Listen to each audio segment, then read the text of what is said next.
15th Street on Naval Avenue.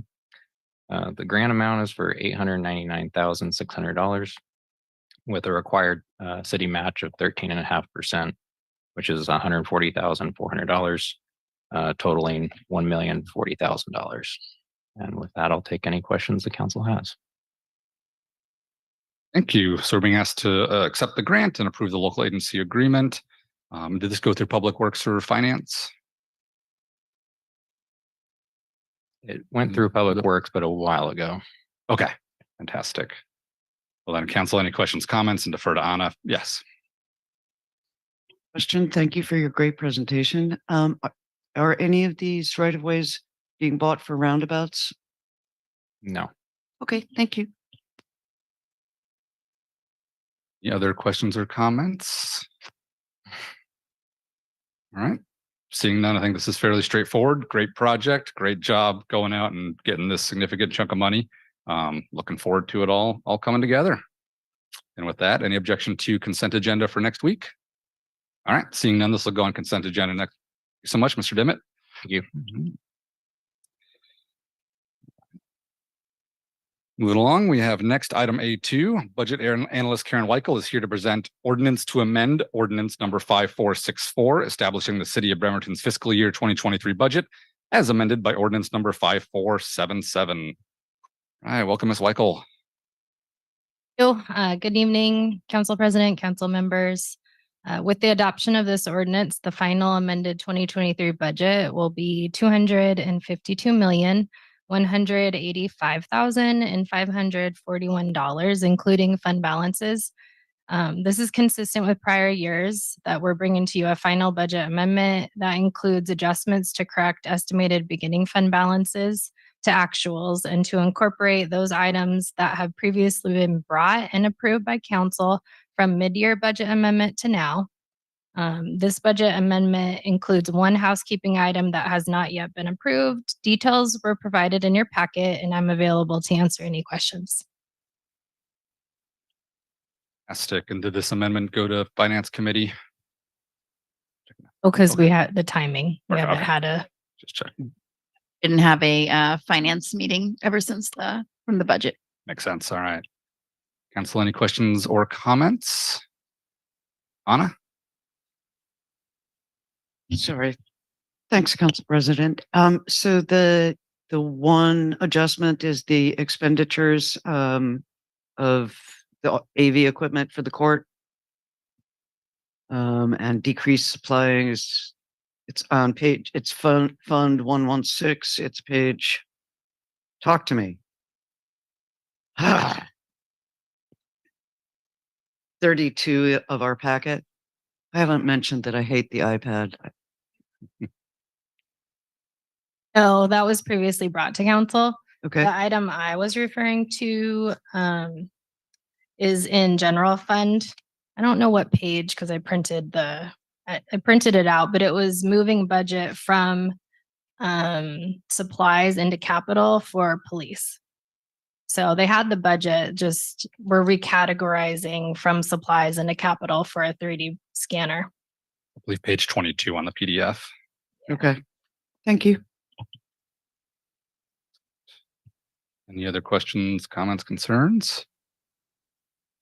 Nope, seeing none. I'm just staring at the change there. Okay, so that's pretty routine. Excellent. All right. I have no concerns. Routine housekeeping. Everyone, any objection to consent? All right. Seeing none, this will go on consent for next week. Thank you so much, Ms. Weichel. All right. Item A3, we have Contracts Administrator Melinda Monroe to present acceptance of 2024 to 2025 Public Defense Improvement Grant from the Washington State Office of Public Defense for the Bremerton Municipal Court. All right. Welcome, Ms. Monroe.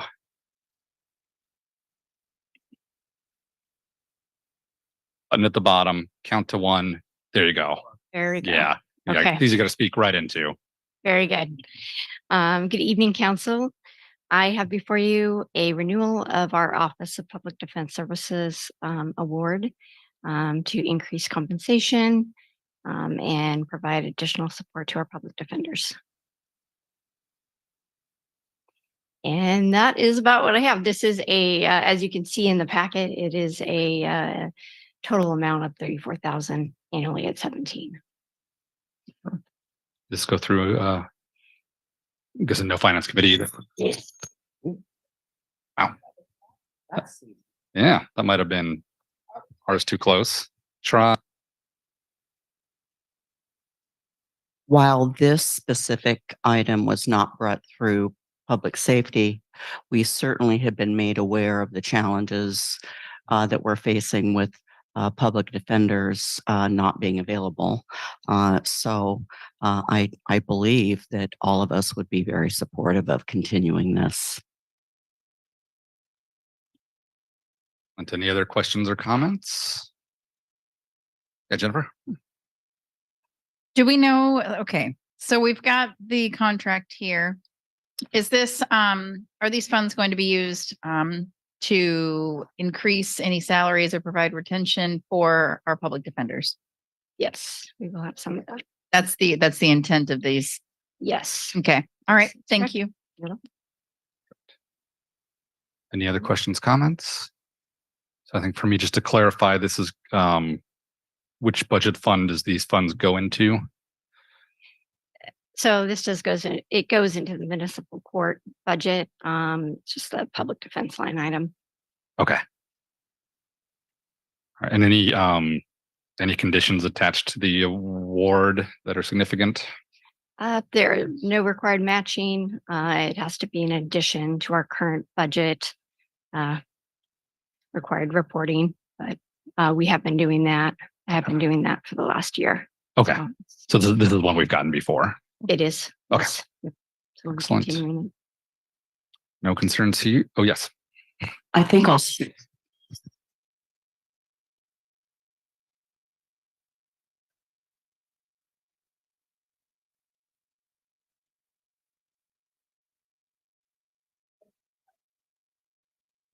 Shuffle the mic, see if that helps with feedback. I'm doing it. I'm gonna leave mine on. so trivial, but I just wanted to say that I think I'll speak a little bit more about the challenges being faced with the state of public defense here locally and around the country in my report about the committee at the end of this meeting instead of taking time now. Thank you. Excellent. All right. Any objection to this on consent for next week? All right. Seeing none, this will be on consent next week. Thank you, Ms. Monroe. Thank you. All right. We now have 3 items with Fire Chief Pat McGanny presenting. We'll start with the first one, which is A4, affiliation agreement with Pierce College for paramedic student training. See if we can knock All me right. down. Welcome, Chief. That one. Good evening, council. Yes, first item is affiliation agreement with Pierce College to allow us to train their paramedic students. We do have affiliation agreements with Central Washington, the program out of Boston, and also TCC. Pierce College is teaming up with Tacoma Community College to run another paramedic program, trying to get more students through. So this would just allow us to help them with that process and get their students right in time. And yes, we did talk about it at public safety several times. All right. Thank you. Questions, comments? Defer to Denise. The chief is always really good about getting things in front of us in a timely manner, and we really appreciate that. And anything we can do collaboratively to, strengthen resources, I say, yeah, let's do it. So thank you, Chief. Excellent. Any other questions or comments on this one? Anna? So when was the last time, when was the last time you brought this before us, Chief? I think the last one was for Central Washington, probably 2 years ago. Okay. So it's just the rolling renewal. Well, no, this is for Pierce College. So Right. Pierce College just started a paramedic program. So we have to have an affiliation agreement with each college that we're going to help. Well, I'm asking because of the comment on the page that I will never find again, that this is a 3-year renewal, first 3-year renewal. Correct. Okay. This So is the that's for first the of next three. time it comes around. Yes. Got it. Thank you.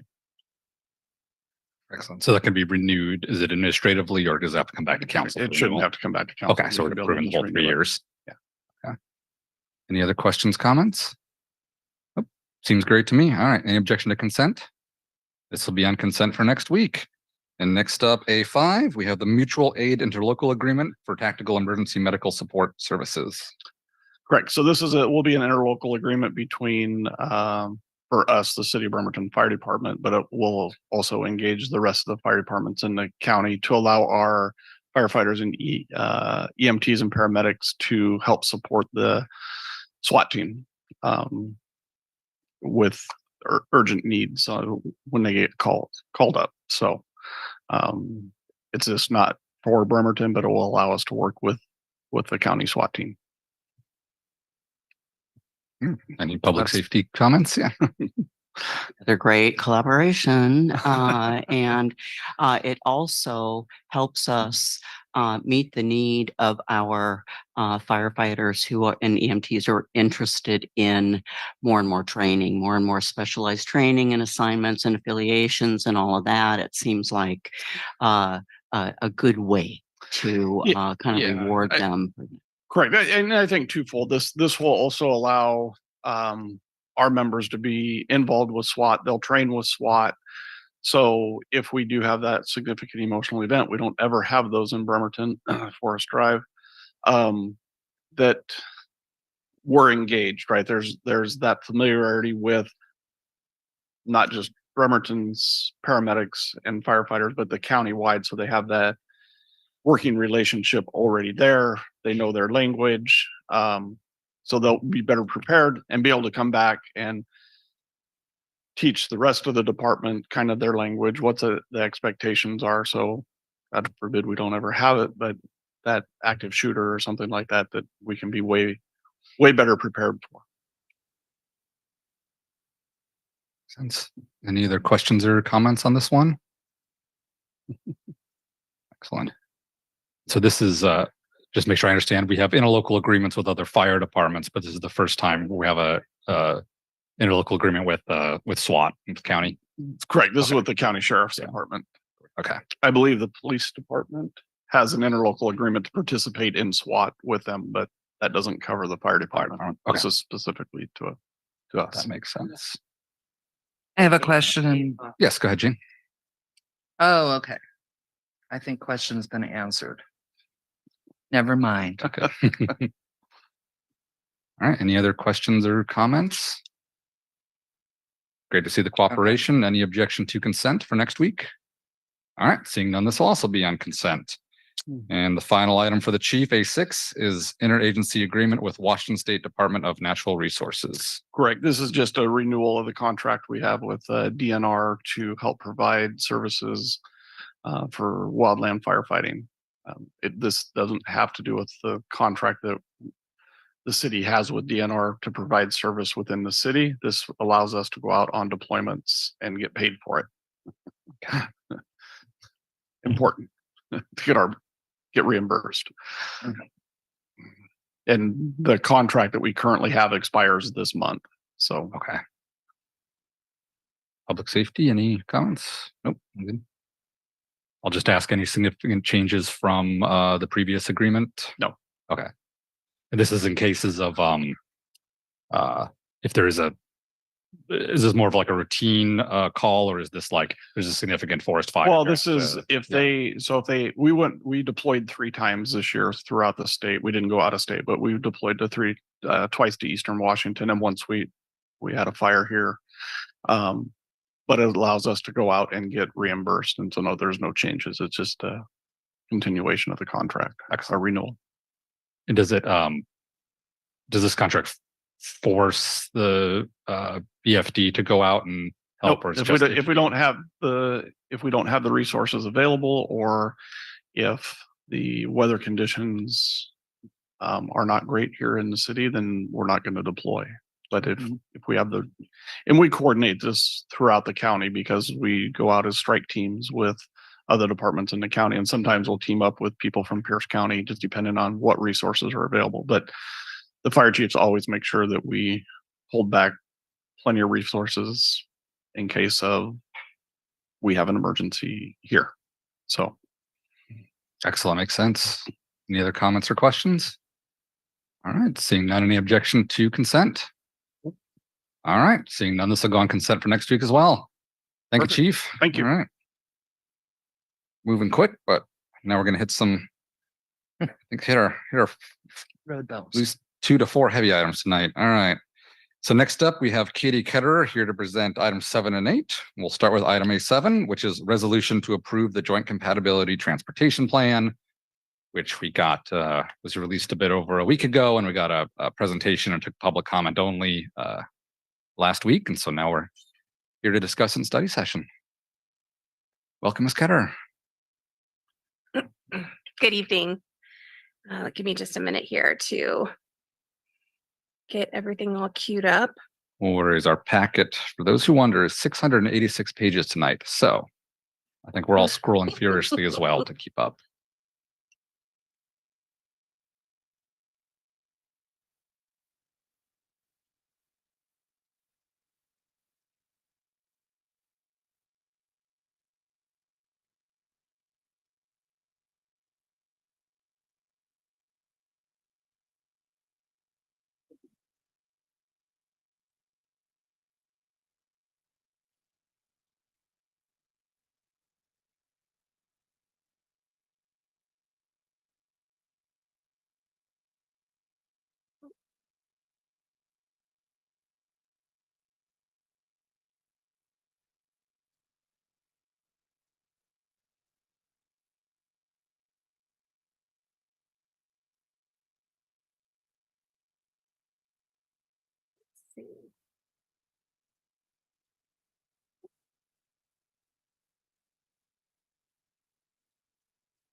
Sorry, my share screen is not cooperating with me tonight. All good. Hold on.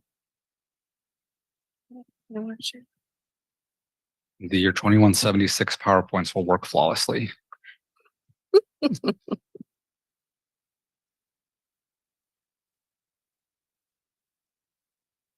There we go.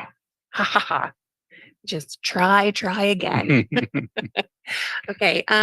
So I don't have the full presentation for you tonight. I just kind of wanted to give a recap of some of the comments that we heard at the public comment last week with a couple of responses, and then open it for discussion. But a few of the things that we heard, that the plan should be aligned with the 2024 comp plan update and the active transportation plan within it. For the JCTP had a limited scope, and it will be incorporated into that comp plan update. So that's kind of what we were planning for. A similar comment for the SR 303 corridor study projects, and that those should be prioritized within JCTP to move up the prioritization of multimodal projects. And our strategy was to leave the SR 303 corridor study as a whole, and then work to incorporate all of those plans, the JCTP and the SR 303 corridor study, in the comp plan update, so that we weren't kind of confusing by changing the priorities on separate plans. There was a comment that there are no dollar figures for projects. There are cost estimates included on the project one pagers found in Appendix O of the plan. And there was a call to increase density in downtown and to support transit. And the JCTP plan does anticipate being forward compatible with changes that may occur with the comp plan update. And transit and active transportation improvements are needed for outlying areas. We heard from one citizen who lives out by Warner Road. And the JCTP includes transit improvements and active transportation improvements for the 5-minute walk sheds around transit facilities. But I will also forward that particular comment for the comp plan update as well. So that was a good one. Let's see. So and just to recap, this is the same slide from last week about next steps. Asking council to consider adoption of the plan with discussion tonight and approval of the resolution next week.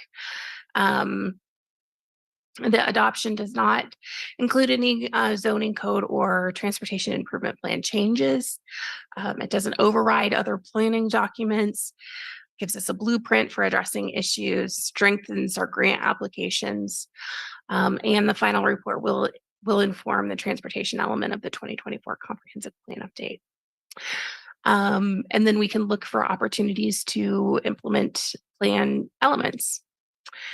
And so that is what I have to share tonight, and I'm happy to answer any questions about the plan. Excellent. So let me start with Public Works Chair, if you want to take the lead your other folks, but I think good opportunity to ask questions, comments, and if there's any specific requested changes. Okay.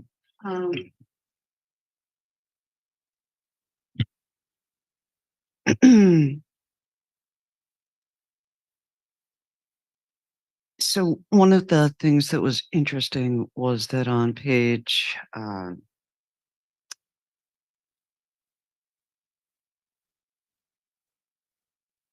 really biting my tongue here. On page 123 of our packet, it notes that over 6,300 commuter vehicles park outside the gates during the peak period. And this is one of the first times that we find in this document many of the things that were sought in the transportation element plan or study that was going to be done for the transportation element of the comp plan. One of the things that they wanted to find out in that they were studying was when are the peak periods and how long did they last and what kind of volume is there. But the JCTP seems to confidently give us all of that information. So I was wondering if you could clarify why that work needed to be done. Because I'm honest, because I just don't know. Yeah. I did hear that that comment when Vicki Grover brought that through council, and I shared some information with her from the JCTP. So I'm not sure if she just wasn't aware that it existed there yet or not. So I did share that information with her. So that should be very helpful to them. Okay, well, because we just spent money to like find out stuff that we know. Oh well. And then on this same page, there are vehicle queues at the entry gates that sometimes cause backups on city streets. Frequency, duration. I know at one point you cite, I think, about a 2,000-foot queue to enter the gates, but I mean, is this something that's truly, or is it something that's only truly terrible if you're impatient of any blockage whatsoever? Mm-hmm. I think a lot of the reports of that were anecdotal. And so when we did the modeling, we didn't find that there was a lot of truly terrible backups out there for especially for the 6th Street and I think that's what you're referring to in particular. I don't know. It was there was one that was like, but I haven't seen truly terrible backups. And since, and council, the reason I'm following up on this is that one of the core reasons for many actions within the JCTP is to avoid lots of idling traffic and the emissions thereof. So I just want to find non-anecdotal evidence of lots of vehicular idling. Right. I think if you look at the existing conditions report, you'll find where there's 2 ways that we looked at it, because we have both the level of service and you can see where the level of service degrades from the existing conditions to what the future conditions are. And there is significant degradation. It kind of, Additionally, we look at queues.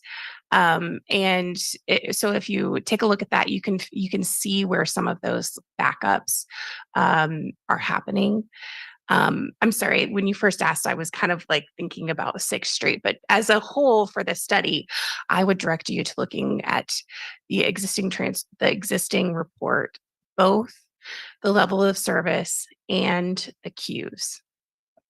I did. It's been my like favorite bedtime reading matter for, many days now. And things seem to like the worst case places seem to flip back and forth between D and E. Like they're graded at D and E. Which on page 124, you talk about in one of the alternatives, I think it's the base relocating parking to the base. And in this alternative only of the 3 alternatives that are examined, you mentioned increased parking enforcement downtown to ensure the on-installation parking is used. So why is increased parking enforcement only in this one alternative that was eventually rejected? Enforced parking, increased enforcement of parking is actually one of our ongoing actions. Melinda, with the improvements that have been happening with the parking program, both with the contract and with getting a license plate reader, there has been increased enforcement, especially downtown. So we put that in the preferred alternative as one of the, or we pointed it out as one of the ongoing actions that is currently happening. Okay. So it just appears as part of the preferred alternative in a different part where like where you're identifying the 3 alternatives, that phrase is only in the base relocation, but it in alternative. Right. Yeah. Makes its Because way. because what we wanted to express there is that it's currently happening. Okay, cool and good. I've mentioned this before when the JCTP came up, so I'm just going to mention it again, which is that the community sounding board was very, very light on people of Bremerton, and that I was very happy in this version to see the emphasis that was put in this plan that we have before us on what role the people of Bremerton played in assessing livability and defining livability, and what role the agencies, et cetera, played in determining the role of accessibility. And I'm pretty sure it's not going to be a surprise to anybody that NBK's desire for accessibility was enough to make it happen, to make it the alternative, the preferred alternative, I should say. Bink, bink, bink. On page 126, that's where you start looking at specific projects, specific stations for the preferred alternative. I guess I'd like council to look really closely at all of the ones. And again, this is page 126. All of the project benefits that benefit only the base. In a plan that is intended to enhance livability, benefiting only the base. And this is from an organization that is working closely with the base. And we all know you start working closely with people, you want to make them happy. You want to, to have preserve mutual respect. So even here, this is saying that there are several project benefits that accrue only to NBK, adaptive signal timing being one of them. Decrease queuing at NBK gates in the morning, which we've already gone over more about gates. Studying a new off-ramp from the southbound South 3 to eastbound 304. That seems like something that, what the heck. And that's really all. This is a remarkably balanced presentation of project benefits, because those four that I have mentioned are really the only ones that benefit only the base. And if anybody here on council would like to ask my opinion on adaptive signals, if you feel the need to hear me talk about adaptive signals, I will be happy to do so. But taking it for granted that you know how I feel about them, and why. The Bremerton's, so moving on to the Bremerton strategic road safety plan. I spent so much time like digging into the SR 303 corridor study, which, as you wrote, was presented to council in 2020, but not for oversight, just as an information only briefing. That I did not look at the Bremerton strategic road safety plan projects. Is understanding that key to understanding this? There are, so the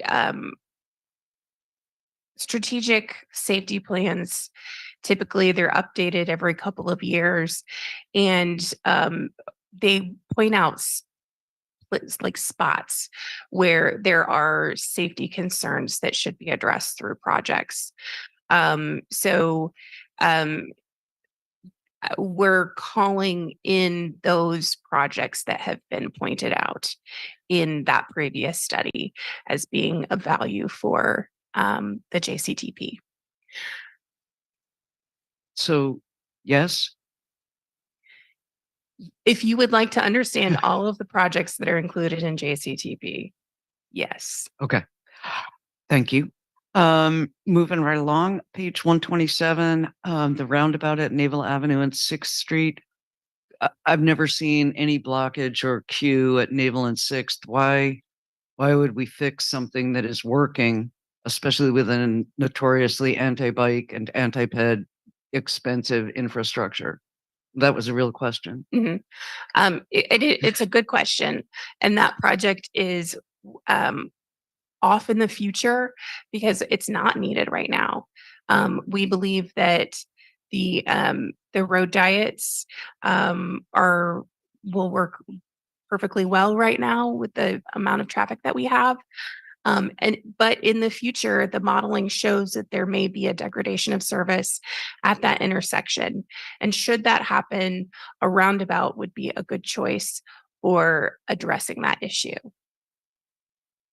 Or meditative techniques for drivers would also be effective and require much less climate crisis impacting concrete.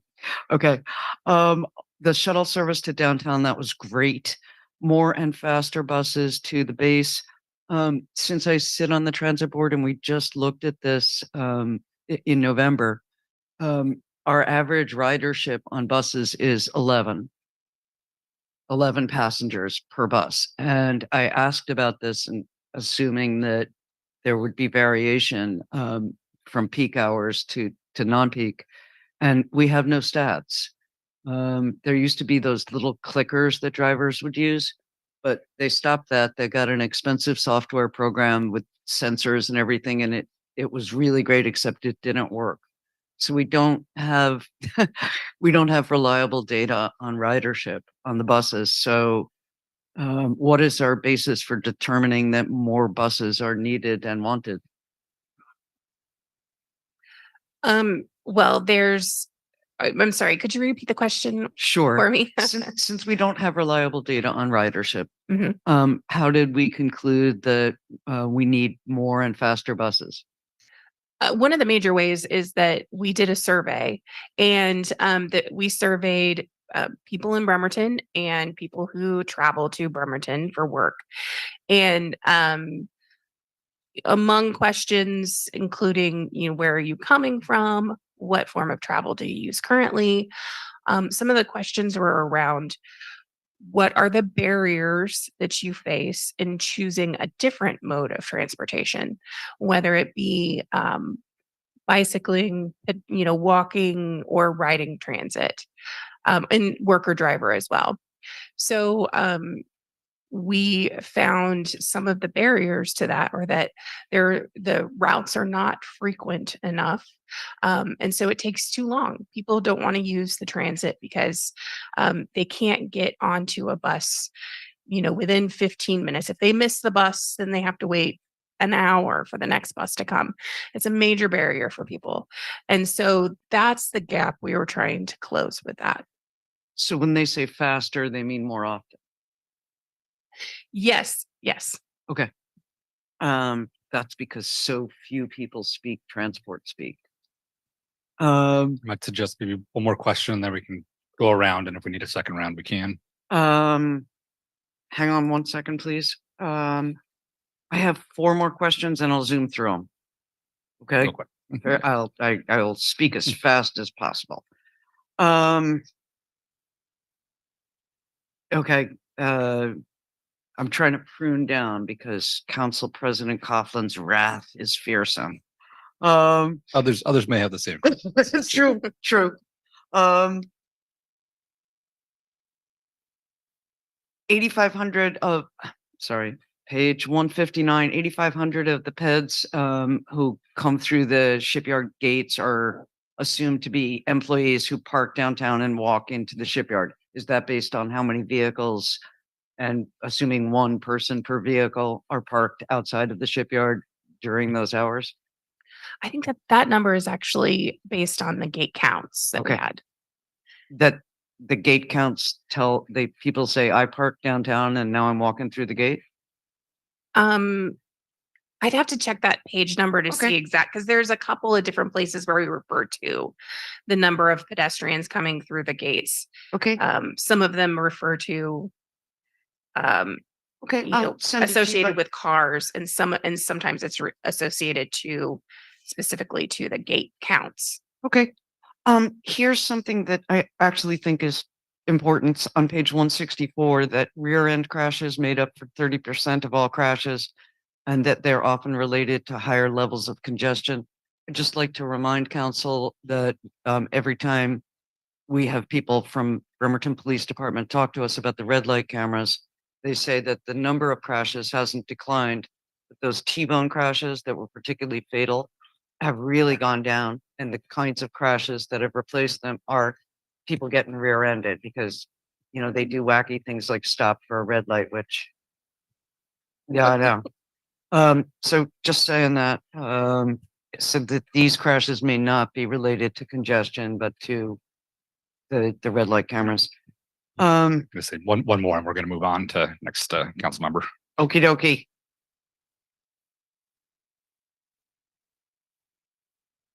Okay, so really to wrap up all of these things that I've been asking, and to repeat something that I've said until I'm sure you guys are all bored out of your mind about it. I feel that in Bremerton is asking us people through arterials faster. No, that I speak to in Bremerton is saying the number one thing that impacts my quality of life, that it takes me 2 minutes to along the arterials. And therefore, I think the adaptive signals and the roundabouts in this plan should be removed. Any other council members with comments or questions? Go Denise, then Jane. Thank you, Katie. I wanted to get some reassurance, and I know you're going to give it to me. I think if you go back, well, maybe we don't need to. The prioritization of multimodal active transportation. We've heard it, you've heard it, we've said it, you've heard it, they've said it, you've heard it. And I noticed on one of the slides that there had been a request to prioritize, or it seemed to me heighten the priority for those projects within another project. And I totally get I think the rationale why. I would just, for myself and for anybody who's listening and interested, I'd really like to get more of an understanding of it's like the nesting doll kind of thing. You know, is it the chicken or the egg, or the, you know, which one fits within the other? And is active transportation, which is what we're calling multimodal these days, going to be a priority throughout the transportation planning? And I just want reassurance of that Yeah. specifically. Yeah. So I would not want to speak specifically for someone else's project with the transportation comp plan update. But I think that you can see within the projects that we've worked on recently, both SR 303 corridor study, if you look at the prioritization of those projects, some of the top projects were the pedestrian improvements to the Warren Avenue Bridge, some of the pedestrian crossings for SR 303. Tom's going to take on that like bigger question. And then within JCTP, the higher priority projects, which are quite a few of those are active transportation related. Yeah, and with the transportation element of the comprehensive plan, we haven't had this in the past, establishing prioritization criteria. It's our intent to do that and bring that forward to council. And so that'll, you know, we'll all understand how we're prioritizing projects. But I can just tell you that for every capital project we deliver, multimodal is always a consideration every time, but we'll specifically be addressing that this time around. So That's great. That's what I was asking for.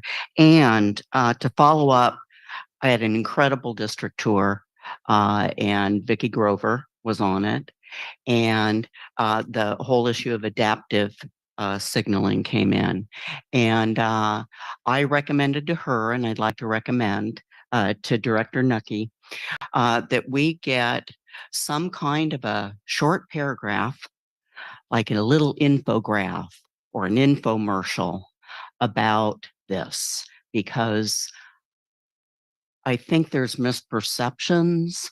I think, as there is so often, right? And I might be the one with the misperception.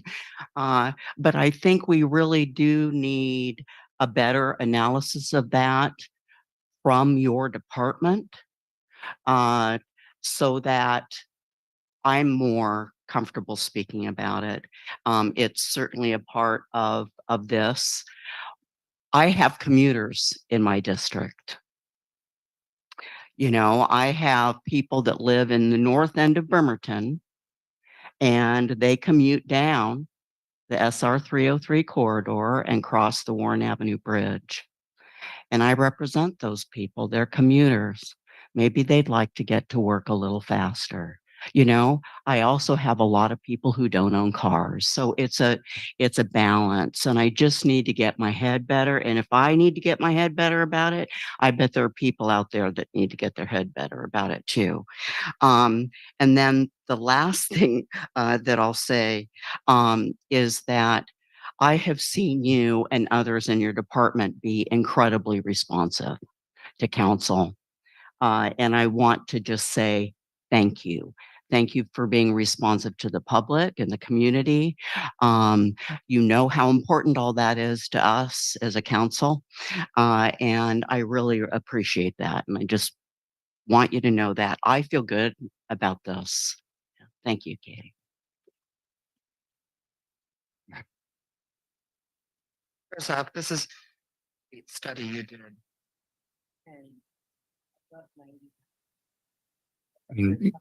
Sorry, Jim, I just need to get the microphone a little closer. They're extra. Yeah. There's a few things Perfect. I have some concerns about. Number one, I think that the 303 quarter study needs to be identified project by project by project in this, so that there can be public discussion about what the priorities are instead of just lumping it all in one. my understanding is this council never had a chance to review the prioritization of the 303 corridor study. I think I'm correct there, but I may be wrong. And the level of service is based on vehicles, not people. And I really wish that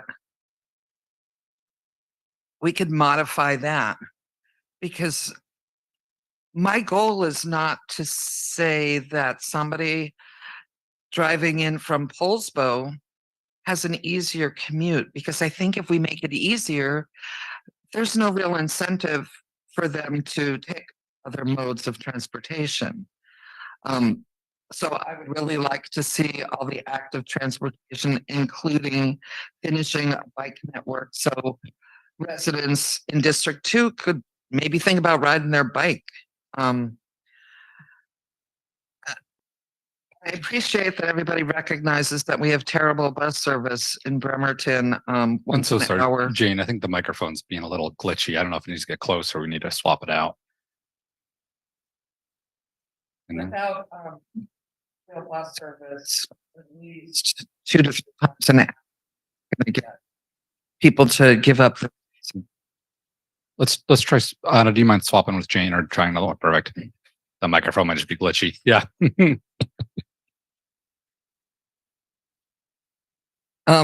There we go. So to be my goal that active transportation is prioritized over everything.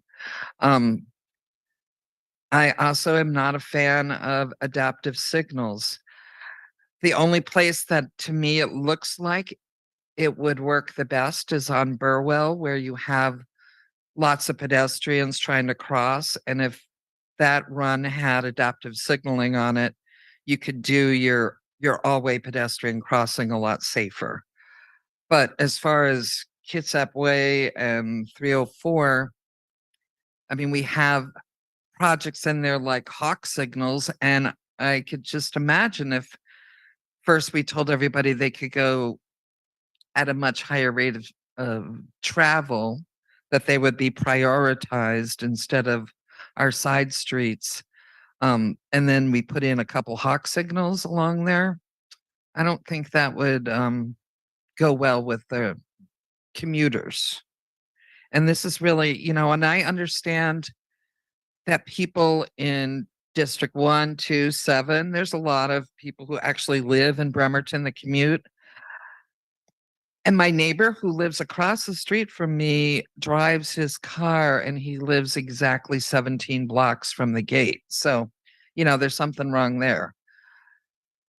I'm also really worried about the money that we're going to have to spend. I mean, the 66 million for sidewalks. And by doing this, all these projects, if we prioritize them, that means we're building new sidewalks west of Callow in hopes that more people who live there near the base will walk there. But yet we have neighborhoods that have never had a sidewalk and their kids are jumping into drainage ditches when cars go by if they are trying to, walk in their neighborhood.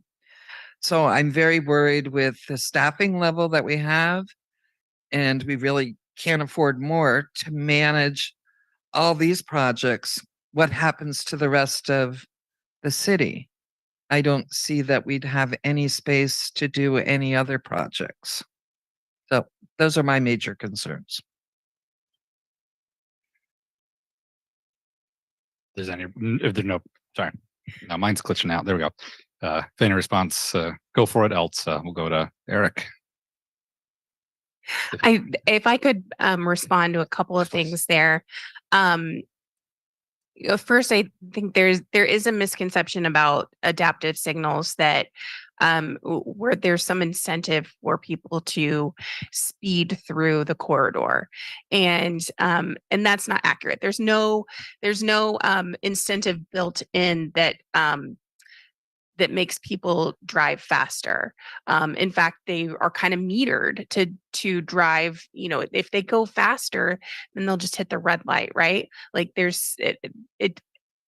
driving faster wouldn't benefit you if you're And there's also a misconception that we're always going to be prioritizing the main line. But that's part of the decision making that we get to make with this technology, is how it gets set up, and how we balance and prioritize the side streets and the main line.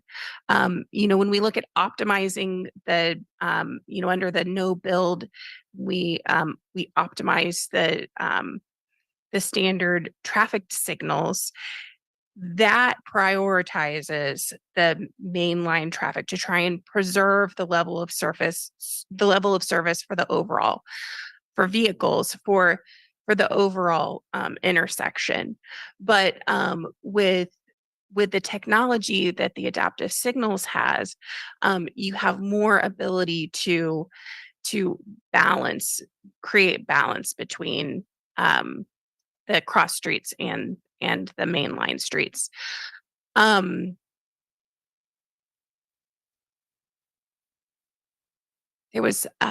lost my train of thought. So One of them was not having enough staff to address other issues throughout the city. It looks like it's all 303, 304, and close to the base.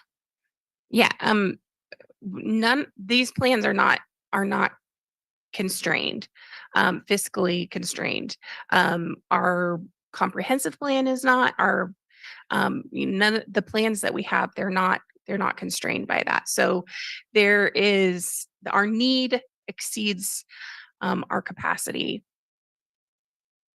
And I don't think there's much. Just So if the staff had a list of all these projects and neighborhoods, like say at 15th and Callow, said, we want safety improvements. It's like, well, we're doing them here, here, here, and here instead because it serves the base. I mean, nobody's going to come out and say that's why. yeah. But that's why.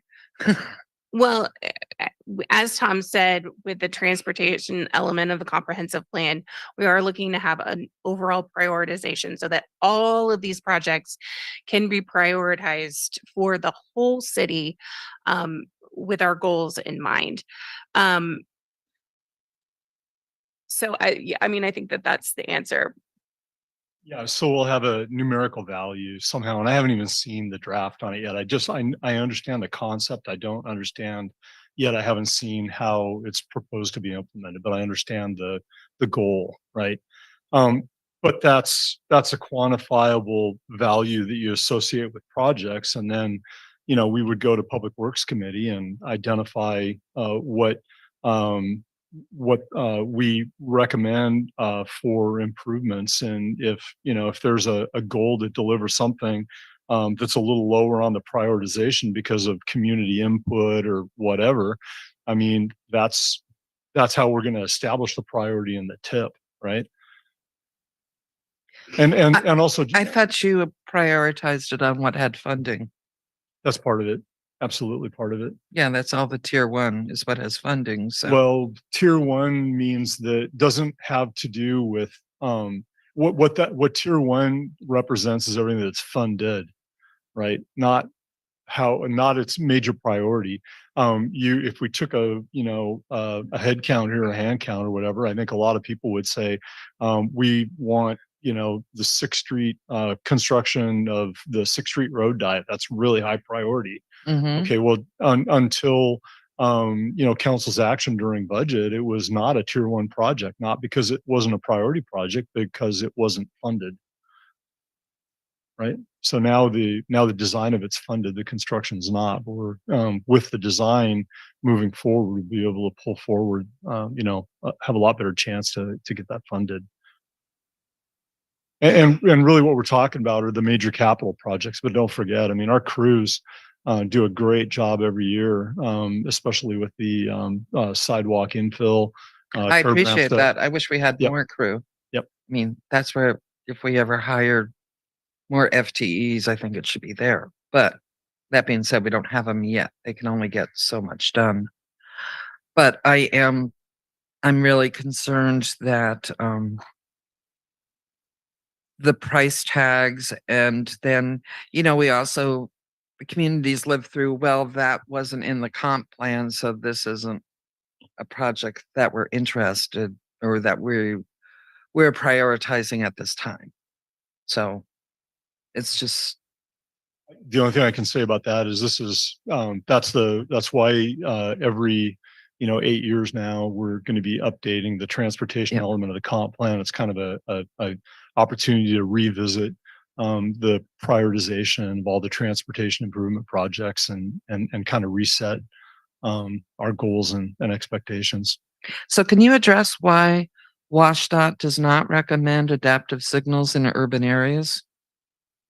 You know what? I really think that we need to have a presentation at a public works committee or maybe at a study session to kind of explain that, because there's definitely some misconceptions. And I am not the expert for sure. I know a little bit about it, enough to be dangerous. And honestly, I think that we need to have somebody from engineering that understands Or somebody that from coming WashDOT in. who, I think we Yeah. can. I think we need to have a presentation so that we all have a better understanding of how they function.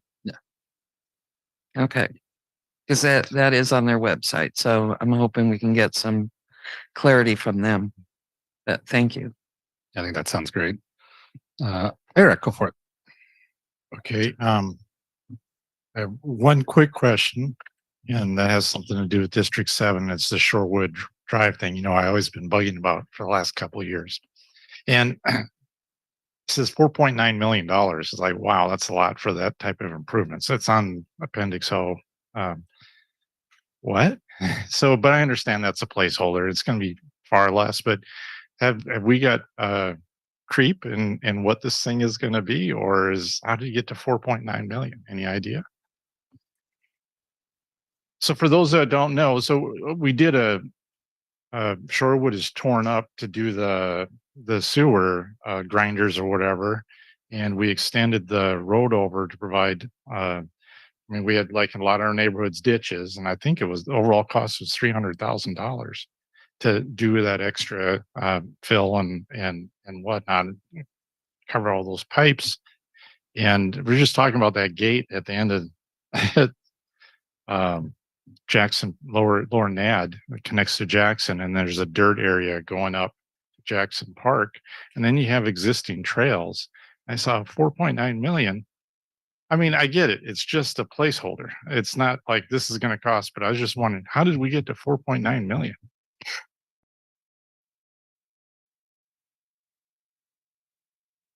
I think the assumption there is that they would add sidewalks along the whole length of Shorewood. So that's where that came from. Okay. I think that would still be super high. But anyways, that's hey, look, it's a placeholder, it's an immediate thing, and it'll go to this is a great segue into my next topic. First of all, I think that you and Public Works and Parametrics did an outstanding job in producing this document. I know it was a lot of work, and we've been talking about this, I want to say several years, 2-3 years at least. Yeah. And if I remember, the intent of this was that there was going to be funding for those communities that are near federal military bases, additional funding. This is bonus time for me. This is what I see this document. We still have all these other needs in the cities, but hey, we're next to a naval base. And so there looks like there's going to be additional hopeful mostly federal funding to do all these great projects. So let's create a document, take all the community's interest and put it in a document so we have a footprint, a roadmap, if you will, no pun intended, to all the improvements that we want to make. And now we go ahead and try to get the grant money to do these projects with prioritization, all that stuff to be worked out. But this basically before us is a blueprint of this is what we'd like to see working with the Navy. This is what we'd like to see. And specifically improvements related to Navy-based Kitsap, because we can't expect the federal government to pay for a sidewalk in my neighborhood, Madrona, I shouldn't say my neighborhood, 'cause that's Sherwood Drive, but anywhere, somewhere very deep within the city that's not connected to the base. That's not the point of this. The point is joint compatibility between Navy Base, Kitsap, and Bremerton. And so I think it's a great document. It's got all kinds of improvements. And I don't really want to limit those. I don't want to start, hey, I don't want this. I don't want this. Keep it all in there. And then we can have more discussion later on as far as I do think we should have a discussion sooner rather than later on these traffic adaptive signals. But I don't want to stop this process. I want to go ahead and vote on this next week.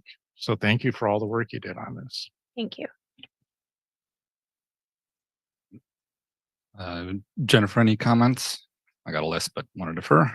Well, thank you. I have no questions or comments. This is clearly, I mean, it's a well put together document. I do appreciate other counselors' in-depth analysis of things mentioned. But other than that, I really, good work. Thank you. All right. I'll echo, I got a few comments and questions, then we can do another second round if we need. It's almost 3-year study, several 100-page document. So I appreciate us spending a little extra time on this. Let me echo the kudos to producing such a great document. I think it's always reassuring to us to get such positive public feedback on it. And so this is fantastic. And I liked the overall vision, and thanks to the mayor coming to us, a bit over a year ago, I think, maybe a little more than that, on kind of the broad vision of how we want to go about it. So focusing on the livability, I think, has been just fantastic. No particular order. I'm going to start with the comments and then questions. As far as SO 303 goes, I think folks know I'm a big multimodal advocate. I got my bike in the side of the room over there. I actually, for that reason, like having consideration to SR 303 as making sure we have a car corridor, because if we don't, we're going to have cars for the foreseeable future.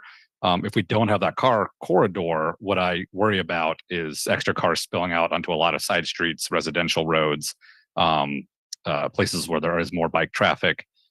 So we need to balance both. I think this does an excellent job of that. And look forward to learning about the adaptive signals a little more. My current understanding is it's really a win-win, but again, I'm ignorant as well. So good to get that addressed. Some great questions brought up about downtown and parking, which I have to follow up on. So in the final alternative, it sounds like parking's in there, and I can't remember specifically the metered parking addressed as a recommendation versus just parking enforcement for our current kind of 1, 2, 3 hour signage areas. Yes, that's right. Okay. Well, that's fantastic. Personally, I think meter parking is a great way to go. So that's great. And then I think the last thing I have is I really want to make sure we understand the kind of prioritization. So my understanding is specifically about the SR 303 corridor study. That study came out. It had a list of projects. After that was approved, there was a that list was prioritized and hadn't had council approval yet. And I know that's referenced in here. I guess my question is, does this document kind of adopt that and set that as a list of priorities? Or is this document itself have a list of priorities for different projects? Like if I look in Appendix A, there's every project called out.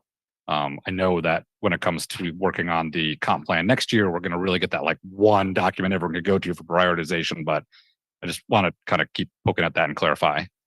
Yeah. So I'm going to have to check back on the last time that we brought the SR 303 corridor study to council, but I believe it was it was done, and it included the prioritization. We did not ask council to adopt that plan. With this plan, we included all of the SR 303 corridor study projects as one of the recommendations of the JCTP, and did not reprioritize those projects just reference the prioritization in the SR 303 corridor study Okay. that exists in the 303 corridor study. Yeah, I think that's one thing be good to get clarification before next week. I think for me personally, I think as I remember reading the SR 303 corridor study, I didn't see any prioritization within that, just a listing of projects. That list is the prioritization. Okay. It's like 1A, 1B, 2A, 2B, like that is the prioritization. Okay. And then similarly in here, sorry, I'm just, man, there's so many pages. I'm okay. I'm just scrolling it willy nilly, but could point to it where it's kind of listed the prioritization of projects in here. Is that accurate? Because there's a lot of lists where it starts with project 1, project 2, project 3. Are those just ID numbers, or is that a list of priorities? That is yes, that's the prioritization there. I believe that everywhere where we list the projects, we list the prioritization. The only place where that might not be true is in the map graphic where they're just all listed. I'm not sure. I'll have to double check on that one if it included the prioritization number on it or not. So like if I look, like Appendix A has JCTP project inventory list, and it starts with number 1 and goes all the way to 100, whatever, 181. Is that number 1 on the list our top priority, or is? I believe Appendix A is like the full list of all the projects that we looked at for like the whole in different, like everybody's ideas for projects is the 181 projects. So you would want to look like in section 7, I think. Okay. Yeah, you would want to look at those. Table 8.1 has the project phasing, but 7. Sorry to spend a little more time on this. Just I think this is a source of confusion because I'm still confused on it. Okay, so section 7 has the maps. It has some projects called out. So that starts around page 200 in our packet. And then it goes to section 8, which is the but I don't see any lists in section 7, but it goes to 8 on the implementation plan. And that does have table 8-1, which starts off with, it groups it into short, medium, and long-term phase projects. And yes. Okay. Yes. And has this. Okay. So in this case, these are prioritized. Yes. Okay. So that helps a lot. So I guess if we adopt this would be the list of priorities alongside some of the existing documents like the non-motorized plan and other documents out there for the next year until we adopt the transportation element, and that would supersede this and all the other documents. Yes. Okay. And Director Nucky, I just want to make sure I got that correct because I'm sorry, I'm looking at something. that's okay. I just want to double check. So what I was saying is that we do have a prioritized list in the JCTP here for the next year or so that would live alongside all our other planning documents like the non-motorized plan and others, and SR 303 corridor. But then when we pass the transportation element of the comp plan with a new prioritized list, that would supersede all of these. It takes all these documents Mhm. present prioritization. Yeah. Gotcha. I think that's fair. Okay. So if we had some, because I think this document's excellent. I don't want to, hold it up. If we had some and we thought one of these is prioritized really high, it should be lower, vice versa. I don't want to hold it up if we're going to dive into that with the comp plan. I.e., if we pass this, unless there's some quick and easy project next year that's high priority, it's not worth worrying about until we work on the comp plan. No, absolutely. Okay. And really, I mean, the rubber meets the road in the tip and the CIP, right? So that's and that's approved separately. So yeah. Okay. And then I know. Yeah. I thought of that after I said it. That's great. Perfect. All right, perfect. So that reassures me that any because we had a little public feedback on prioritization, especially with SR 303 quarter studies. So that reassures me that we've already passed the tip. We'll tackle it next year along with the transportation cop element. Council and the public will be able to weigh in on that kind of final prioritized list for the next eight years, which I know we talked about making it adaptive too, but yeah, Revisit it every year. correct. Every year. Okay. No, I love that. I love the idea of just that one go-to document that can really call out. If we have funding, if there's an available source, this is our next priority. There's no ambiguity about it.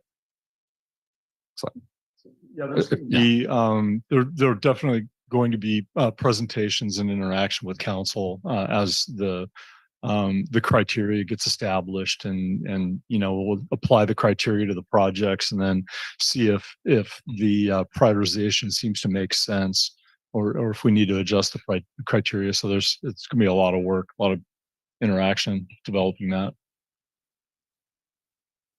Excellent. Council, any other questions, comments on this? Anna?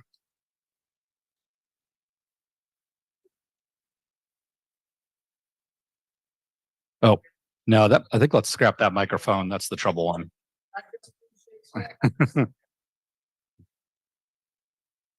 In addition to the microphone. Okay. So, hey, I'm really sorry. This is what I used to do when I was teaching. It's like when the students were really good writers, I wouldn't bother to say, hey, by the way, this is really good writing. I'd just dive right in and go, this paragraph here should be leading here. So please forgive me. This is a ton of work, and I'm really impressed at the evolution of what. Ow, sorry. Yes, except for my flesh. I'm really impressed at the evolution of the JCTP between when it was presented to us, what, in July or August this summer. Really a lot of work. And I'm very heartened to know that we can move these priorities around over time, that this is not something that once we have signed up to it, like once we approve this plan, that it's like, that's it. We're locked in. You gave your word. Yeah. Yeah. Okay. Yes, this is a guidance document. I think it could be very useful. Yeah. As things change in the city, you can go back to it. If there's a particular issue that's come up, it might be good to go back to it and see what we thought would help that next. Yeah. And just my final question, I'm just asking for curiosity that you keep referring to downtown, but you really mean like all the area that's around the base, right? Like even down Charleston way? Yeah, we struggled with that a little bit.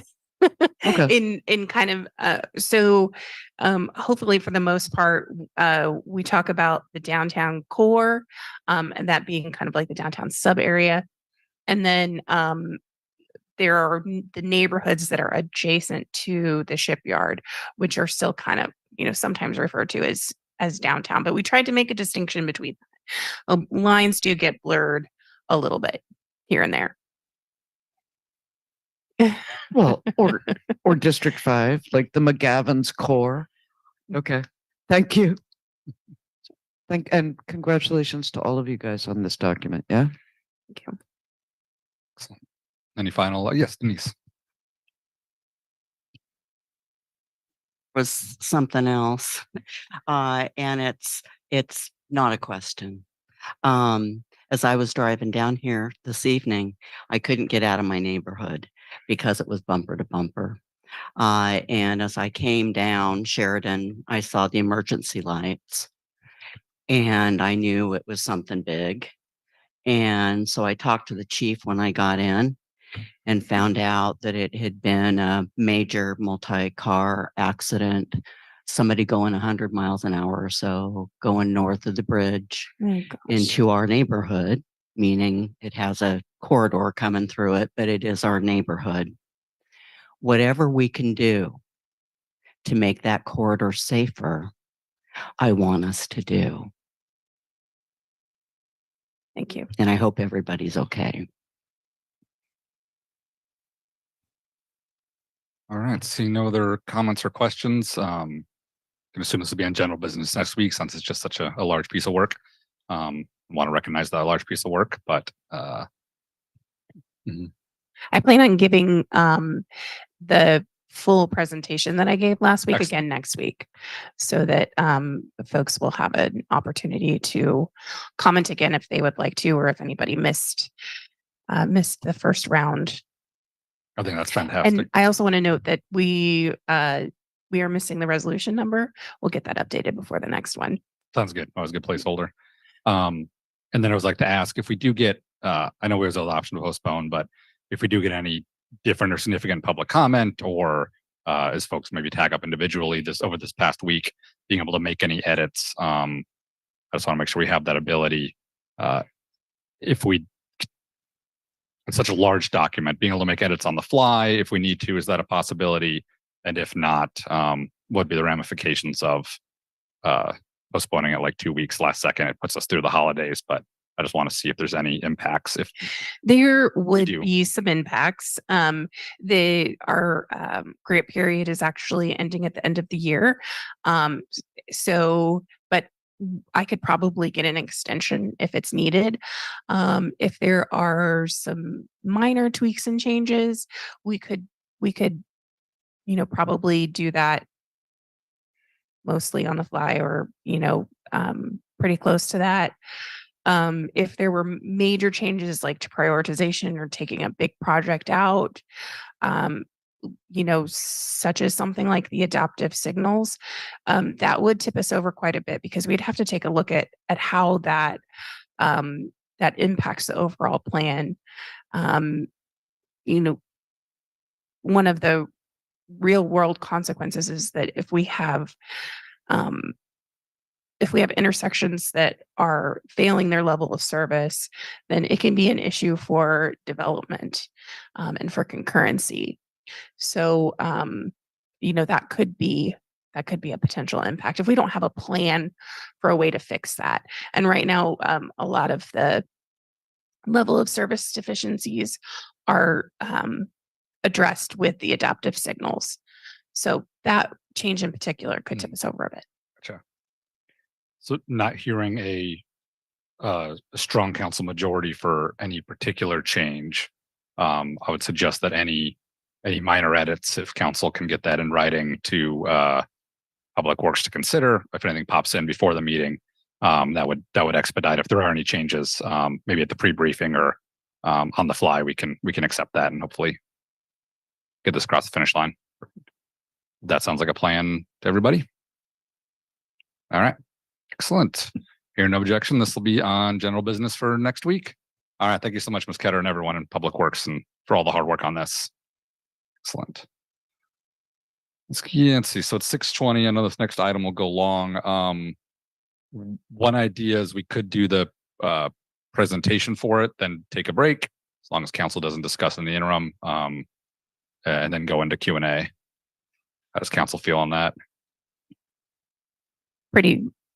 It'll probably take 30 minutes or so. Okay. In that case, folks want to take a quick 10-minute break now, and then we'll launch into that. All right. So it's 6:20. So let's reconvene at 6:30 with item A8. Thank you.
Recording stopped.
Recording in progress. 6:31, call the meeting back to order.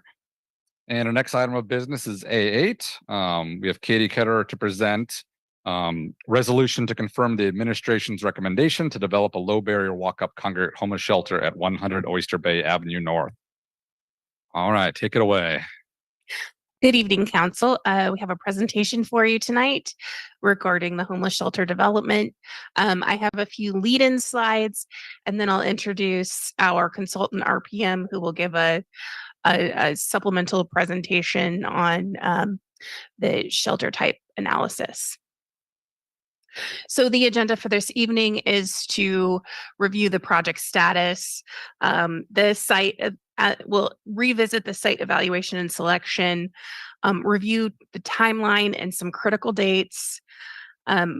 We will review some of the comments that we've gotten from the neighborhood.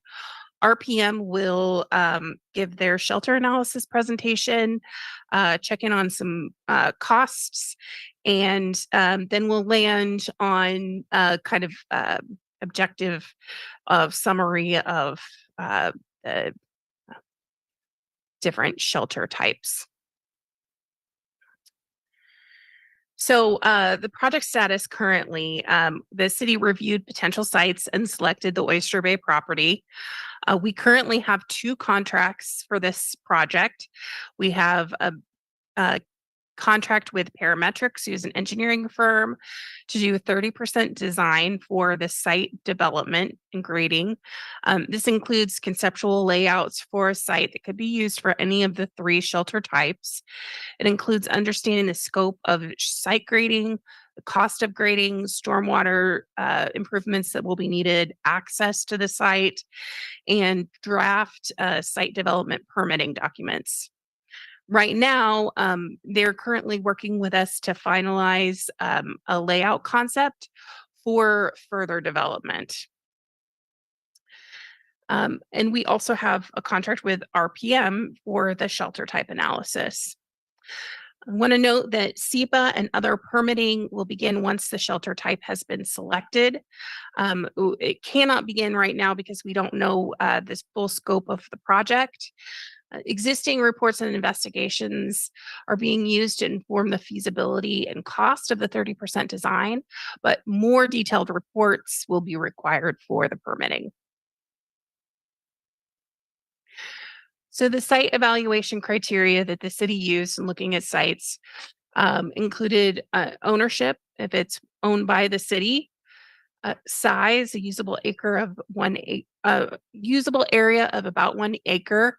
One of the reasons for that is, well, there's a couple of reasons for that.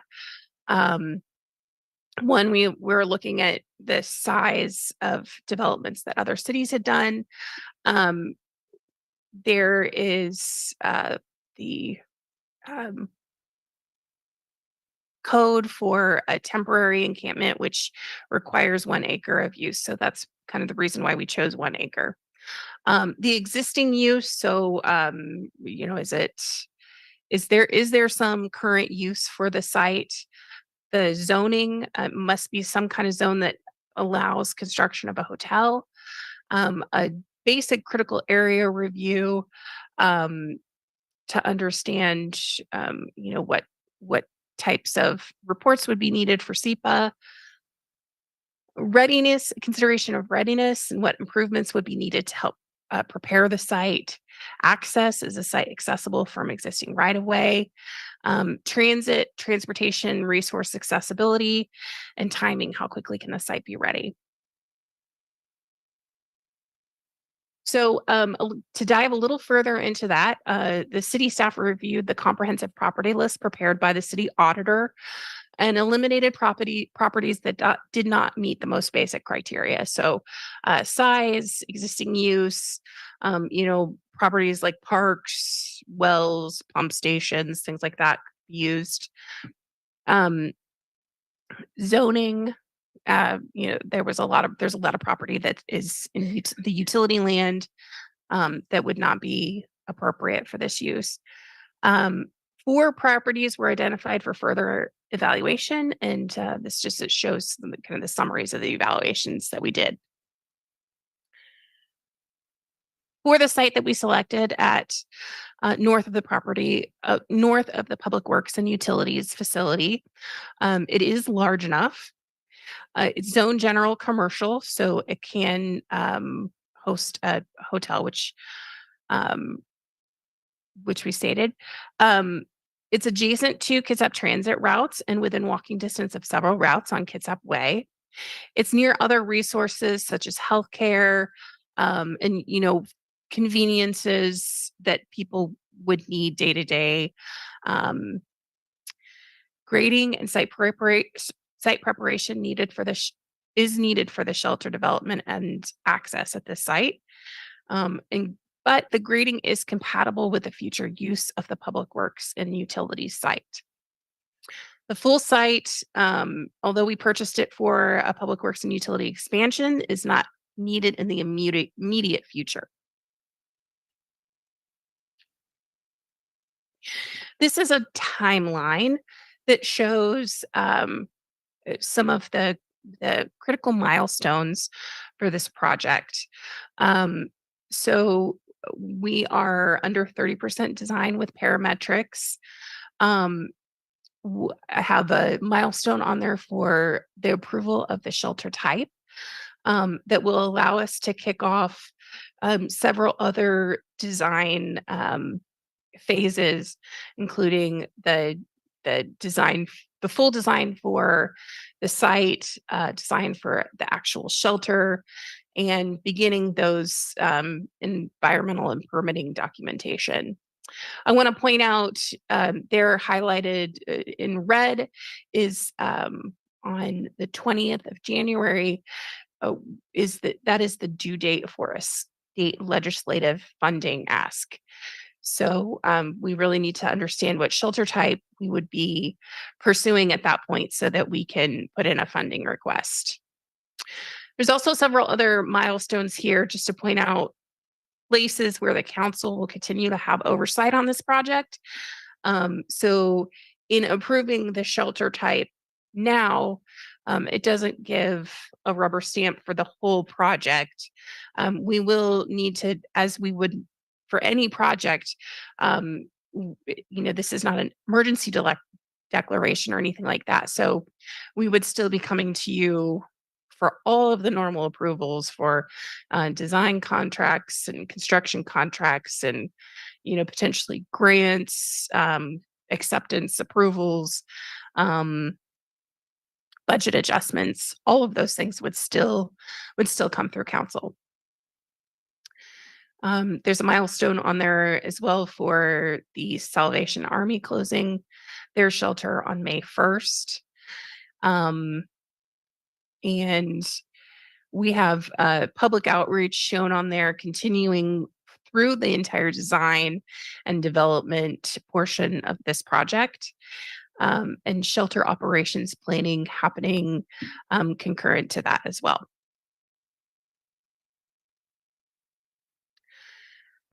So we have heard a lot of concerns from the surrounding neighbors.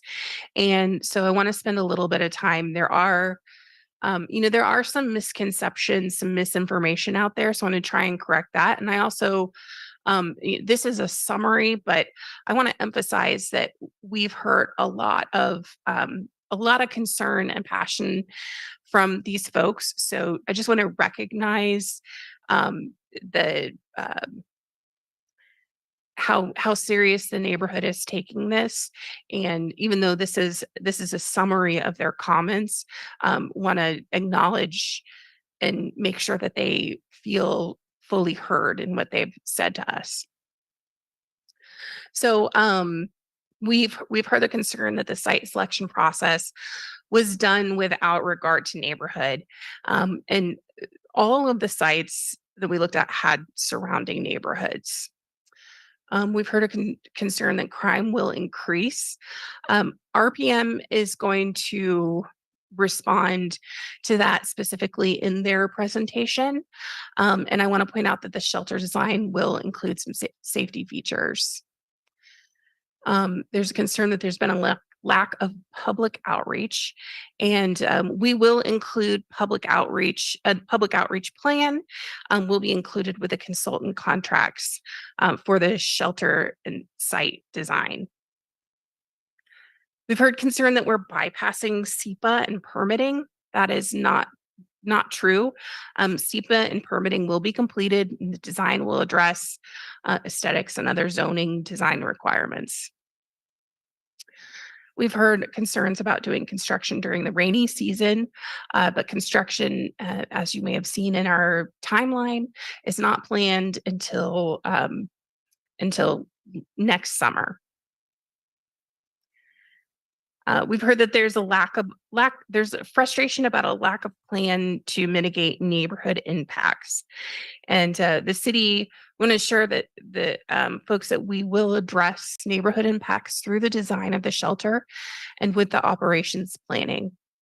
Also, council will provide oversight at milestones such as the contract approvals, grants, budget adjustments, and as those things come forward for approval.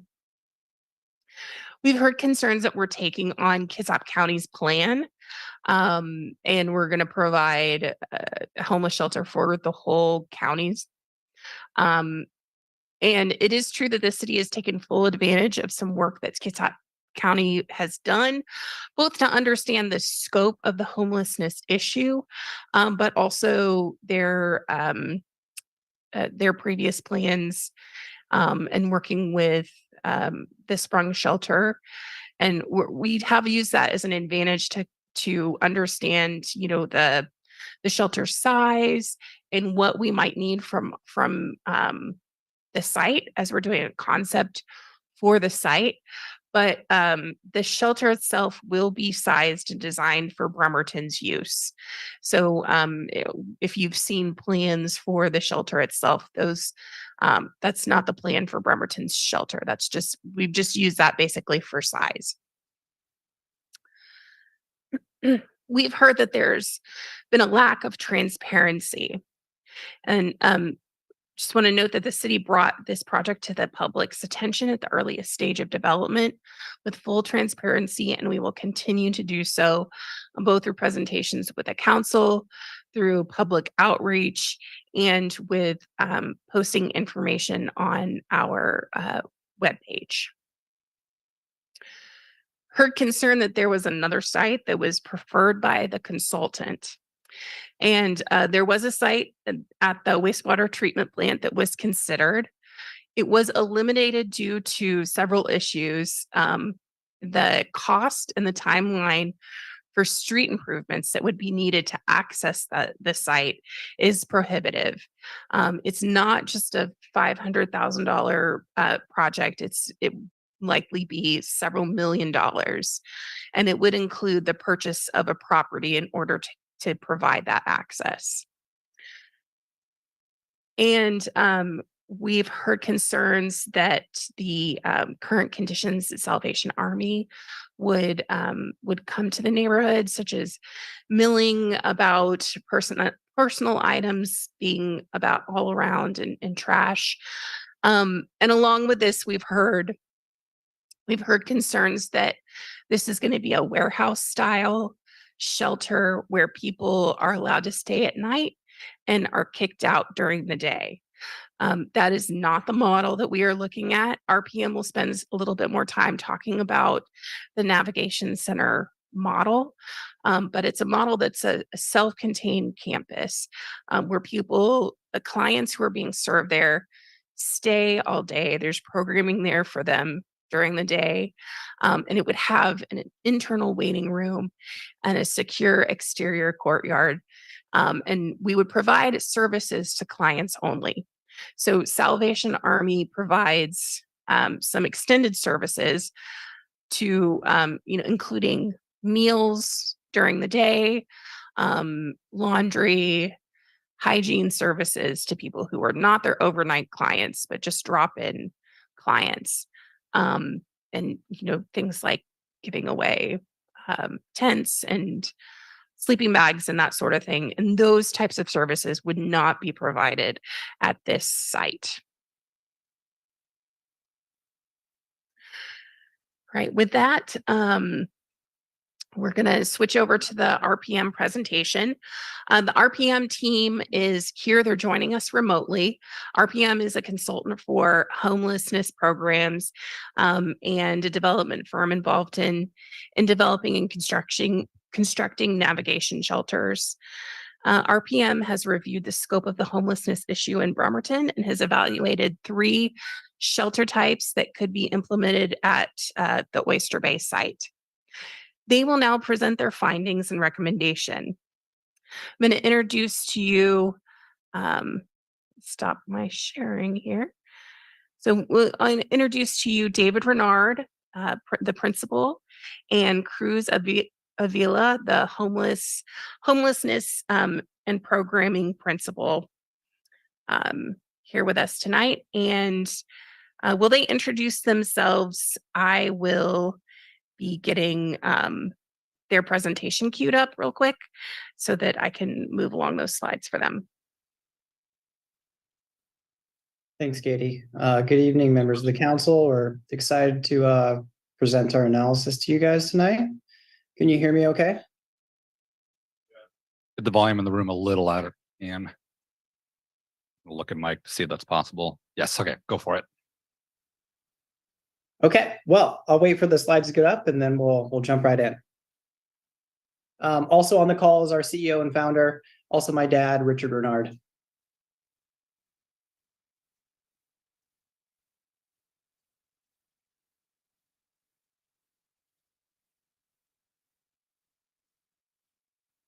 There we go. First slide will, the second slide will jump into our scope. I think it's pretty clear we're commissioned to do an analysis of 3 different shelter types. We've analyzed a lot of local data, community data, articles regarding homelessness and kind of combined it with our experience to produce a written report. Of course, this presentation, as well as an interactive map of all the services that are offered in and around your city, and some operating budgets for the different options of the shelters we're comparing. Next slide, please. So let's quickly review the county's point in time count. So out of 2023, 245 unsheltered individuals were identified. 58% of the 245 are unhoused in Bremerton, and the current shelter wait list is around 100 to 175 people. Next slide. Just more about us. Katie did a great job explaining kind of our hybrid and unique backgrounds. So both on the operations, programs, and kind of funding consulting side, but also a turnkey design firm, architecture and engineering, devoted to this type of housing. We've done 20 homeless shelter projects across the country. We've worked in 8 states. And the types of shelters we've done will range from very emergency, very quick type of shelter called an emergency shelter or warming shelter, to navigation centers, which is basically respite sleeping with wraparound services, food and meals and laundry. We have done tiny home villages and are embarking on RV safe parking sites as well. Next slide, please. So we'll introduce the shelter options. We're comparing a regulated tent encampment, a pallet community, as well as a sprung shelter. Next slide. So let's go over some definitions of what these 3 options are. A regulated tent encampment is a designated area where individuals or groups can set up temporary shelters, typically in the form of tents, in a controlled and regulated manner. What you see in front of you was a good example. Before we jump to that next slide, just want to pull a little bit more aesthetics on it. Katie, if you are able to go back. Don't worry about it. We'll keep going. Okay, so a pallet community. You see the image on your screen. It's a housing arrangement where individuals or families will reside in the small structures, tiny homes or micro shelters made by pallet shelters. Next slide. And then, of course, a sprung shelter They're used as a solution for providing temporary congregate housing quickly and efficiently for emergency response or initiatives addressing homelessness. Next slide. So option one, the regulated tent encampment. The first point is really key. It's short term, it's a little effective alternative to living in an encampment, an unsanctioned encampment. However, technically speaking, you're not sheltering any of the residents. So definition of an unsheltered homeless person is a person that lives in a place not meant for human habitation, such as cars, parks, sidewalks, abandoned buildings, or on the street. So we strongly feel that a sanctioned encampment does not align with the city's initiatives and the mayor's core values. Next slide. So kind of the reasons why is because of the health implications of tent encampments. They're makeshift. They're located typically on the cold, hard ground, rarely insulated, and with limited heating options. They pose a significant risk to the public health of both the residents and the surrounding community. They're really not comparable to our two other options. They don't provide shelter. They don't fall in line with national definitions of shelters. They're unhealthy, they're unsafe, and they become a city-sponsored public health situation, which further perpetuates the stigma of homelessness. Next slide. Focusing now on pallet communities. They're widely popular across the country. Currently, there's about 2,700 units across 13 states. They do offer the quickest solution for quick build emergency shelters, and their success stems from a unique combination of minimal site development, which allows for rapid construction, and as a firm, their commitment to employing recently unhoused individuals.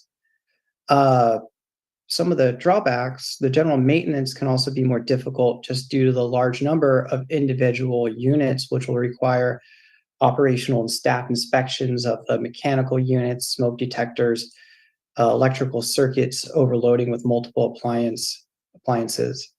There's smoke detectors and fire extinguishers that are easily disabled and vandalized by residents. And those individual mechanical units, I'm talking of like heating and cooling, are typically low efficiency and require regular filter changes and frequent maintenance due to damage and overuse. From our opinion, working across a lot of different projects and with different tiny home products, we feel the interior is a little unrefined, and they have not been adequately tested for fire resistance. Several sites have caught fire, and we'll talk about that later. Next slide. So of course, we can all kind of imagine that these modular sleeping units, tiny homes, micro shelters, they don't contain individual bathrooms or showers. And so that means that shared facilities must be accessed by walking outdoors. So this is both a health and a security problem. On the security side, kind of imagine late at night, a victim of domestic abuse has to go outside and use the bathroom. So we define that as a security problem, nighttime hours for women, seniors, and people with disabilities. And it's problematic for mixed populations on one site, meaning gender, such as the trauma abuse victims, transgender, and mentally ill clients. So aside from the safety concern, there's a health concern. So you're traveling outside at night in freezing temperatures from a shower to your unit. That's been known to cause negative health effects due to the exposure to cold in a damp environment. And that's per NILH standards that we reference in our overall report.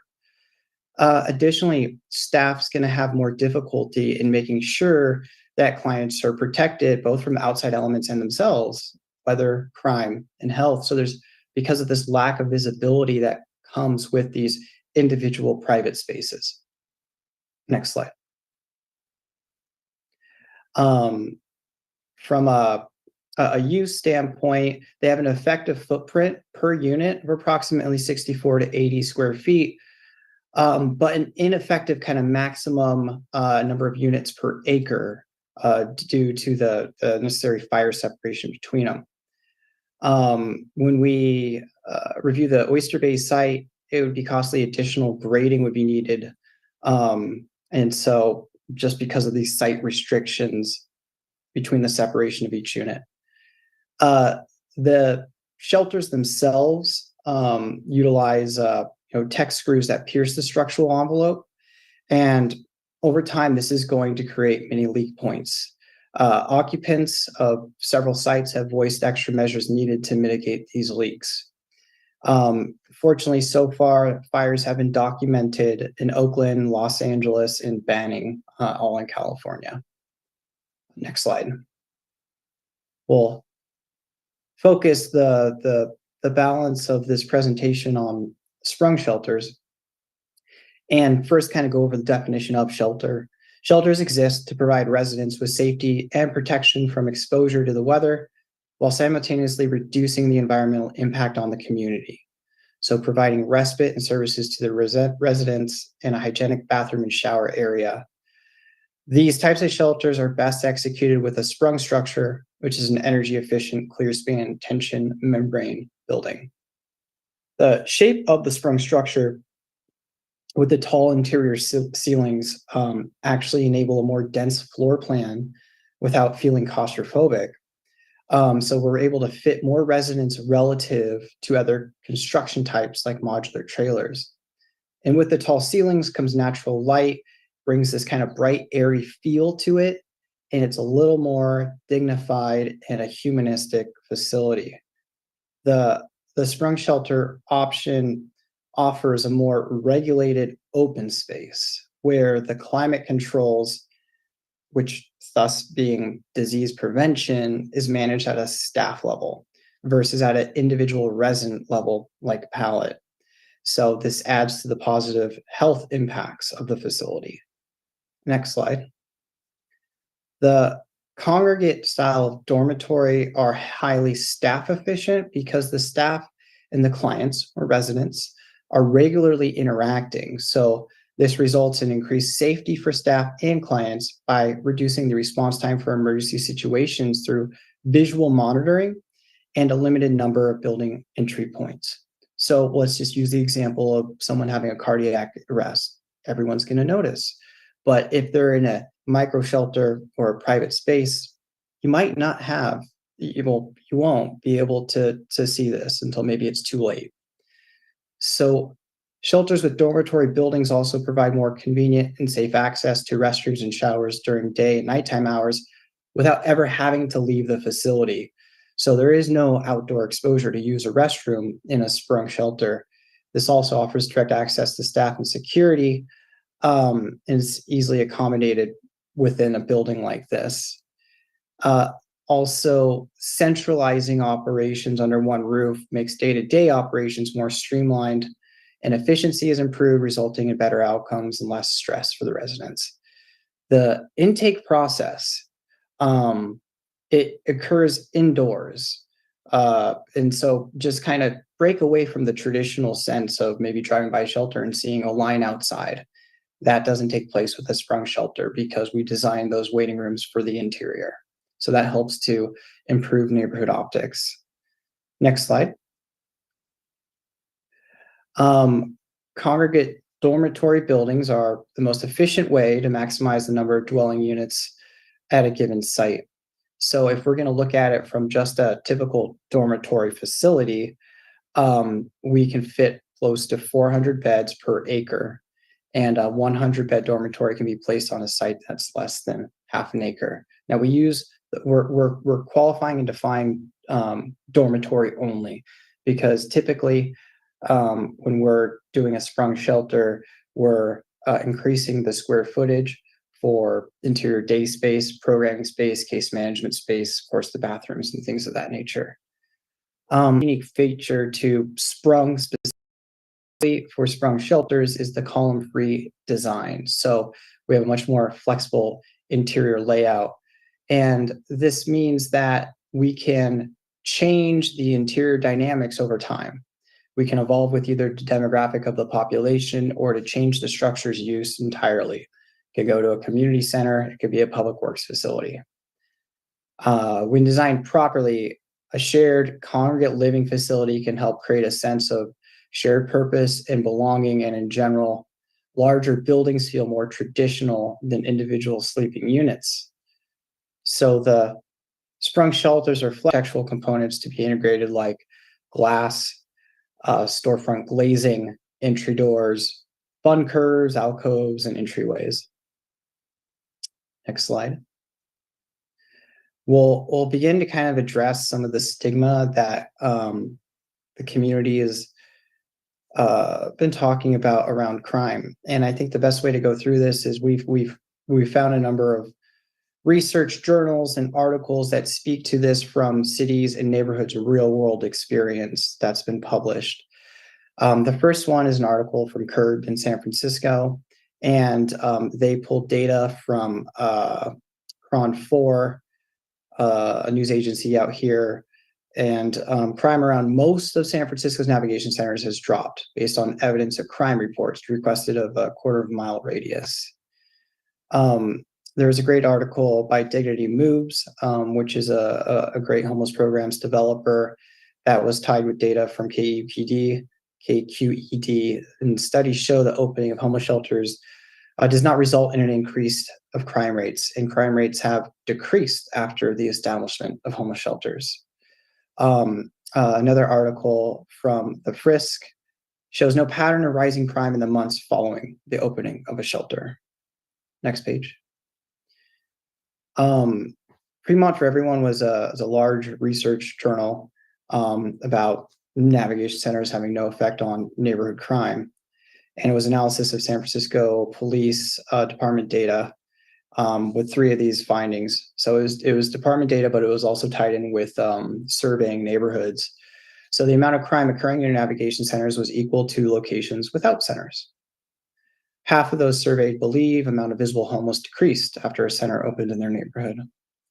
And neighbors living within 1 block of the navigation center did not believe that the centers had any effect on the value of their property. The last article is one for an interesting case in San Francisco.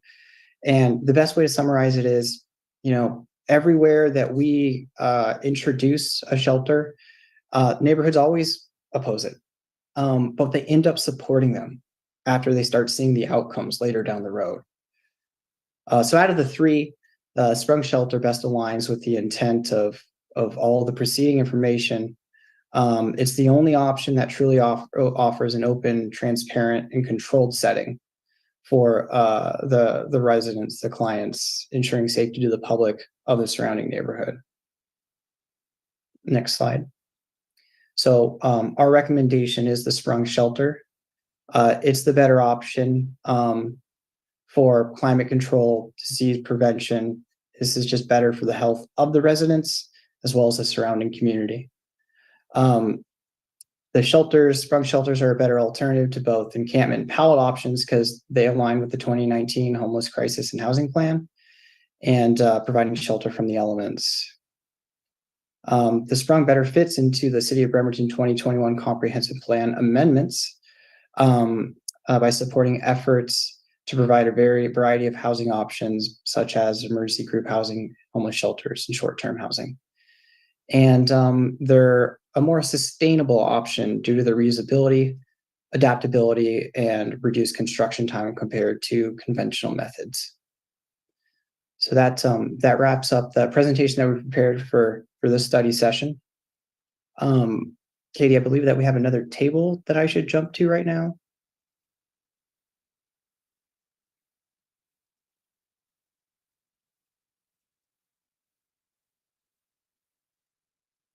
So Katie's going to pull up a table, and of course we reviewed a lot of stuff, and sometimes it's easier to put a lot of that onto one sheet and kind of start to begin to compare and contrast the 3 different options based off of different categories.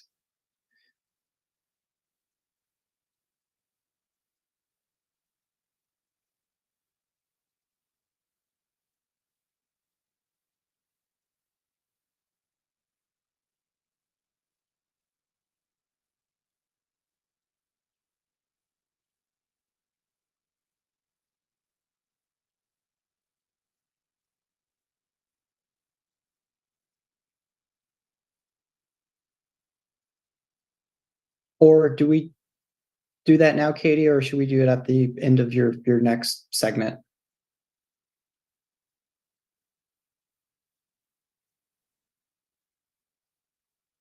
We can't hear you guys. You're muted, just in case you were speaking.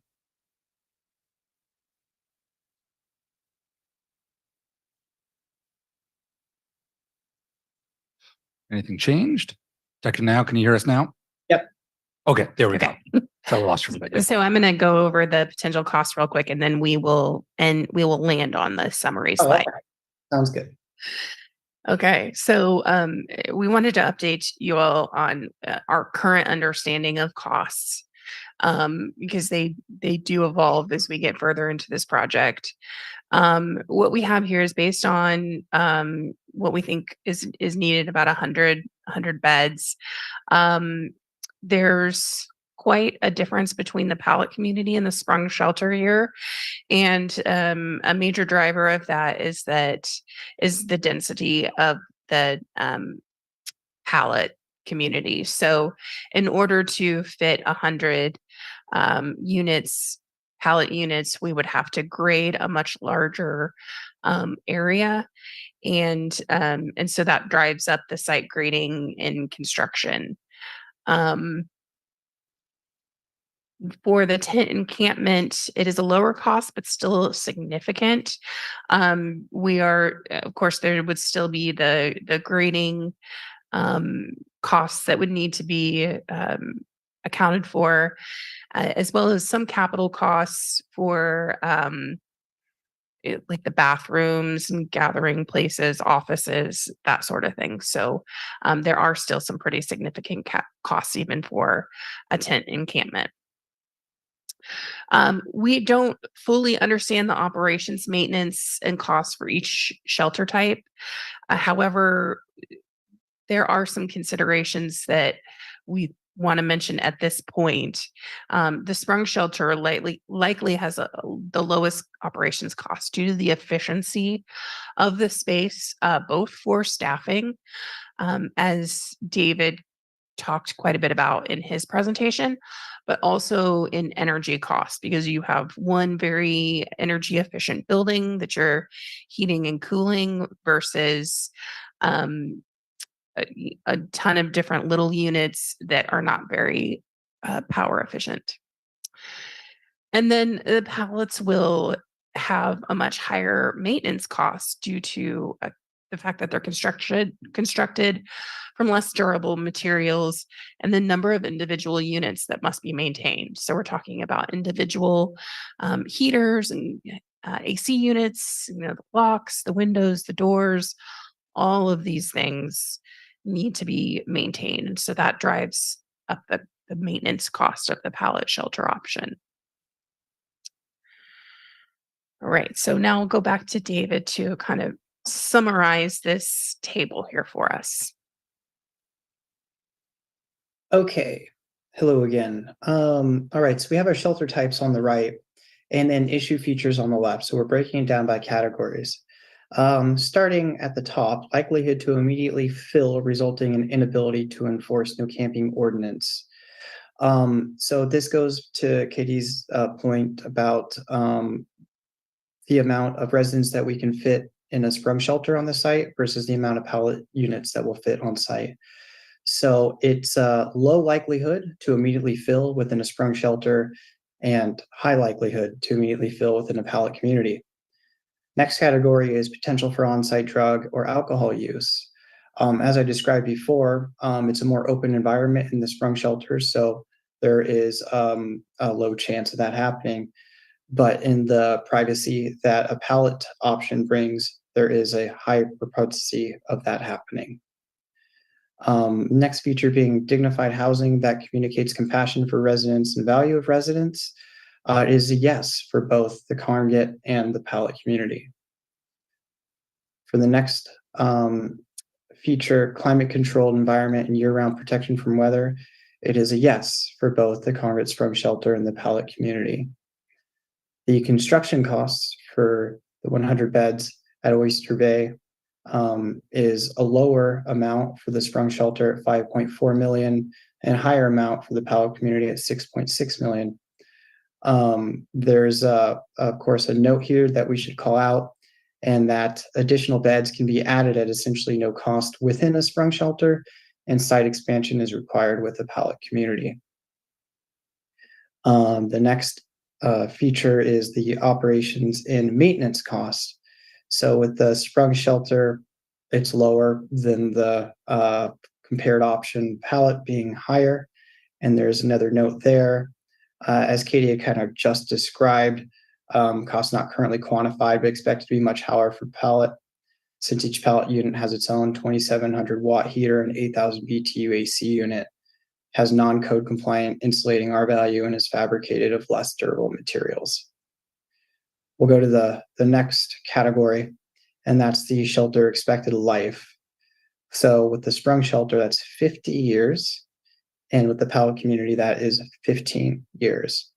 So the note here is that the sprung structure warrants the skin at 25 years and the substructure, the structural components, at 50 years. Pallet shelter warrants their structures against manufacturing defects for 2 years. Moving to the next category, can the option incorporate architectural features, glazed entryway vestibules? The sprung can, the pallet cannot. Next category, facilities centralized in one space, can use restroom without going outside. The sprung shelter, yes, and the pallet community, no. And the last category, can the shelter be repurposed? And with the sprung, you can, for a number of different ways. The first one that I've already described, with it having a column-free interior. The second reason is the substructure is aluminum. It's an all-bolt assembly. It can be relocated if need be. For the pallet community, it cannot be repurposed other than a pallet shelter.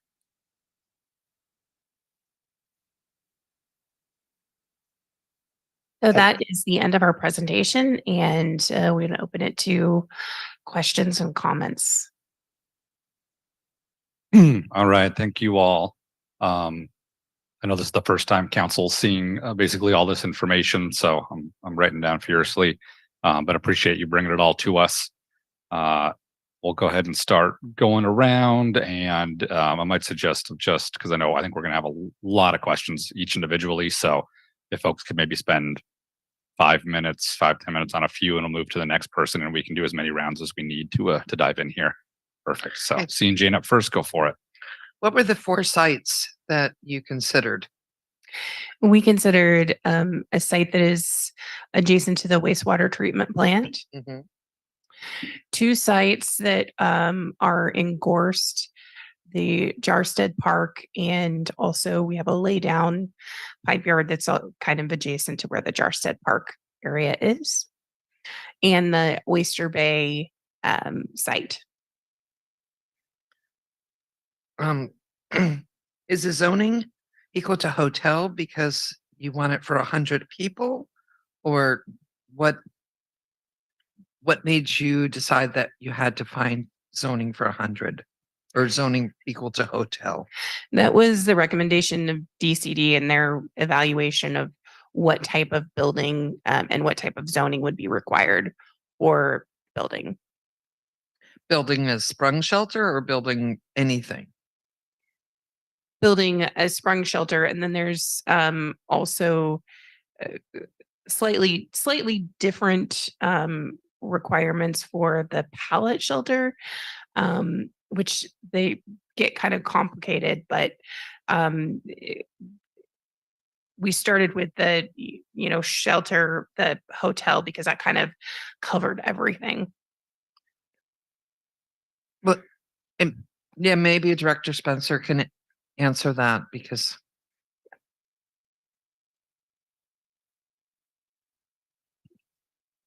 we're running out of microphones, but I think we can share.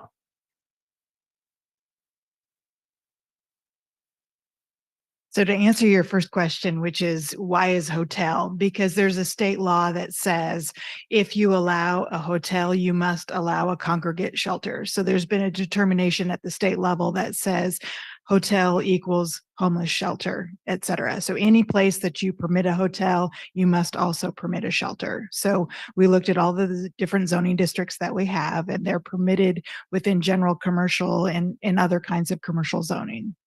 So there is other zoning besides Yes. hotel Any within the city that we own property.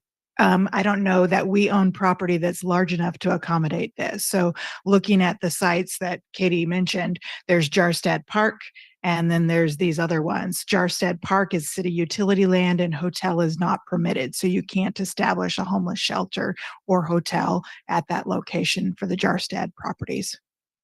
So based on wanting to have all noticeably homeless people in one place, you determined that you needed this large of an area. Am I correct? I mean, maybe if, and I'm not saying this is my idea, but say we wanted to do 5 smaller areas in town that only served 20 people at each place, because there's going to be there's different types of homeless people. It's not just folks who were living down on MLK and Broadway. That's just a small amount, but it appears that this may be the plan just for those folks. So anyway, you do need a ½ acre, 1 acre, 3 acres. What? So I think you're asking a multi-layered question. The question before me was about where does zoning permit shelters? So that was So general hotels commercials. 1. Yes. Hotels is for a shelter. And then as Katie talked about, we had to start looking at sites that met the city's standards for encampments. And the city has code standards for encampments. And that's where she talked about the acre site. And I'm happy to get you that code reference. And I didn't make the determination about, splitting up into one site or multiple sites. That wasn't my call. The question before me was, where does the zoning permit a shelter to be established? Okay. So it's commercial. Okay. All right. Thank you, Jay. Another question I have, we have a lot of unsheltered people who are living in RVs, living in cars. Is this to serve them also, or just the folks that were visible this summer on MLK and Broadway? So we are planning for parking at this site. And so folks who are living in their cars could park their cars and utilize the shelter, be a client of the shelter. Not necessarily live in their cars, but they could certainly safely park their car at the shelter and use the shelter. RVs are a little bit different, because they're obviously quite a bit bigger.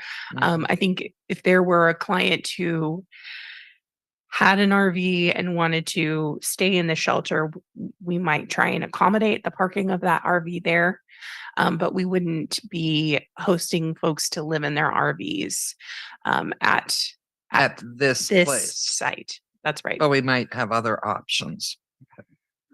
I think the mayor wants to add something. Yeah, and that's the operations, this will be another a checkpoint that you'll have is when we actually get to operations, what's allowed on the site. I think we all know that some homeless people staying at shelters need a car to get to work. Right. And some of them living in the cars on the streets actually go to work during the day. And so there's another project we will be going into in the new year that might talk about a safe parking place. And so Katie was just bringing up what might be some options. But again, that's shelter operations, and that would be the next, that's down the road a ways. Of course, you'll have to agree to those. Yeah, and I have to disagree with the presentation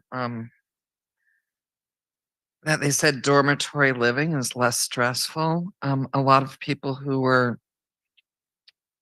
much more experienced in working with folks who are without homes claim that that is not the case. So I'm not am not sure where that fact came out from your consultant. And then I really have to disagree with that that this has been really transparent. I mean, most of the public outrages is and I, as a brand new member of council, have been to every meeting and I haven't heard any specifics. Folks who live by Oyster Bay, they don't know that this is going to be fenced. They don't know that people aren't going to have to leave every day. I mean, they do right this minute. They don't know about that you're not going to kick people out and that it's not going to look like Salvation Army, although Salvation Army, I mean, they provide a great service, but that's not really what the neighbors want. So I really don't think it's been very transparent. I think when administration and staff is talking to each other on a committee and they like have been bouncing ideas off of each other, there might be the assumption that other people know these things too. But I mean, it's pretty evident with all the folks who were at a study session that people don't really know what's going on. And this is the first time that council has actually heard this level of detail. So I'll let the next person go. Or if you want to respond. Yeah, no, Mayor, feel free to respond. I think it's important. Okay, thank you. The work that went into developing the site decision was ongoing through the summer as we communicated and I communicated to the media and to the city council at multiple camping ordinance discussions.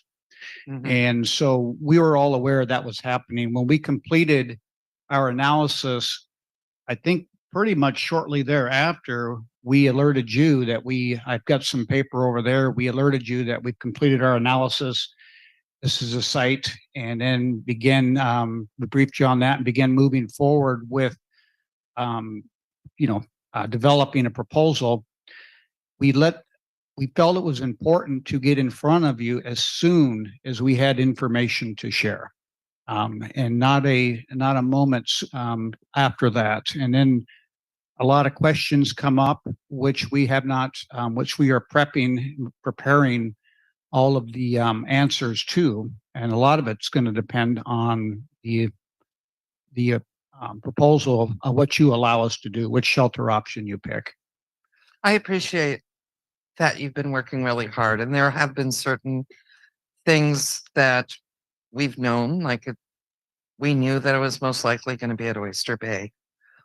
But I think it's just saying the devil's in the details, and that's what's scaring the community is there was not a good understanding of the details, and that's what scares people.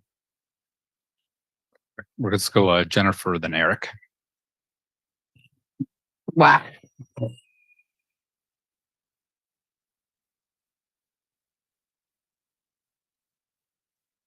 Have poltergeists here in our No.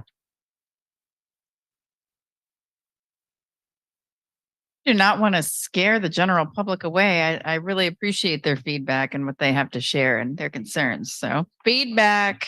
Oh, gracious. Well, now that we're all awake again, and so that presentation was about 30 minutes. RPM is is RPM that was David? Is that right? David Renard? Yes. Are you a consultant? I don't know if you're asking RPM as a firm or as me as a person. Well, I think we keep using the terminology consultant, and I'd like to know do you consider yourself a consultant? Sure. Okay, thank you. That's all the questions I have for you for now. Because I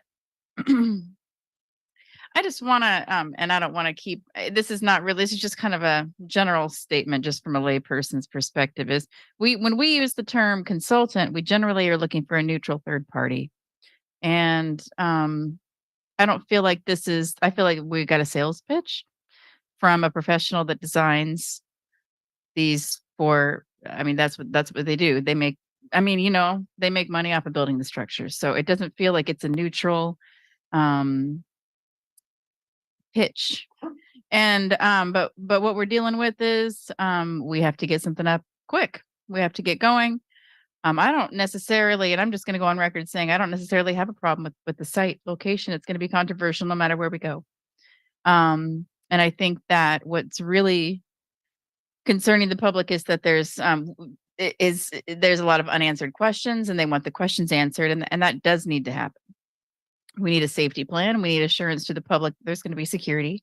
I think council's ready to put security funding into place for this and support our neighbors and our constituents feeling safe. But I guess I think I'm just feeling like we just spent 45 minutes getting a sales pitch from a company that does this for a living.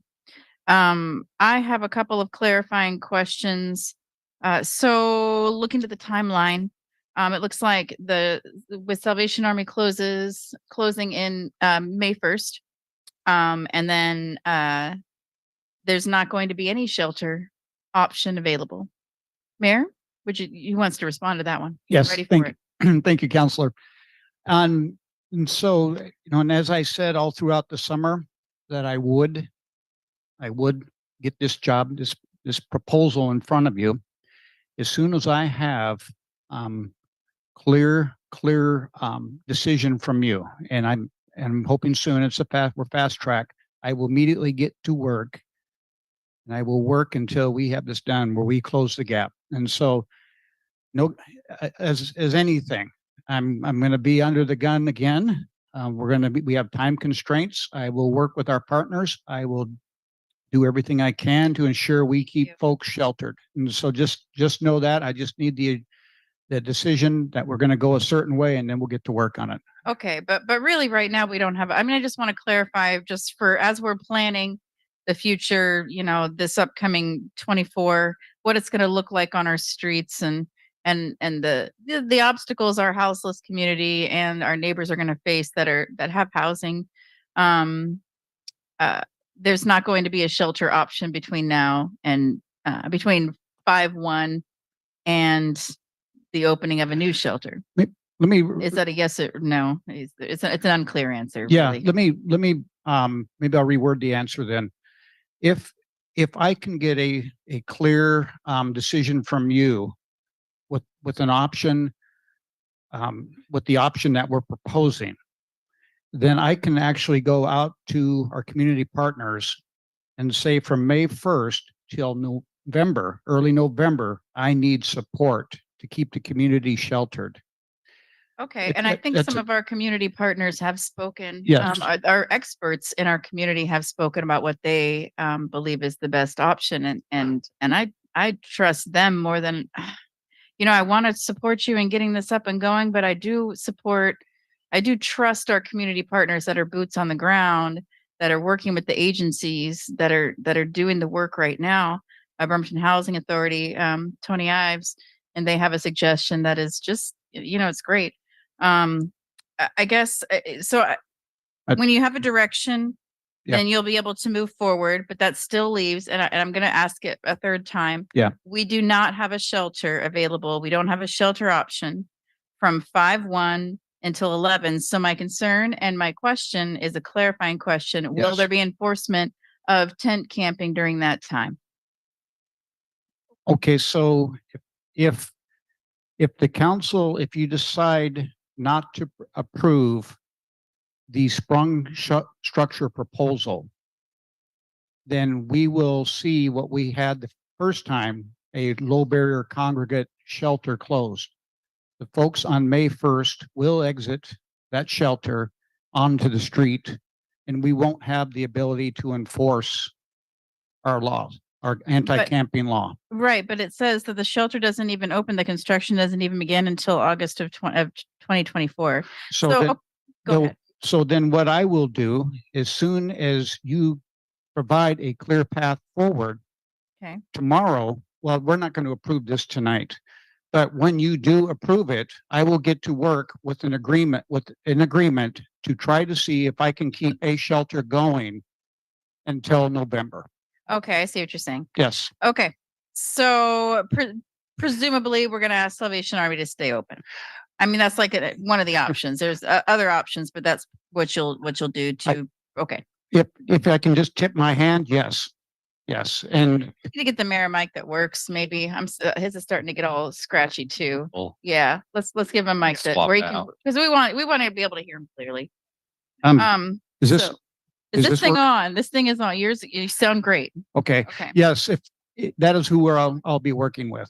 And so here's the thing with setting up a shelter, and I'm getting way ahead. We're getting into scenarios here, but it takes a while to hire shelter operators. It takes a while to mobilize volunteers. Of course. That would be my first choice, is to work with community funding partners like Kitsap County to see if we could work together to keep that shelter open until the low barrier walk-up congregate shelter is up and running. Okay.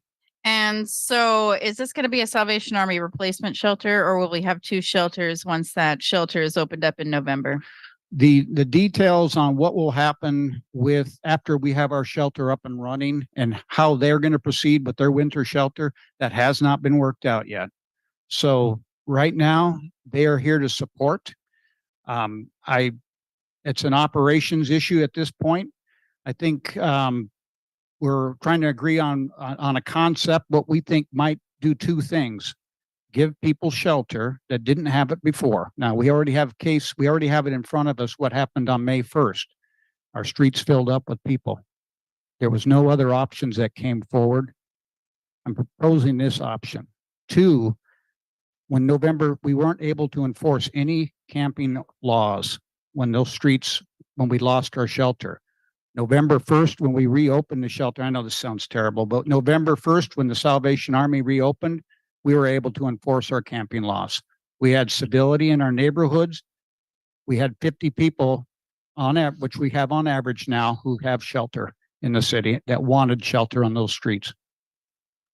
I'm not sure that if I'm providing you the certainty, but that you're looking for, Counselor. All I can say is that I will get to work immediately once I have a date certain, because I'm going to provide a date certain to the best of our ability, a timeline of November 1st. Thank you so much. Attorney Fennell, can I clarify that question with you? If we don't have an open shelter, then that means that our camping ordinance is unenforceable. Is that correct?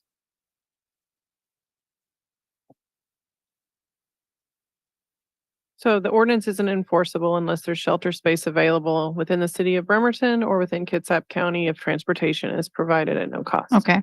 And so we would at our cost, at the city's cost, provide transportation to a shelter that's available. And to my knowledge, the only other shelter that would be available is perhaps in Port Orchard, but I think that's run by the Mission. So I guess those are my questions for now. Thank you for your grace and letting me spend some time asking them, and I'll wait for my second round. Again, Eric. Okay, I want to start off by saying thank you, Katie, for taking on this task. When you got hired, I don't know how many years ago, I doubt you envisioned you'd be designing amongst your projects a homeless shelter or a designated area. You didn't sign up for that. So I guess other duties is assigned. But the reason I mentioned that, heartfelt thank you. Tremendous amount of pressure, and my discomfort is that, first of all, Mayor, we dumped this on you. We did. The City Council dumped this on you. And I said last Wednesday, I don't want to go back to where we were before we passed this camping ordinance, anti-camping ordinance. And so we put in another clause in the ordinance that said to the effect, if there's a designated campsite available, then you still can't camp on the right of ways and parks and whatnot. When we passed that, I did not envision that the city would get into the business of running a homeless shelter. And I don't want the city to get into the business of running a homeless shelter. I really don't. We don't have the expertise. We have public works staff designing this. I mean, is this insane or not? Are we going down like, holy, really? And I understand this is an emergency. You got to pick your best resource. It could have been parks. It could have been DCD. It's a combination, but here you got Katie and Tom saying, okay, this is what we're with the mayor's guidance. I understand it. So thank you for doing that. I mean, we forced it on you. My first preference is, what can we do to keep the Salvation Army to stay open 24 hours all year round? And so we don't have to do this. Can I jump? Sure. I just talked with them. We have talked. They are out of the year-round 24/7 shelter business. Can everybody hear me? I can hear you. Yeah. So they're out of that business. They are a partner, and so but they are completely out of it, 100%. And I actually, I mean, Doug Washburn from the county. I asked him to come to verify, to re-verify this. Doug, the Salvation Army's reported to you, they're out of this business. So, yeah, you're out of the year-round business. Just for the recording, sorry, that was Mr. Washburn saying yes. Yes. Okay, thank you. Okay. We, Thank you for that clarification. So that's my first preference. The second, as I stated, I do not want the city running a homeless shelter. So, Mayor, Yes. what is the plan? Is the city going to be running a homeless shelter? No, we will get him. My goal is to make this a seamless transition from Salvation Army to a bridge situation to our shelter. We will not operate that shelter. That will be contracted out. And so, and again, I don't want to get too far into ahead on who we might propose. But if it works out, we'll do something where the Salvation Army takes it over. I think we do it in the short term, and then we evaluate what do we want to see in a shelter operator. I am comfortable with the Salvation Army, but as we go through the steps of approving contracts, especially operations, and what do we want to see for outcomes with a shelter, there may be an RFP that needs to go out. And so that's a couple steps down the road, but we are not going to be in this business. I've got to get these folks back to other city business. We have a lot of projects going. This is hold everybody off, work nights, weekends, holidays, just to get what you have in front of you. Okay. A follow-up question is, do we know how much it would cost to run a shelter of this type year round? Because if we're building it, yeah, even if we're not operating it, we're going to pay to have it operated. How many millions of dollars, and can the city afford this? Yeah, it's going to be what's happening right now. I mean, Doug, are you comfortable coming up and talking about how much we support you support the Salvation Army, or it's up to you? Okay. I'll just share.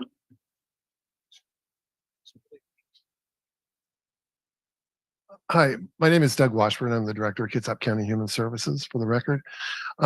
Currently, the Salvation Army used to open up during the winter time, for several years now. When we first started out, the county did not fund them at all for that. Then it became more and more expensive. We started funding at $30,000 probably 7-8 years ago. Right now, for the period they're open this time, it's about $1.1 million is what we're funding the Salvation Army. That funding comes from Department of Commerce. That's what the county is willing to support this, but we wanted either the sprung structure, pallet structures, or a hybrid of the two. We would not be able to support the other tent structure just because when it gets below 32 and cold outside, we're still in the same problem. So that's what it's costing now for about 6 months. It's about $1.1 million. So it'd be probably around $2 million. The Department of Commerce, we do have some funding for that. We'd still have to work together with grant funding. And we never know, as you're familiar with, we never know what the legislature is going to do. Kitsap Community Resources, Bremerton Housing Authority, St. Vincent de Paul, they all have other options for funding to help with case management that they'll step forward and help with that.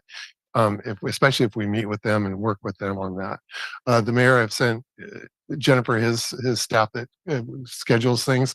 We've requested meeting times where we can get together with that group. So as soon as we have the mayor's availability, we'll get together with them and talk about what we could possibly do.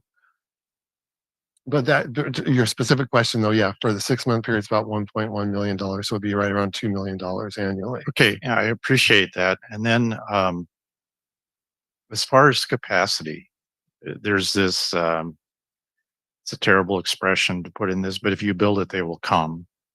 Is Kitsap County planning on having a sprung shelter and somewhere else in Kitsap County, or is everything going to be localized here in Bremerton?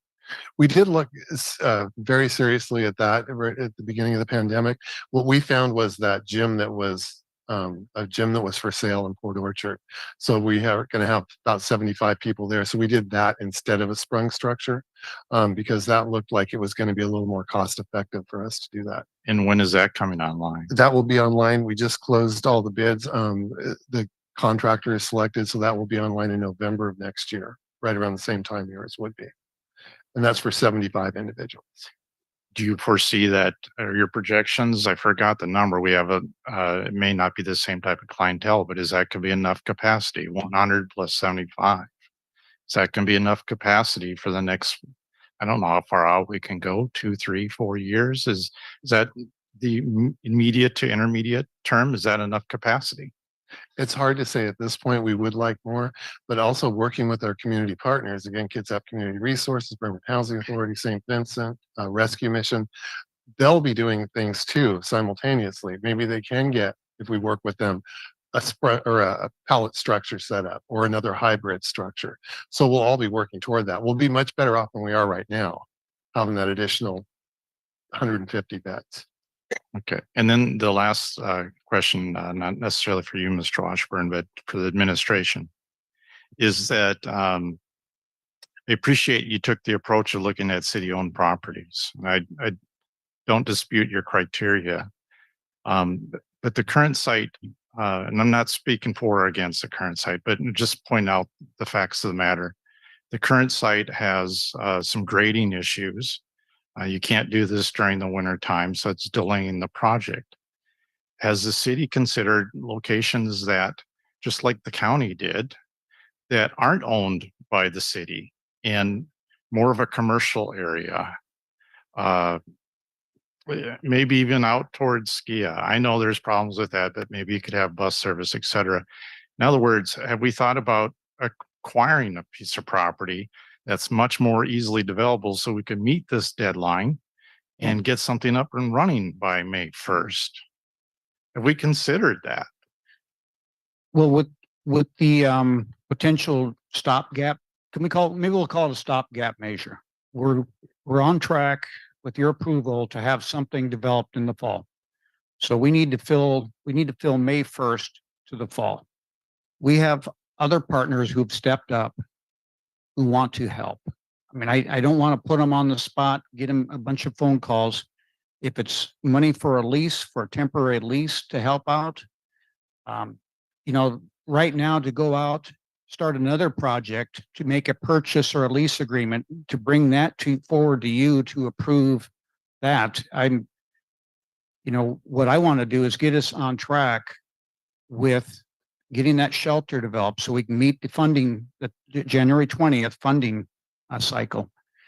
And what I want to go circle back to, Councilor, real quick, was a couple certainties we have in front of us. What happened, how our streets were regulated before the Salvation Army closed, what happened afterwards, and then what happened again after November 1st when it reopened. We're averaging 50 a night at the Salvation Army, a high of 60. During the pandemic, we were averaging about 75 with a high of 90. So that was a certainty that we have in front of us.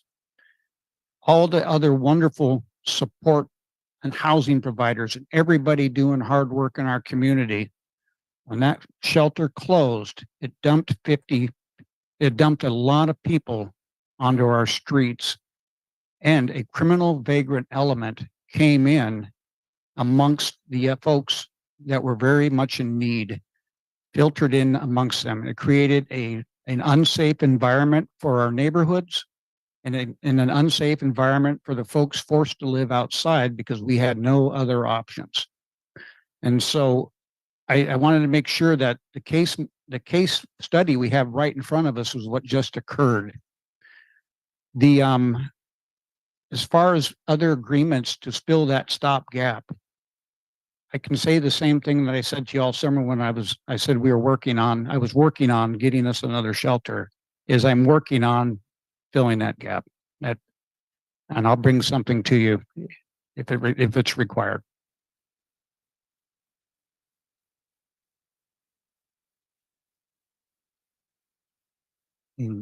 Leave. Oops, sorry. There's the mic. Take a second. Okay. Then very well. Denise, then Anna.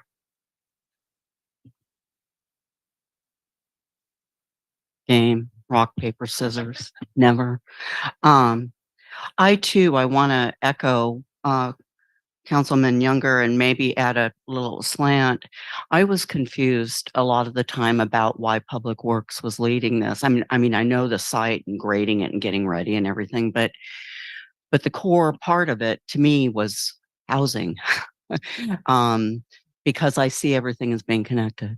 And so any kind of shelter is housing to me. So I'm always delighted to see Director Spencer available, for us as we proceed. But I do want to make note of that I know it was a group effort and all of that. But for me, it was flip-flopped. And that's just my perception.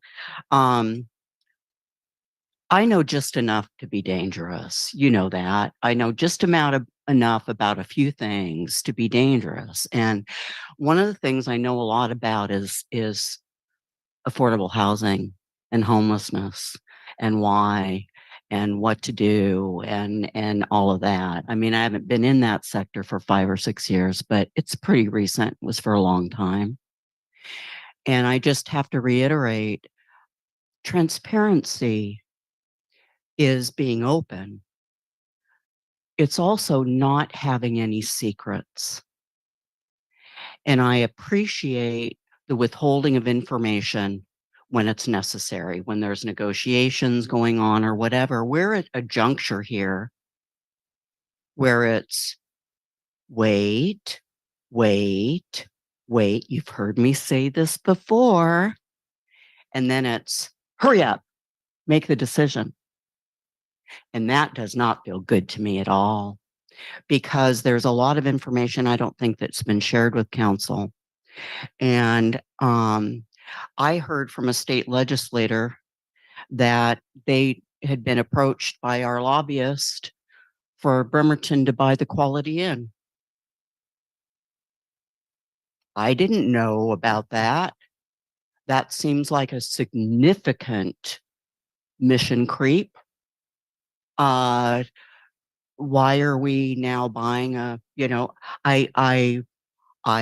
didn't know. It was shocking to me. And I made a joke of it and said, I guess we'll find out. I still haven't been told that, I don't think. My speculation is that it was a dual need. Salvation Army doesn't want to do this anymore. Sprung Shelter provides capacity. Salvation Army capacity can move into Sprung Shelter. It meets a county need, which I don't mind. Scratch my back, all that kind of stuff. And yet, I'm not feeling good about this. And I like the word hybrid, especially when something's being forced down my throat. And that's what this feels like. I want to agree with Councilmember Chamberlain. It sounded like a sales pitch, and it was a distributor. They're not, I'm sorry, they're not professionals. I'm looking at Joe Rozak in the audience here. That man is an expert. Jill Stanton right behind him. That woman is an expert. And they were at tables and they weren't listened to. And I am at my wit's end with this. What they have finally provided to us, they did, this group of community partners is a hybrid model, 3-pager. They stand ready to help us make it happen. I don't think it took a year. And maybe the right people were involved in that discussion. I don't know. But I think I do not believe that the administration has been transparent about this project, because I've been told, wait, I can't talk about it, wait. And now I get this amount of information, and I'm going to be asked to make a decision. I'm going to, I'm going to respond to that. This is not the right process. It's just not the right process. And I think the council has a huge responsibility in here, and we've been met at the last hour with a proposal, and now we're going to have to figure out what to do. I do want to get clarity. I want to get clarity that there is in the works the possibility of buying the Quality Inn to use as shelter. There is not. This Quality Inn is being looked at. No decision to move forward. And so there's other projects. When we talk about potential stopgaps, could be one. Not ready to make a proposal on how or what that might look like. Right now, they have 20-some rooms that they could lease. Okay, that could be negotiated to help get us through. Multiple options. People have stepped forward, different organizations willing to do it on a very temporary basis. A lot of options. I didn't bring this crisis, the homelessness crisis. This is here in Bremerton now. So we are operating, we can call it a crisis level. And so I'm moving as quickly as I can. And, I told everybody, be ready for a lot of information, be ready and do some homework. If somebody had a solution to this problem of these folks on our street all summer long, I sure wish they'd have stepped up. Nobody did. The city of Bremerton, I am stepping up. I'm going to work to ensure that we don't have our streets filled with individuals again, where we cannot enforce our camping ordinance and we have people without shelter. So if there was some great ideas, we could have used them, and I know you sure could have, because you were in this room with hundreds of people, study session after study session, meeting after meeting. So I'm providing you an opportunity and a proposal so where that doesn't happen again. With all due respect, there is no I in team. And I know there was a heck of a lot of people that have been working on this on your staff for a long time. So I thank you. I truly do. I appreciate all the hard work. I'm finding fault with the communication of that hard work. And I do believe that our community partners tried to provide some answers and some input. And I do believe that they were met with and listened to and basically turn your back. And I think there's fear with our community partners that there might be retaliation. This is not a good situation. And this has been created because of the style of communication with this administration and city council and the stakeholders in our community. And it's blatantly obvious. And so I look forward. I think there are some answers here. I don't mind the quality. I actually think a hotel is probably a really good place.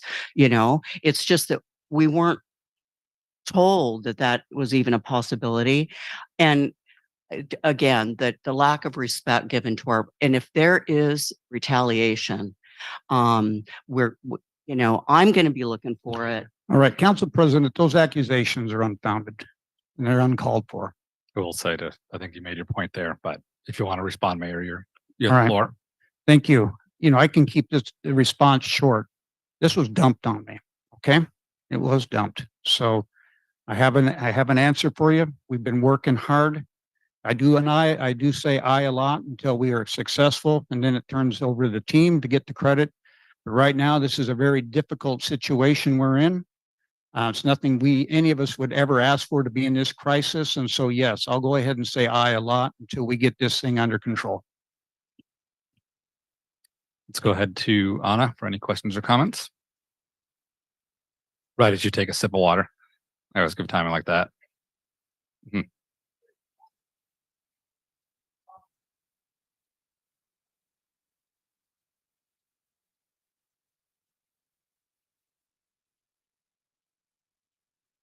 What's that? All right, so far it has not exploded, so this is good. I really appreciate everyone going before me and listening to all of your comments. As far as Mr. Reynard goes, to a man with a hammer, everything is a nail. I do think that disrespect has been shown to council by the omission of a great deal of information. Just to start with the most recent, the presentation that we were given tonight is something that could have been included in the packet. It's something that we could have examined. We could have looked at it. We could have put together questions to ask. Instead, we were treated to another oral presentation, information that flies past on slides, and it leaves no trace behind. Sorry, I'm trying to be professional and charitable. One of the things that the team, Tony Ives, Jill Stanton, Joe Crane, KCR, Bremerton Housing Authority, and St. Vincent de Paul have included in our packet is a hybrid solution. One of the things I like very much about this hybrid solution is it requires a site that is only 1/2 acre in extent, and it appears to take notice of the fact that though Salvation Army's capacity is 75 people, as the mayor and others have said this evening, we are having regular occupancy of 40 to 45 people. A new congregate shelter is opening in Port Orchard in fall 2024. A third congregate shelter is not, it would be 3 during the winter months alone. I realize that. But a third congregate shelter has no clear need. And anybody in this room is a woman or has had a brush with mental illness or has had trauma or been a victim of domestic violence. I really want you to think about how safe you would feel walking basically into an airport filled with beds side by side, only far enough apart to allow for the fire code.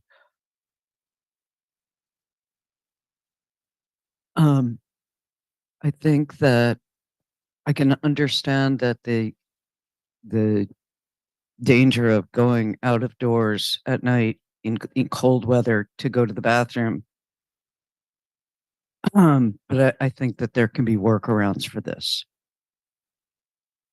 I think it's really important that this council and this city think about the basic dignity that accrues to someone who can go into a space and close the door on it.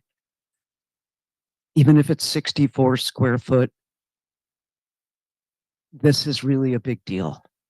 And when you go home tonight and you close the door on your house, I want you to imagine what it would be like having another 15 or 20 people in there sleeping on beds, snoring probably, at least. The thing that I find really great about the proposal from Ives, Stanton, and Crane is their emphasis on, hang on, I'm still lousy at this page thing. Their emphasis on intake and case management. Eric, you brought this up last week, that why isn't Bremerton Housing Authority running this? Or why isn't some other organization set up to do this, running it? The structure is of course of importance, but the housing, the homeless community has only their homelessness in common. There's 100 reasons why you come in there and end up without a house, how you fall through the cracks. And I'm quoting here from our packet, the process for access to an emergency shelter is equally as important as the physical structure itself. If we're going to do this, or we humans, if we're going to do this, let's do it so that we are helping people move along the continuum of care, moving towards something. Being warehoused in a congregate shelter, you've got to be pretty flippin' extraordinary to be able to stand up to that day after day.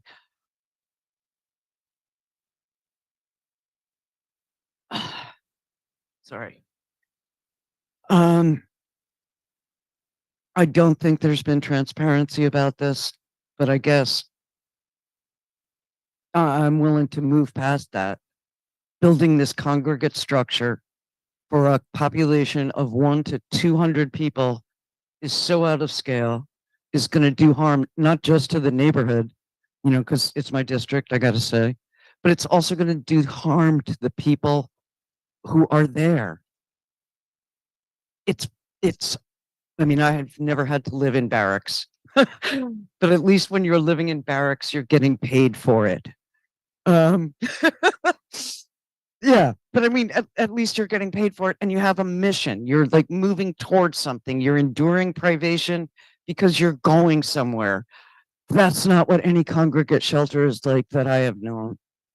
I worked in mental hospitals before they became, extinct, and they were giant congregate shelters. Not helpful to almost anyone. The other thing, am I nearing the end of my 5 minutes? I think you're good, but if there's any questions, especially. Yeah, okay, I'm almost done.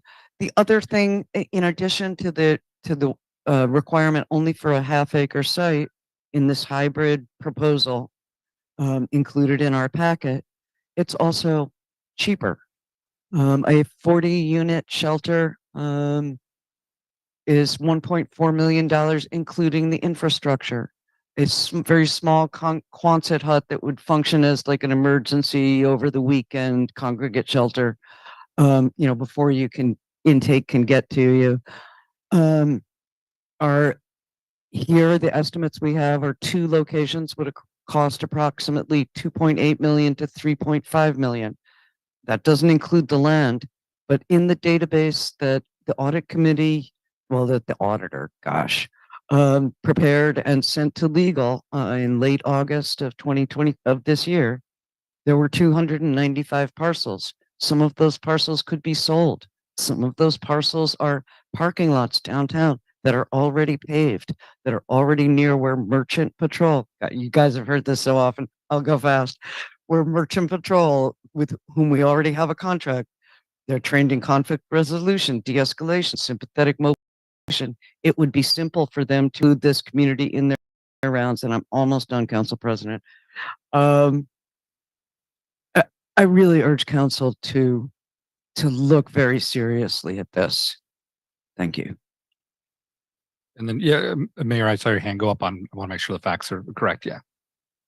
There's no interest in 100 to 200 bed operation. We are currently averaging 50 with a high of 60. In the past, there's been 75 with a high of 90. We will work together. Once we get a basic concept, shelter concept, then we can just start to discuss how large this facility will be. And then we can talk about whose responsibility, and as far as people on our sidewalks and the unregulated camping in our neighborhoods, almost in people's front yards. And we can talk about that basic responsibility. Who does that fall on? And just so everybody knows, there's two more things. I'll be quick with one of them. As far as the transparency, we were working on the presentation until 4 o'clock.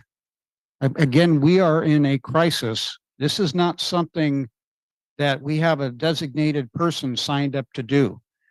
Everybody here, that's staff, legal, community development, public works, all working together, pulling away from the regular day-to-day business, including all the other projects we're working on, to try to put this together and be professional about it. A lot of work. We shared as soon as we had what we had. So I just want you to know that. And there was one other thing, but we'll just call that good for right now. So I'm sure I'll get another chance. I appreciate that. Thanks. Sounds good. Absolutely. Is this mic working or is it also in and out? At Test the 1, same 2, test time? 1, 2. All right. As long as folks can hear me. All right. No, thank you, Mayor. I do want to recognize this is not easy. I think I've said repeatedly, there's been a failure at the national and state level to address rising homelessness, and it's fallen to the cities, unfortunately, to address. So I look forward to seeing what we can do working together, but acknowledging that, and absolutely huge thanks to staff and everybody for working on this. And Mayor, I appreciate you've said all year you're taking the lead on shelter, and for working hard on this. Council had to work hard on getting the camping ordinance and come up with their own proposal. So I know what it's like. But I do want to recognize too, to some other comments, this is the first time we've gotten this level of detail as far as a comprehensive proposal goes. So we do have a responsibility to do due diligence and know that any decision we make essentially sends us down a certain path that involves millions of dollars. So I do appreciate being able to dive deep. And with that said, my kind of start really high level and then some clarification. I think first, Mayor, it'd be good to clarify what's the primary purpose of this proposal. We have limited, resources and money, and is it to make sure our ordinance is enforceable? Is it helping folks transition to new housing? Is it permanent supportive housing? Yeah, et cetera. So it is a primary purpose is going to fill two needs. There, and what I consider now to be part of our basic core functions. So one, with the congregate living shelter, we're going to be able to maintain capacity per past history and per the study that we showed you. So one, we can enforce our anti-camping ordinance and maintain civility and safety in our neighborhood. Equally important, the folks who will accept shelter will get an option to have shelter. And we already know through the summer, there was no other options. And so every bed was full, every door was shut tight. There's a waiting list for those doors that will close behind you. It's anywhere from 100 to 175. It could be larger. So there's a long wait list for those. The shelter, we have capacity. We've maintained capacity. I anticipate we'll continue to maintain capacity. So there's two things: shelter for somebody who's fallen through the cracks. They can't get into a bed or get into a place. At least they are out of the elements, warm, safe, and dry, and fed. Those are two basic reasons. Okay, thank you. I think it helps have that kind of clarity as we try and meet that goal. Sorry, is there a technical issue? Point of information, do we have, I can't see the screen to see if anybody else wants to weigh in on this. I know we have some guests online. I just wanted gotcha. to ask The about consultant. I just let Consultant, you mean? that. Yeah. I don't mean attendees. I mean our That's fine. the I RPM think I have a team. question or two for him coming up, but yeah. I just let Katie know we do have our consultant has his hand up. Oh, okay. Let me ask if there was a missed question from a while back. Sorry that we couldn't see your hand. I do need to stand up against some disrespectful comments to what my firm does in this space. We're a architecture and engineering firm. We're not a distributor. I don't know where that comment is coming from. We utilize prefab, pre-manufactured, and pre-engineered building products for a very inventive project delivery method to help lower construction costs, because homeless shelter construction is with public wages, which is dealing with the prevailing wage rate. So we've helped to reduce construction, shelter and design costs specific for homeless services infrastructure. And that's the mission that we live by. Thank you. I had some similar questions later on, so appreciate that clarification. So I'm gonna go back. So city versus county, I think I got that one answered, that the main focus is just for the city, that we want to size it just for Bremerton's needs. And on that kind of note, is there any plan to go into some of Eric's comments? Is there any plan to limit who can take use of the shelter based on where they are, or I know we're sizing it to what our current city needs are, but on that kind of, if you build it, they will come line of questioning, any way to regulate that? Hold on just a minute. Yeah, so this mic isn't, they're not doing great tonight, but Takes a second. Yeah.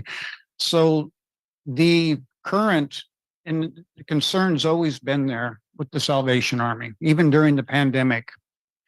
And they did not exceed capacity. And there's no screening at the door to ask, where did you come from? Basically, the congregate, and the congregate walk-up low barrier shelter is really designed to be temporary. It's not a place that you would flock to. And I'm just speaking from talking, working with Salvation Army for years as a board member and volunteering off and on at the shelter. It is a way to get somebody off the street in their own personal emergency situation. Get them a cot, it's warm, safe, dry, and they can be fed. So it hasn't been our experience. And I've been working on this for years with them in partnership. And it hasn't been our experience that people from all over the region or the county are coming there. They're maintain a pretty consistent, shelter capacity. No, thank you. Oh, sorry. Yes, go ahead, Ms. Scudder. I just wanted to add some information that we got through our research. We spoke with some of Doug Washburn's crew, including Carl Borg and their heart coordinator, who is the person who goes out, who coordinates directly, boots on the ground with folks for Kitsap County, and we spoke at length about this perception that if we build it, they will come, and what the heart coordinator shared with us is that that's not what they find. There is an encampment up in Silverdale right now near the hospital. Those folks, they've offered to transport them down to Bremerton to get a bed at the Salvation Army. They don't want to because they have jobs in Silverdale. They have community in Silverdale. Like that's where they're from. And so they don't want to come down to Bremerton. And that is something that they consistently find. So, folks in Port Orchard don't want to come to Bremerton. They don't want to go to Silverdale. They want to stay in their own community. So I thought that was really great information that they shared with us to kind of dispel that, that we would be kind of taking on people from other communities. Gotcha. And I think, yeah, that's excellent to clarify. And kind of one thing I always have in the back of my head is Bremerton's about 17% of the county's population, right? We're about 45,000 compared to 170,000 in the county. And so by that current point in time count, I would say if we already are the identified location of 55% of those experiencing unsheltered homelessness, we, let's say, are already serving, more than the proportional share across the county. And so I think we're right. And so you have to wonder, why are more folks than you'd expect just based on population in Bremerton experiencing unsheltered homelessness? And so is it because we already have services here compared to places like, Bainbridge and Paulsbo? And so I think that's something worth considering. Okay, so I'm hearing about 40 to 50 people in Salvation Army right now. It's gone up to Council President, it actually is 50. About 50 Okay, per the Salvation Army last night with an average, with a high of 60 this year. Okay. Yep. It's 50 to 60. It has spiked up to 90, I heard, in the past several years. Yeah, in the past, pre-pandemic, before the recent closure, it was 75 average up to a 90 at times, in the worst spike have up to 90. Okay. So if that shelter completely goes away, then we're looking to size something for the scope of around those numbers, 60, 70. Yeah. Yep. Okay. I think it would be helpful. I know Mr. Washburn really appreciated you coming to council and presenting. I can't even, it feels like months ago, and yet I know it wasn't. But I think if we can get an updated list of what facilities currently exist in the county with requirements and numbers, and just what's in the planning stages, that would really help just on the due diligence, seeing where this proposal fits in with in the county. I don't want to go through all the options right now with timing wise, but if we're able to get something like that updated, I think I'd appreciate. Yeah, unless maybe we do. Yeah, we actually do have that information, kind of fine tuning it at the moment so that it's ready to share with all of you. Like I said, we're running up against deadlines to get information to you as soon as possible. But that was one of the tasks that RPM took on, was to map the available shelter space and numbers and across the county. So we will share that with you. Excellent. Thank you. It's great to hear.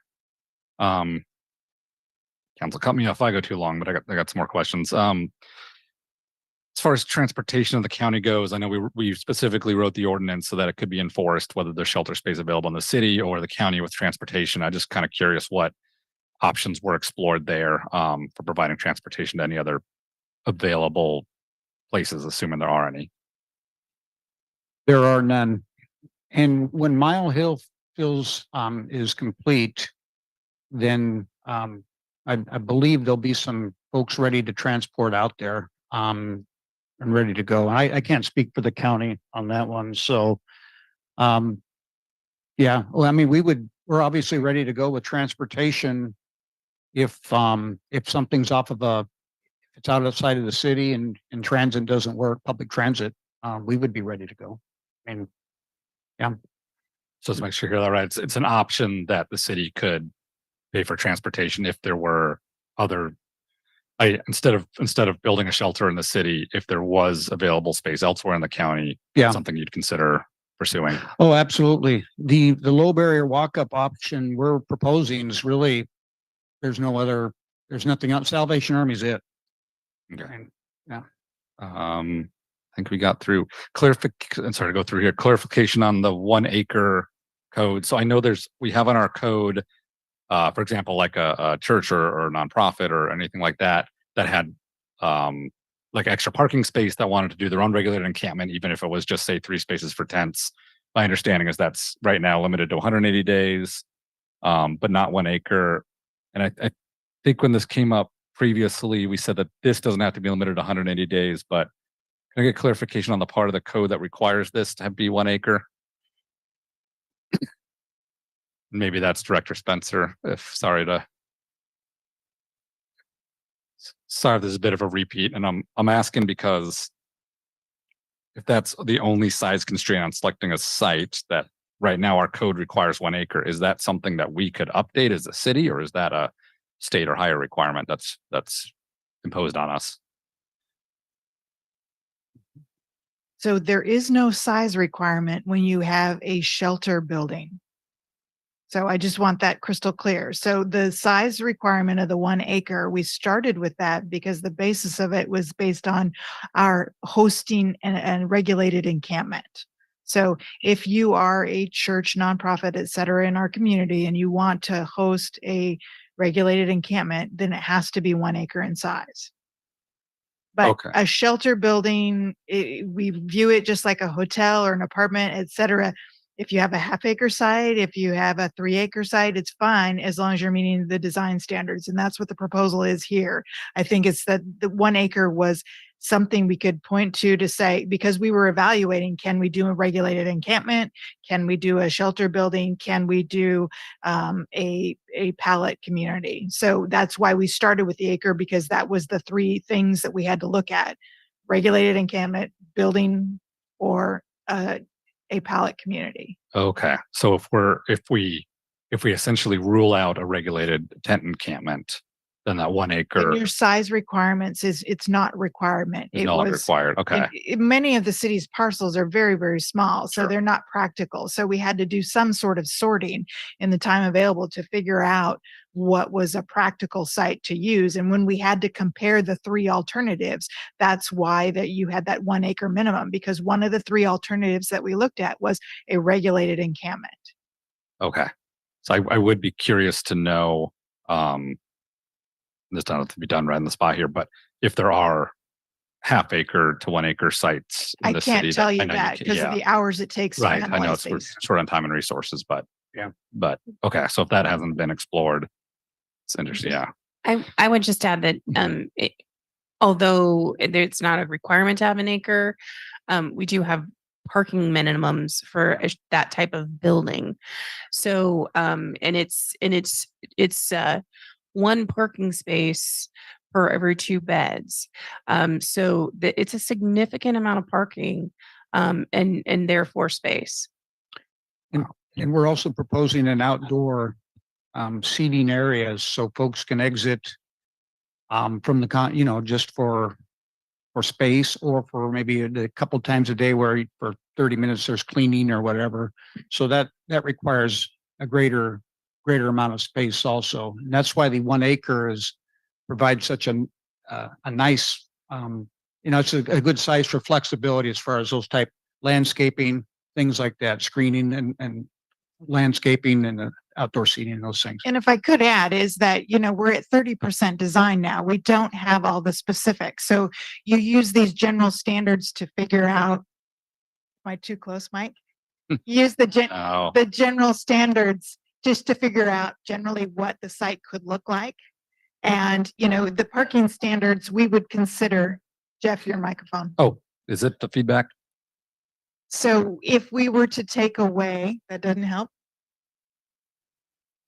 We would also consider parking analysis, et cetera, as we get closer. So it may, this is a starting place. This is what the code requires. The code also allows us to do departures from it for the amount of parking spaces that are required through special parking analysis studies. But it's a place that we have to start to figure out kind of what we're working with. It's as a starting place. I appreciate clarification on the process. Just a few more, unless I'm going over time. I can always circle back. I'm gonna look. I'll be just real quick. No. Some have already been answered. It's probably like 4, but perfect. Okay. Oh, now it's super high.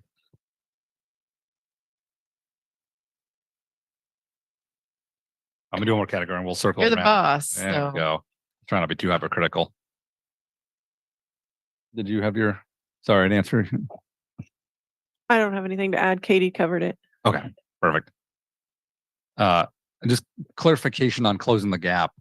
Is there an option on the table that would get something done by May 1st? I just want to make sure I'm not hearing that there is. Okay. So I just kind of want to clarify. I don't see how our decision on the type of shelter going forward, if we know that there's going to be a gap from at least May to November, that our decision affects your ability, Mayor, to work with our partners. And I heard a conflicting statement there on that. You were waiting on our decision, but then it sounds like there's been a lot of talk with community partners and possible leases already. So, Well, so the reason your decision is important is I have a start date and a stop date. And so then I have some certainty as far as negotiation, working, with a few partners, negotiation of a lease for a date certain for a specific amount of time. And if this were to remain open-ended, let's just say we felt we had time. let's say 3 months go by and we have not made a decision. That would be very harmful because I don't feel anybody is going to want to into an open-ended lease agreement. I don't have that. There's not a lot of folks who are wanting to get into this or stay into this business. If I can say I need this from May 1st to November 1st. And we'll be done. I think we can come up, we have a lot more options to pick from as far as who we might contract with to do this. Okay. And I think, and you probably, I'm sure you all understand it. If it's just, I need this because we don't have another option and the council is going to deliberate, that may be something that's a deterrent. Yeah, we'll have to discuss at the end here on our kind of next steps timeline. Yeah. We go to Katie and then I'll follow my own rules and pass it back to Jennifer for a second round. I just wanted to add to that and I can share again the timeline, but we do still have a pretty tight timeline for this project. So getting through the SEPA and the permitting process will take several months during the course of this development.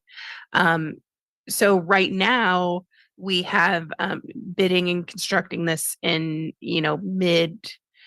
mid-July. If we push, and it's going to take, it's a significant amount of grading. It's going to take in building, so it's going to take a couple of months to do. Even delaying these decisions a month with this timeline that we have now, it's going to probably push construction to spring of 2025, because there's a lot of this work that we would not do over the winter. Okay. All right, Jennifer, then Anna, do round two. All right. So we got all the mics off. Am I feeding back anywhere? Are we good? Okay. All right. I don't want to screech at you here in this. All right. So let's work towards solutions now. We've been talking about our criticisms. Absolutely. Thank you. And Mr. Renard was on the line and he wanted to make a very, valid clarification of his services. And I think and just full transparency, again, just looking on the website, he ran West Coast operations for Sprung Shelters, for 7 years. And so he knows the business. And so that's why, we're making the assumption, but this is a different business. He knows the ins and outs of this business because he worked for them for 7 years. So, okay. So I do have some questions on if there's ways that we can modify this type of sprung structure to meet some of the concerns that we have. Because I think what I'm hearing is a lot of concern about congregate. I'm sorry. Can I just interrupt you? I'm sorry. Yes, sir. This is Cruz Avila, part of RPM, and I really will. I'd like to ask that you. I don't understand why. It just seems like you're kind of making this personal here. I just stop from. I just need you to really be professional and really stop, almost like pointing at David for the presentation that he just did. Wait, I'm sorry. Who is this? Who's talking right now? This is Cruz Avila, and I'm part of the RPM team. Okay. So you were defending your, okay. Thank you. I'm going to go ahead and actually, I'd like to speak to somebody that could speak to the structure, if that's possible, from the RPM team. And apologies for any concerns that you may have about my unprofessionalism. I'll try to work on that for you. And let me just jump in and say the council has a requirement to do due diligence, that the information we're getting, that it's what we need. And so oftentimes we will examine the source of information. So it's not an allegation, but it's part of our due diligence and vetting information that comes to us. So I haven't heard anything that's fair, but there were statements made before questions were asked. Thank you. And so thank you, Council President. So I'm going to go ahead and ask some questions. And if you could maybe not assume the worst about me, that would be wonderful too. Mr. Renard, I looked and there's a couple other structures that your company acquires materials for. And that would be modular trailers, membrane covered structures, and the PEMBs. And so the sprung structure seems like it's just the best option rather than those other structures? And can you please explain why that specific structure is more appropriate than the other structures that you work on acquiring materials for and designs for? Okay, and then some additional ones that we also work with are prefab micro shelters.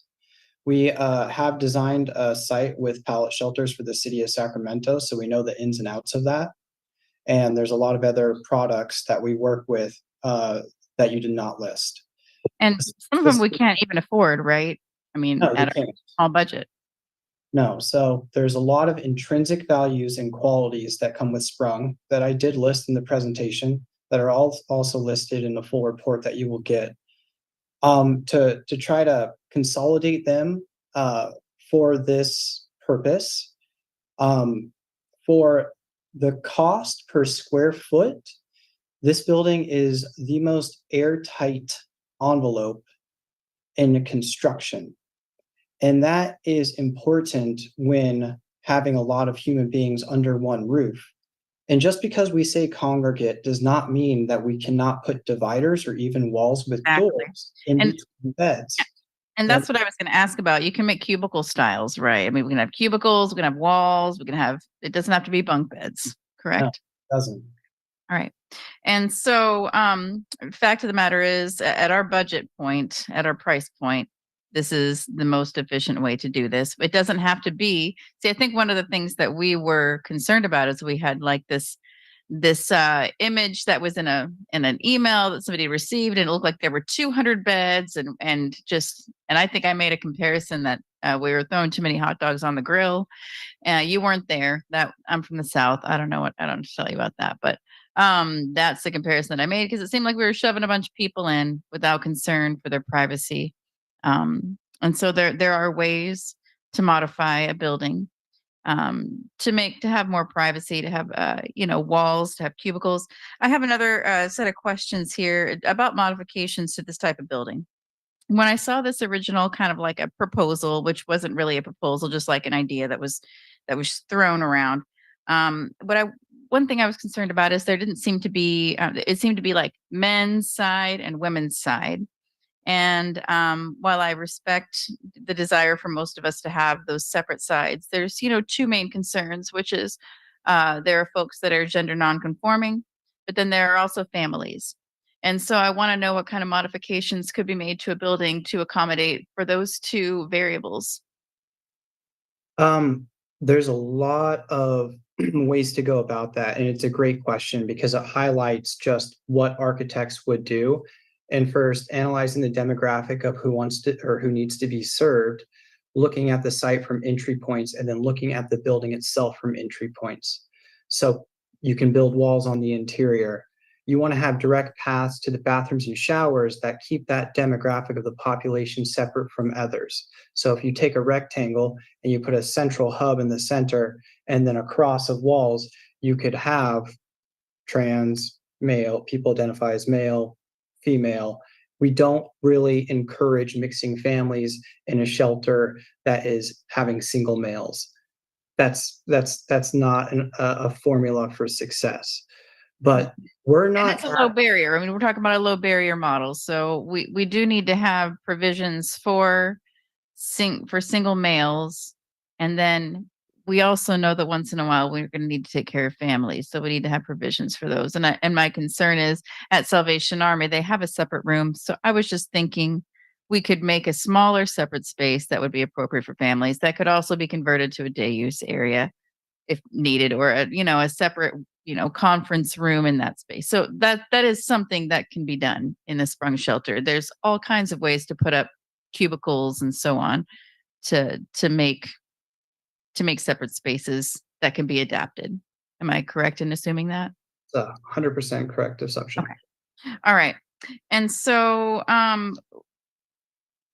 when we have the price point that was provided in your presentation, which I would love to have, because I mean, you gave us a lot of information. I would love to see like a works cited, some of your studies, like to have that information just so that I can learn from this. And so that would be wonderful if you could share that, or if it's on your website, I'm not seeing it. And so I would love to know your sources and so on, but that's just because I'm a nerd. but I also am here to learn about this. But I wanted to find out specifically the price point that was provided. I mean, that's just the infrastructure.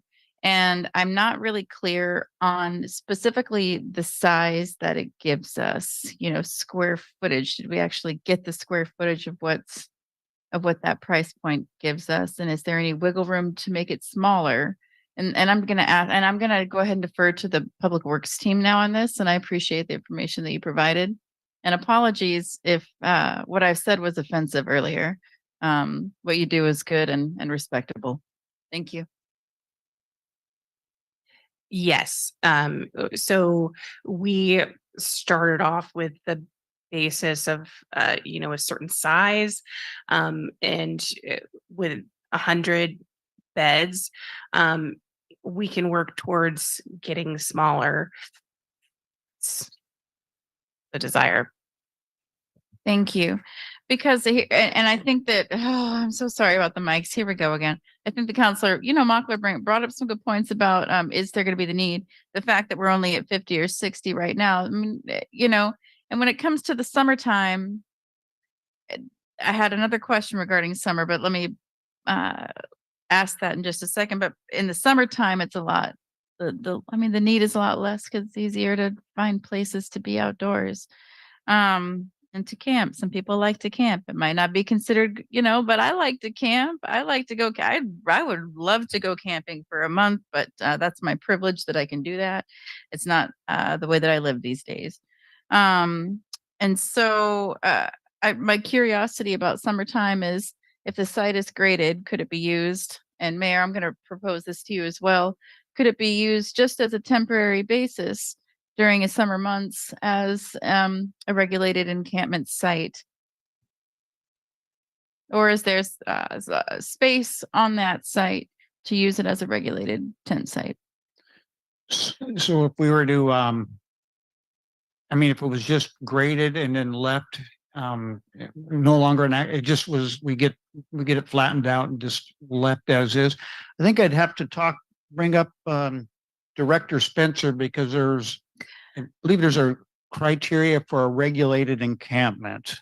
Well, I think that I understand that there's criteria for regulated encampment, and that's not really what I'm saying. I was kind of just asking, and I understand that the 1 acre need, but and what I heard her say before, you don't have to come up and restate what you already said, is that there's less size that's required. It's based on the human beings that you're having on there and how much space they have between each campsite.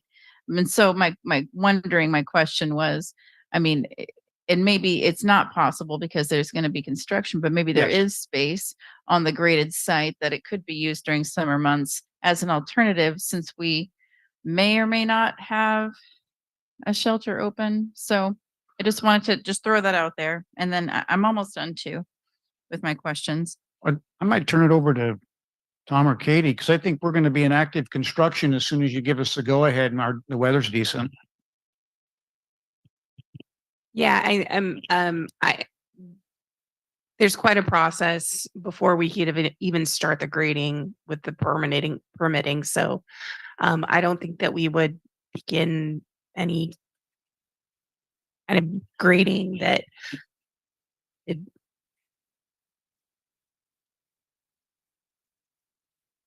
we really needed a tech person here with us that would make it appropriate for any kind of encampment.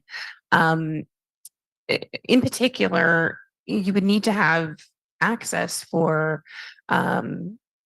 fire and police in the event that there was an issue there, in restrooms. So that would be a process in and of itself. Okay. Thank you very much. I just want to, I just wanted to find out some information. I don't want to, we've had this, how much are we paying the consultant to be here for 2 hours, by the way? Or is this part of the contract? I feel bad because y'all are all on here. We've got these consultants here, and it's been 2 hours into this conversation.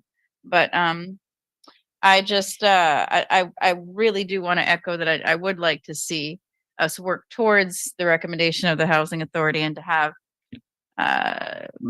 a double model, and maybe that there's a way that we can use a sprung structure as a way to get the first part of the recommendation done with the Quonset hut, and then make a plan towards the pallets.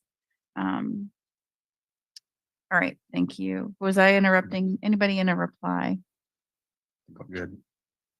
Okay, thank I you. was going to say is it really sir. the grading is the critical path, right? Okay. When because of the SEPA and everything else, the one of the real benefits of the sprung structure is how quickly it can get built. And so when the grading's done with approval of this plan, we immediately begin the construction. They would need the full site for that. Thank you. Yeah. I just want to make some clarifying information just for our guests who don't know, but I've faced housing insecurity. So I haven't lived on the streets, but I have lived in, and I've said it before, in lots of different kinds of scenarios. I've had to stay in my car. I've had to sleep at, in basements that were disgusting, on couches and in halfway houses. So I'm not coming at this with a naive perspective of what housing insecurity actually looks like to people. And so I just felt like I needed to provide that clarifying information for those who don't know. Thank you. And let's sorry, maybe got quick. No, it's good. I'm just gonna propose if we can, so we're 8:40, if maybe by 9:20 we can have a decision, so maybe 20 more minutes of kind of Q&A comments, and then we can start to wrap up on where we want to go. Mhm. No, what did I said 9:20? No, sorry, 9:20. Sorry. Go ahead, Mayor. Thank you. Thank you, President. So just, we were talking about timelines and urgency, but also I didn't want anybody to lose sight that January 20th is when we would need a kind of a clear request to go to the state to bring home some funding. And just because we're making a proposal, I want to make this clear that we believe our proposal is the best way to have provide shelter for folks who've fallen through the cracks. They're on our street. They'll be on our street again May 1st, unless I can come up with something. So folks on our street fell through the cracks. Regulating our neighborhoods, regulating the safety of our neighborhoods. We just because we are proposing and we might have a difference in opinion on the best path forward to ensure our neighborhoods are regulated and are safe, and these folks falling through the cracks get shelter, does not mean we will not partner with all of our other partners. The kids, I mean, the agencies are out there. We actually can't do this alone. We need each other to move our missions forward. And so I just want to make that clear that we'll continue. I'm going to get on a schedule here and we'll meet next week, I think, and that'll keep going. So just know that. Thank you.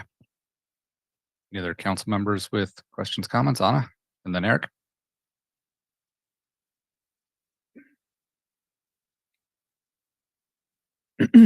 So I understand that a presentation can take up until 4 p.m. on the day of, but I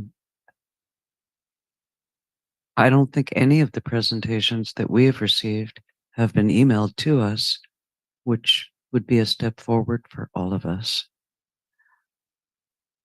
I guess my big thing is I do not want to go to me for advice on what is a good bridge. I want to go to Tom for that. Right? I don't want to go to me for advice on like what are really good, because this is a fun project for you. What are really good graphics for wayfinding signage and which ones will like really stick in people's minds, right? I would not go to me. There is nobody sitting at this table that has the experience and the expertise in houselessness and solutions to houselessness. In every other thing that we do, we go out and we say, hey, let's find an expert, and then we hire them. We have experts right here in River City, right here in Bremerton, who have presented a plan that is smaller in scope, more appropriate to the need, and not insignificantly, significantly cheaper. And it includes the oversight and case management. The concerns about a homeless community that I've heard from multiple meetings by now are that there'd be nobody there. There'd be nobody there sort of like overseeing the place. And that's exactly what KCR, BHA, and St. Vincent de Paul are providing is local informed schema. And I know that Mayor, you and staff have gone down this road pretty far, but I think it's worth backing up to say, hey, this is something we don't know much about. The reason I think that, Mayor, is that that's where council was at in early September, is where we've been researching and we've been coming up with solutions and going back and forth about it. And then we went, you know what, actually, this isn't our field. So that's my hope for what will happen next, is that at least there will be a comparison between experts and an expert solution and the solution that, by gum, really well-intentioned, really hardworking people have come up with that seems to not be working for many members of our community. So I promised I'd be brief, and I want you all to witness. This is an amazing moment. No, thank you. And Mayor, do you mind if I go to Eric and then hold that near back? I appreciate this for time. Thank you. One clarifying question, this congregate shelter that's being proposed, Mayor, is that any more dense than what we're seeing at the Salvation Army? So we've heard comments that, I won't say as this is inhumane, but how can anyone, you and I are both veterans. Yep. I mean, I don't want to get to my own shared experiences or whatever, but whatever. So, and I shouldn't have said it that way. I apologize. All right. I mean, boot camp wasn't easy. Let's just put it that way. All right. So just on a serious note, Yeah. Tom's a veteran too, Marines, if I remember right. Okay. So, the Salvation Army, you're on the board there. Help me out here. Is it more dense than what the sprung shelter could possibly be as far as living environments? Because it's implied that this would be, I won't say, well, Yeah. this is not desirable. Well, the Salvation Army, those mats are pretty close. I mean, they are really stacked. Okay. Pretty close. But The sprung, there's different options for that. all right. So that's my main concern, is not to create an environment, just like I don't want to go back to people living on the sidewalks. I don't want to create a new environment that's worse than our existing environment with Salvation Army. We want to keep moving forward. So that's another goal. All right. The other thing is, look, we got a study session, we got a resolution before us, we got a deadline for the legislature to try to get some funding for this. We're not going to be able to afford to do this. Is there anything wrong with taking two paths? Go ahead and consider this resolution. In the meantime, any other housing authority that wants to come up with a proposal and say, I want to do this, they're welcome to do this. And I think the city would gladly say, 2 months into this, oh, look, Bremerton Housing Authority or KCR, they've got this great plan. They're going to take this over. And we can say, okay, that's great. We'll go your direction. Why can't we do two paths?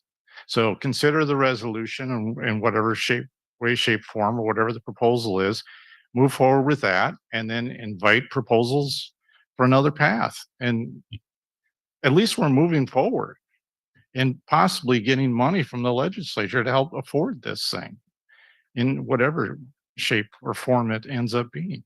So I just want to be clear, we do have another proposal from a joint proposal from KCR, BHA, and St. Vincent de Paul with all the details, with all the land and who's going to run it. See, that's my point. Here we have the land and we've got the details of what type of structure, and we got some movement forward. I did see the email. I did read the email. And it was a combination, there's some pallet housing, all this stuff. But where's the rest of the meat, if you will? I mean, that sounds like a great concept, but is it going to happen? In the meantime, May 1st comes and we got people in the street, and I'm telling you that can't happen. Period. Thank you.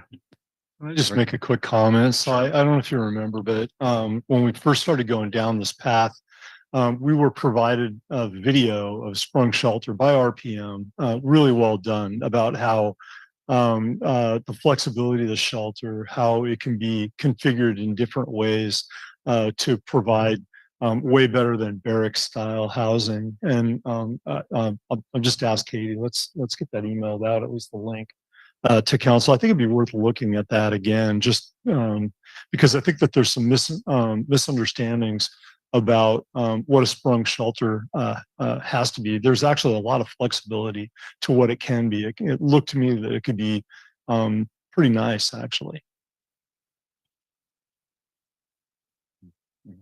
Jane.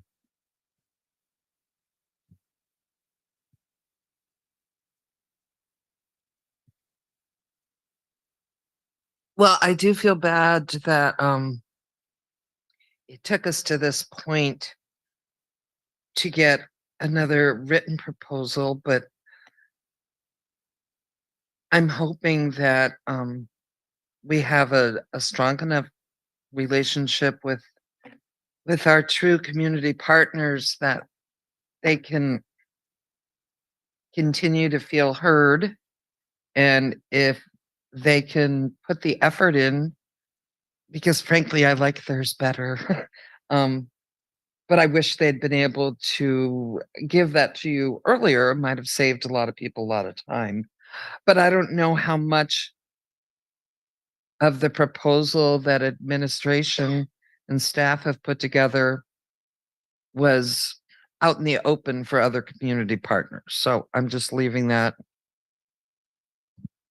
as an open. I don't know. I wasn't in the room. I wasn't on council. But I do really feel that as we move forward in any direction, that we have to continue to give the entire community and council all the information that we possibly can. Because I mean, this is our community, and council, we represent everybody in the room, even though, so please just continue to give us information and give the community information from this point forward. And hopefully we can get a full proposal from our community partners on theirs. And I really do appreciate all the work you've done. I know it's taken away from a lot of other projects in the city. So thank you. So, Sure. we had conversations, and so just please know that happened. And we, it did become, there were some differences, obviously, in how to solve and combat this problem. I took the approach based on the camping ordinance we have in place, the Ninth Circuit ruling that came before our camping ordinance, and the unsheltered people that we had on our streets. And so, just working with staff, we were able to determine that we were leaving the housing business that was being talked about and getting actually closer to something that's our responsibility, which is neighborhood safety, unregulated camping in people's front yards, and helping somebody live through the night, getting them out of an unsafe, unsheltered environment, getting them in a warm, safe, dry place where they could be fed. So we need transitional, we need permanent supportive, we need low income housing, we need market rate housing, we need every bit of that. But this part that we're proposing is what the Salvation Army is doing now. I haven't heard them come up yet as far as an essential partner in this in what we're doing, but they are.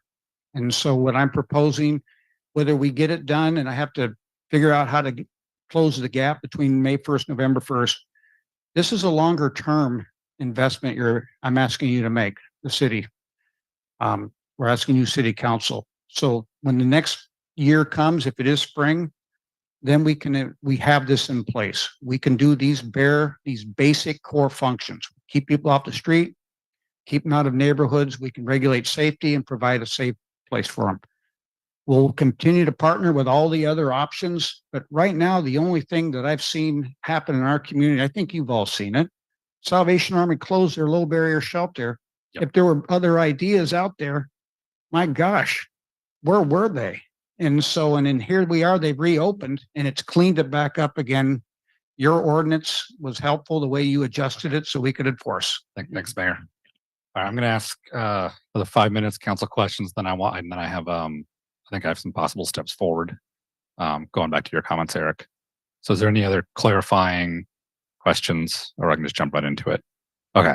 So I think I have plenty of more clarifying questions on the presentation as I read, but I think we got the meat and the high level. And I'll say what I'm hearing is three interrelated things of what's being asked of this council to decide, and that is, a site or multiple sites, the shelter type or types if it's a hybrid, and then essentially, operations. Those are the three interrelated parameters we're talking about, and it's hard you can't completely disentangle all three, right? The type of shelter we choose may inform the operations. What available partners there are to operate may inform the type of shelter. Obviously, the type of shelter determines the site. So it's all interrelated, and we're getting the meat of this. Tonight we don't have another study session until January 10th. We'll have a general session on the 3rd, but we have a study session on the 10th, and then we have a general meeting on the 17th. So the two deadlines I'm hearing is asking for legislative funding by the 20th.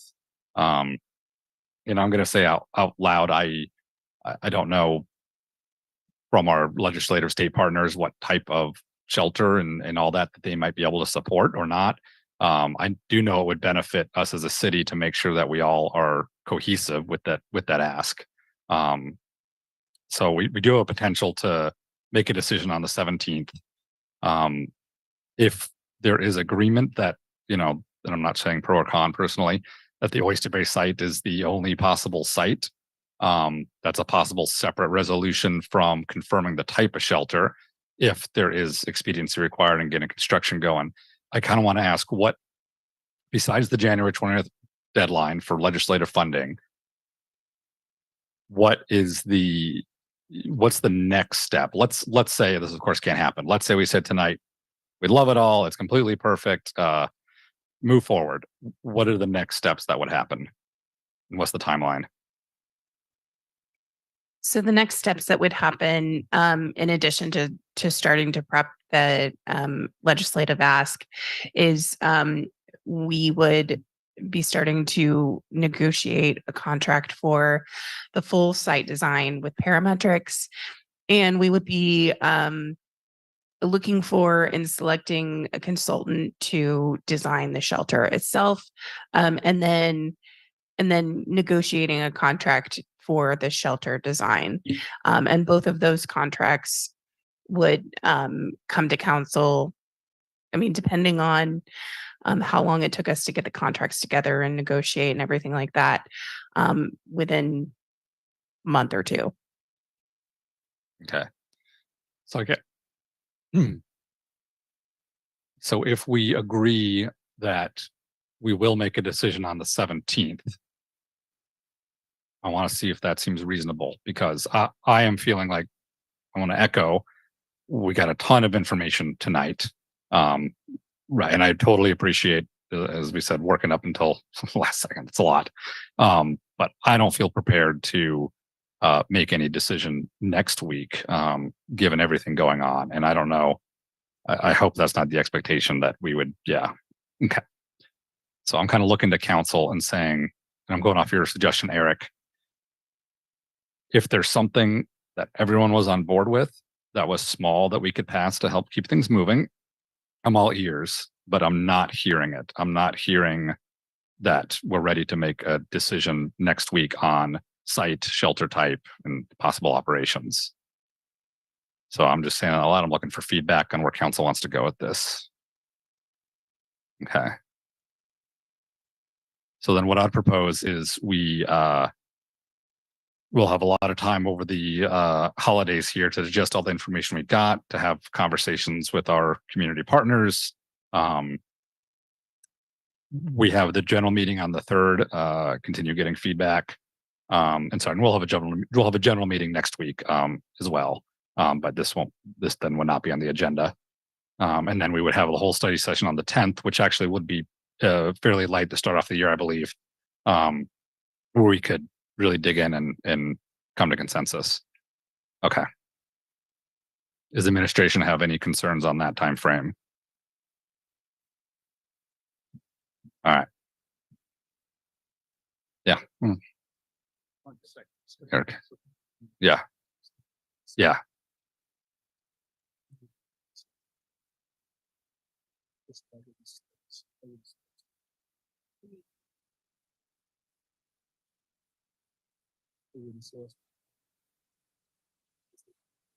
Mhm. Yeah, we're good. Okay. All right. Sounds like a plan. And yes. Yes. And then I remember Attorney Fennell wanted to read a statement for clarification for both us and the public.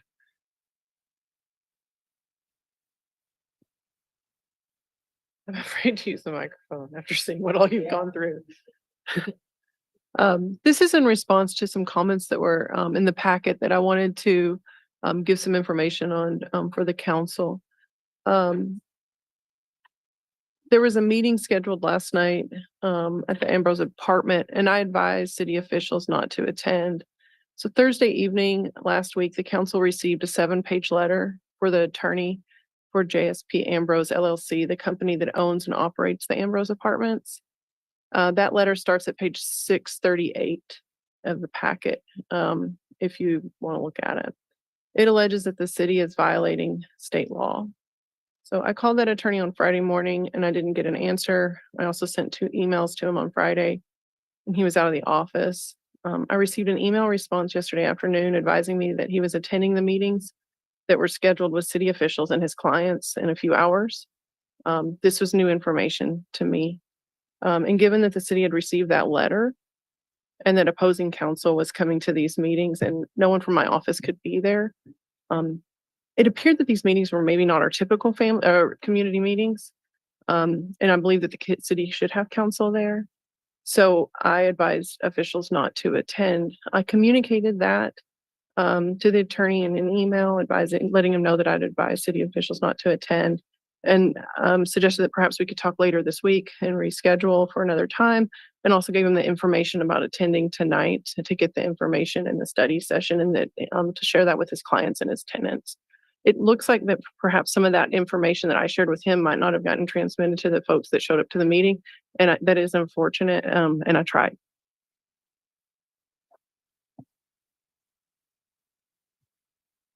Just for any folks online, Anna said, yeah, none of it transferred.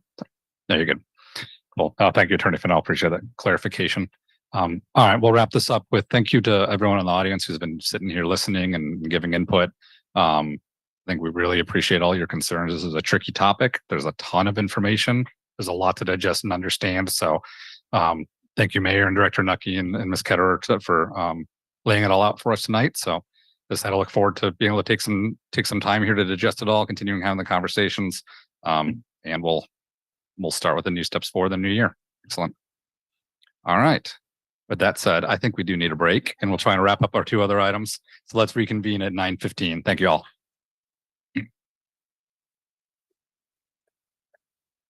Recording stopped. Thank you, RPM, very much for sticking around with us so late. We do appreciate it. Have a good evening. Talk soon.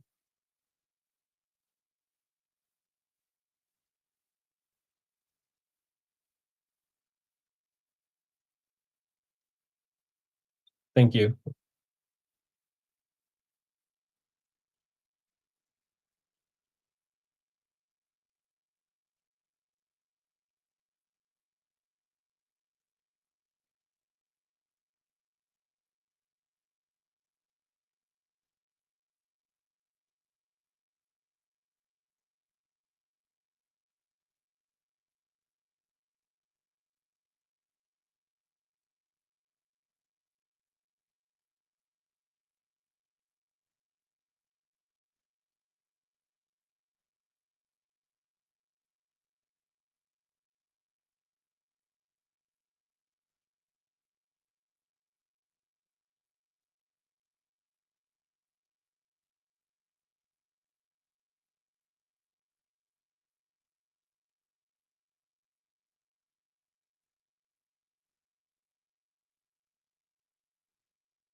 Recording in progress.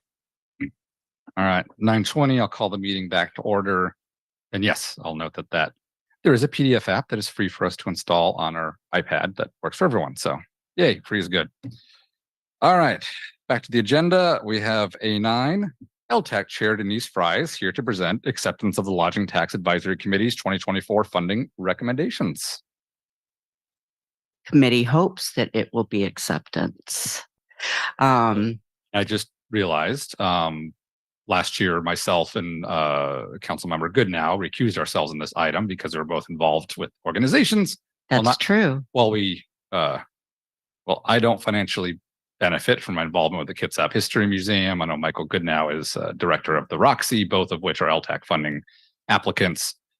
So with that said, I'm going to recuse myself. Councilmember Goodnow is absent, so I'll turn the meeting over to Vice President Chamberlain, and I will exit the room and I'll listen or call me back when it's done. So I can't even give any facial expressions or any sort of input. All right. Okay, well, I turn the floor over to Denise Fry. Go right ahead, Counselor. Thank you, Vice President Chamberlain. Because it's so late, I am going to read this. The Lodging Tax Advisory Committee, or LTAC, received 15 requests this year, totaling $815,900. Also received was a request by the City of Bremerton for renewal of the city's commitment of $250,000 annually for 5 years for operation of the Kitsap Conference Center. Direction provided by City Council for funding requests included support of longtime community events, kickstarting new events, tourism-based organizations and venues, and municipal projects. Also, criteria provided by the City Council when evaluating the requests included economic impact, events or activities to draw tourists from 500 miles or more away, events or activities that reflect Bremerton's diversity, and requests that demonstrated collaboration with other community organizations. Following the application process, interviews with the applicants were held November 13th and 14th, followed by deliberations on November 28th. The LTAC is now presenting for the Council's consideration funding recommendations for all 15 of the applicants, with a total proposed allocation of $355,000, which is on Exhibit A.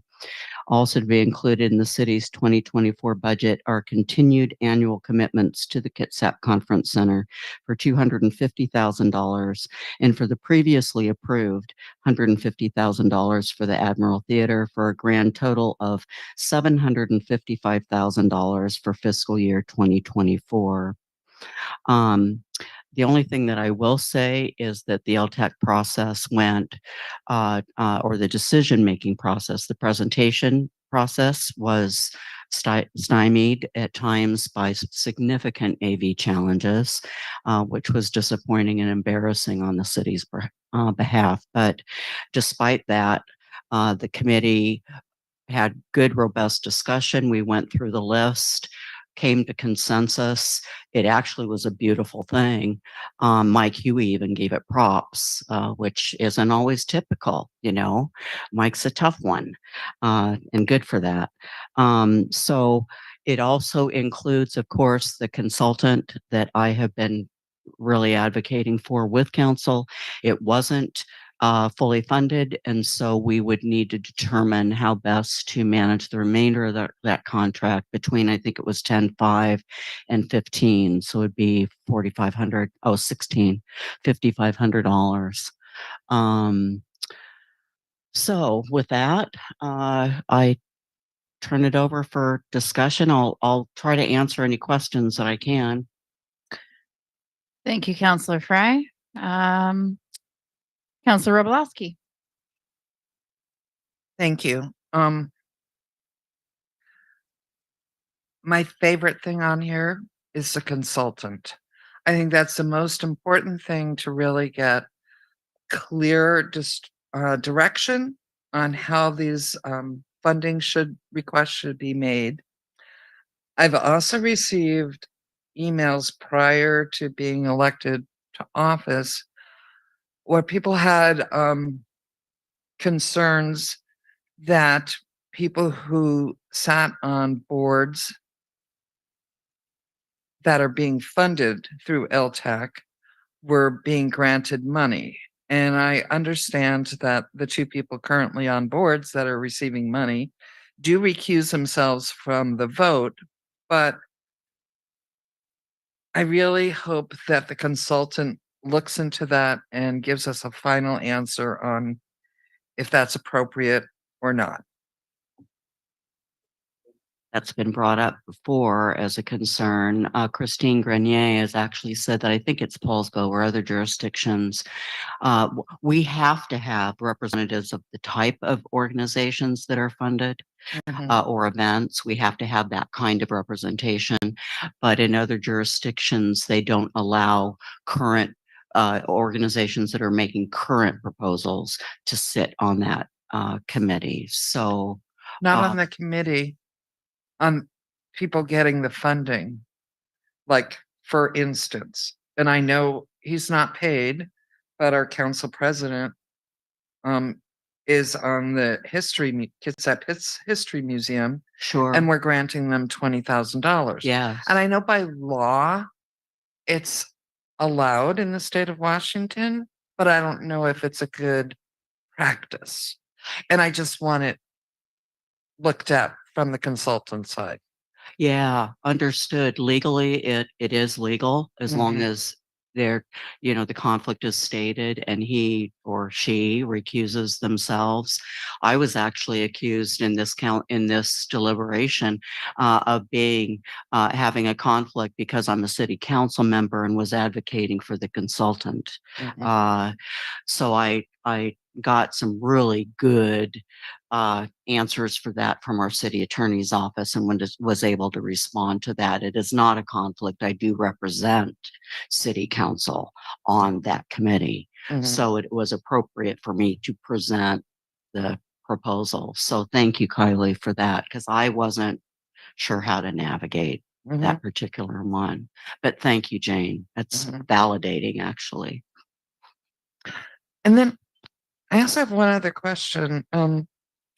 Recently, council funded Downtown Bremerton Association with an increase in money that we were giving them, I believe, $50,000 a year, and we upped it to $68,000 a year. And then we're again funding them through this site. And two different funding streams.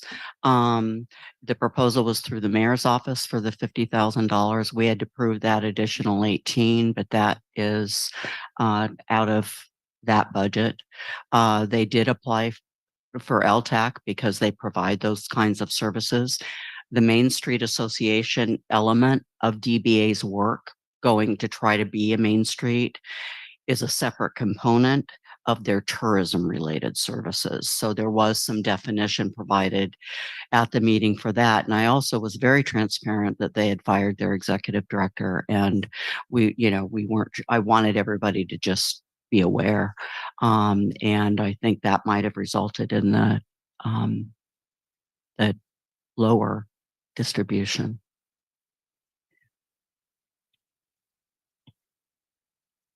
I go to, well, Councilor Younger, you had your hand up, but do you want to defer to Councilor Mockler? Yeah, go right ahead, Councilor Mockler. So the floor is yours. Derek? Hello, members of the public. Thank you for sticking around. So here's something I'd like for us to think about, and this is policy.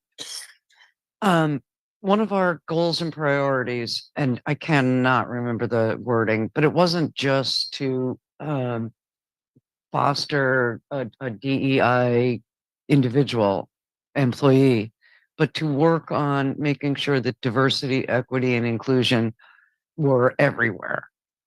And I guess I'd really like to ask my fellow counselors how they think we could, for example, urge the Admiral Theater to include artists from Bremerton,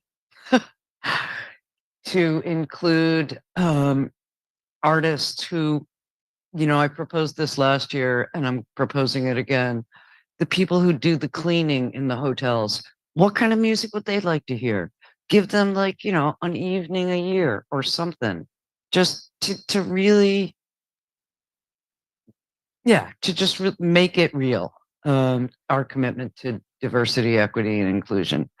I mean, we're giving the Navy Museum more money. We've already gone all over that.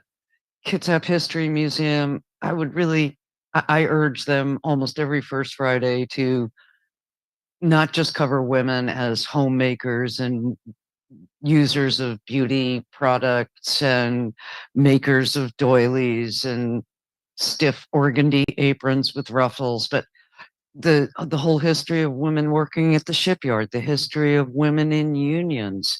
All of this was huge, and the shipyard would not be what it is without the unions, and the women were huge in that. But there's nothing about unions. There's lots about, rugged people, rugged men making their way forward. And there are some women. There's like a school teacher cubicle. So I'm turning to you guys to say, could we just like even write a letter saying, hey, we really hope you'll consider this. It's not like a quid pro quo. We're not going to give you funding. Oh, Councillor Mockler. Oh, okay. I think you just kind of circled back to what was germane, which is that you're suggesting that, I just want clarification. You're suggesting that we write a letter to these folks demanding things before we issue them. Urging things before we issue funding. No, just urging. But you were tying it to funding. So that's where I think it went back to germane. Otherwise, I don't know that this is germane to the topic of approving the funding for Okie dokie. And then I'm just gonna move on to say that visit Kitsap Peninsula and Greater Kitsap Chamber. If anybody here on this council can figure out a way to get them to focus a little more on Bremerton, that would surely be a great thing. Other than that, do we always give money to the Rotarians? That was just a surprise to me. That's all. We pretty much give money to whoever asks. We feel bad saying no. That's been the course. I'm really excited about Under One Sun. Let's talk diversity. And that's a $15,000 commitment that I think the committee really heard us around diversity. And I want to thank Vice President Chamberlain for bringing a need to my attention that I was able to help with. She's been rallying them to apply and encouraging. We've been encouraging diverse organizations to apply. BIPOC community. We'd love June 15th to Juneteenth to be funded.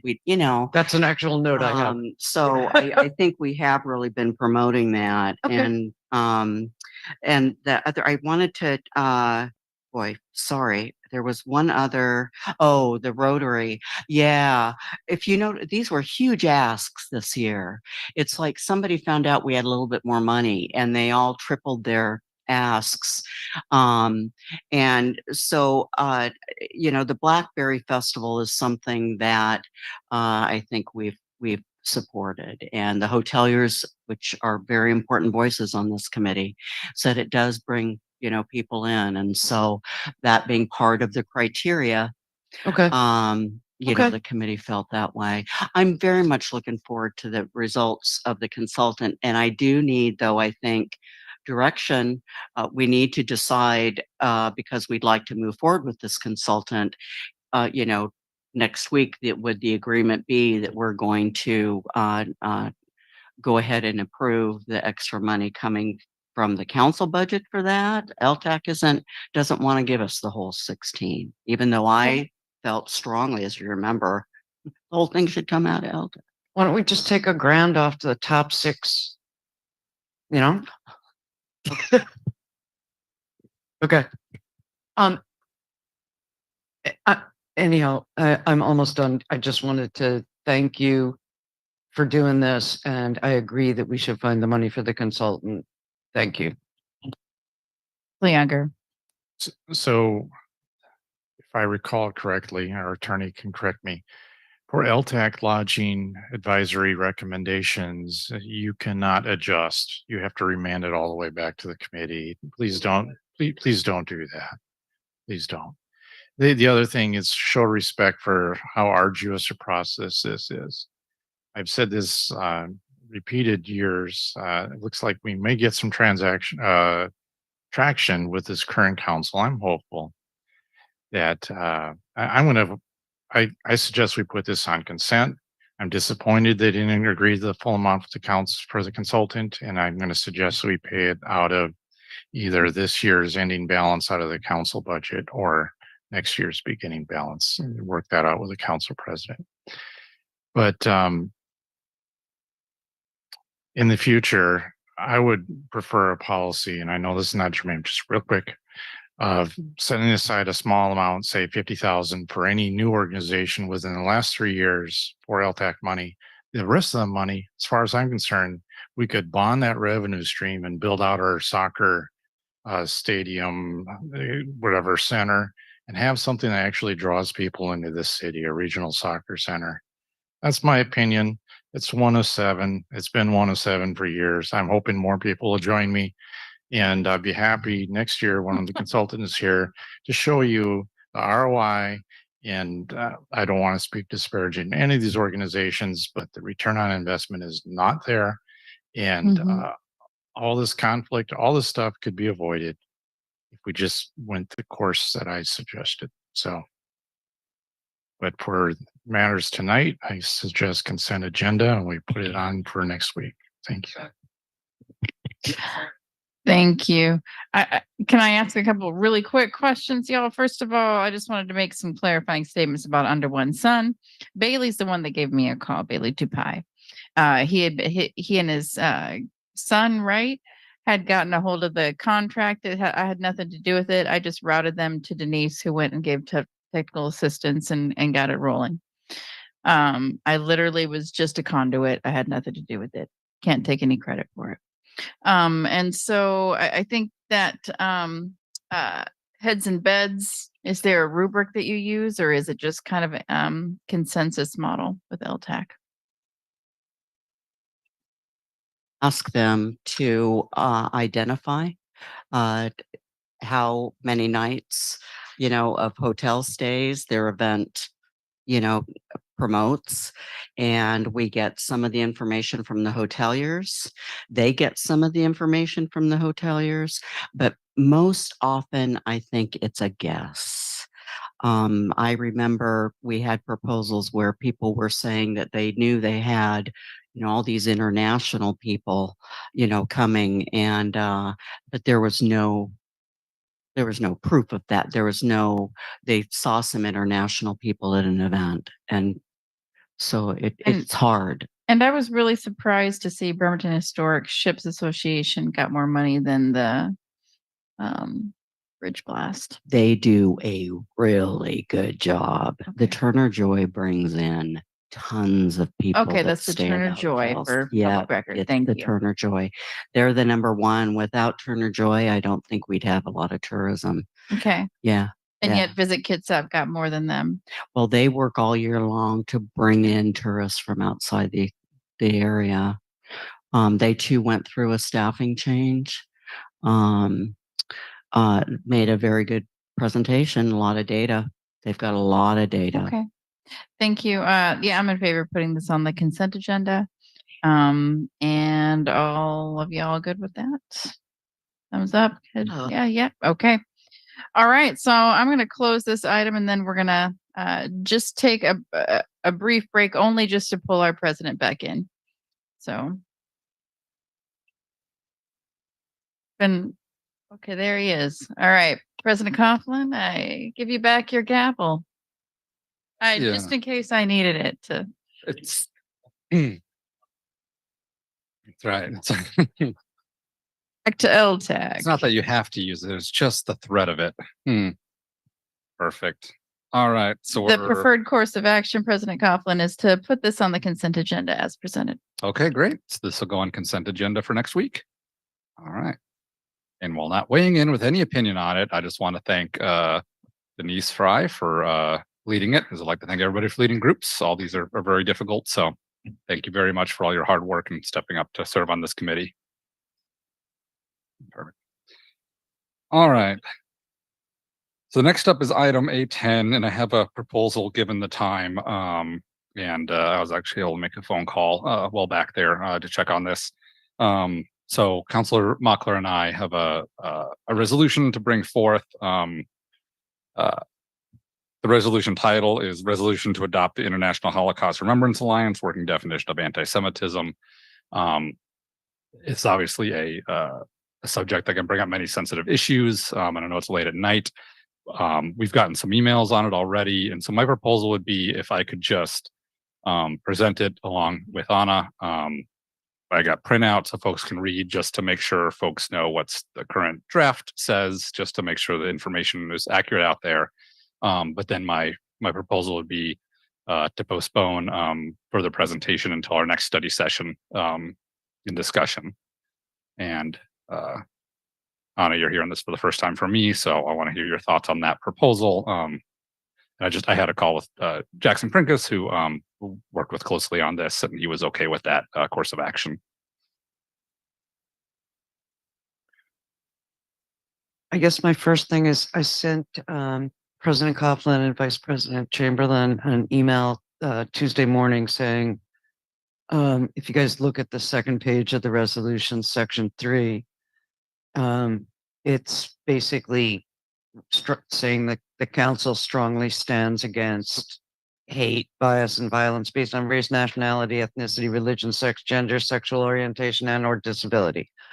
And then it goes on to urge all the residents to come together and support our Jewish neighbors, which I feel like, why? So why don't, how about? So my proposal is to delete that last clause or to replace that language. And you're interrupting me for obviously some reason. So go. It might just be useful to have, if we're going to get, kind of one thing I wanted to possibly avoid was just working on it. Yeah. And just get it out there. And then we could work on any tweaks in January if that is okay. I would be quite happy to vote on this on the 20th. And this is the only change that I want to make. And it's one that reflects a lot of comment that we've been getting in email. I was happy that I had sent in the email to you guys before. So does everybody see what I'm talking about? Section 3? I present it and then we'll see what council wants to do, if we want to do a full discussion on it or okay, I've got one more comment on just the proposed schedule Yeah. timeline. Okay. I do. When Black Lives Matter protests began, the very first one that was here in Bremerton, a activist group said, well, we have to extend this to Native Americans. And people went, oh, wait, we have to focus. This is the thing in front of us. And that's why, all lives matter just doesn't cut it. This is the thing in front of us. And I suggest that we simply do it or not do it. Yeah, so that was the deep dive already. Okay, so let me back up to the presentation of it. Yeah, so look, if you don't mind passing out, just so folks can read what the resolution actually is. Okay, yeah, let me back.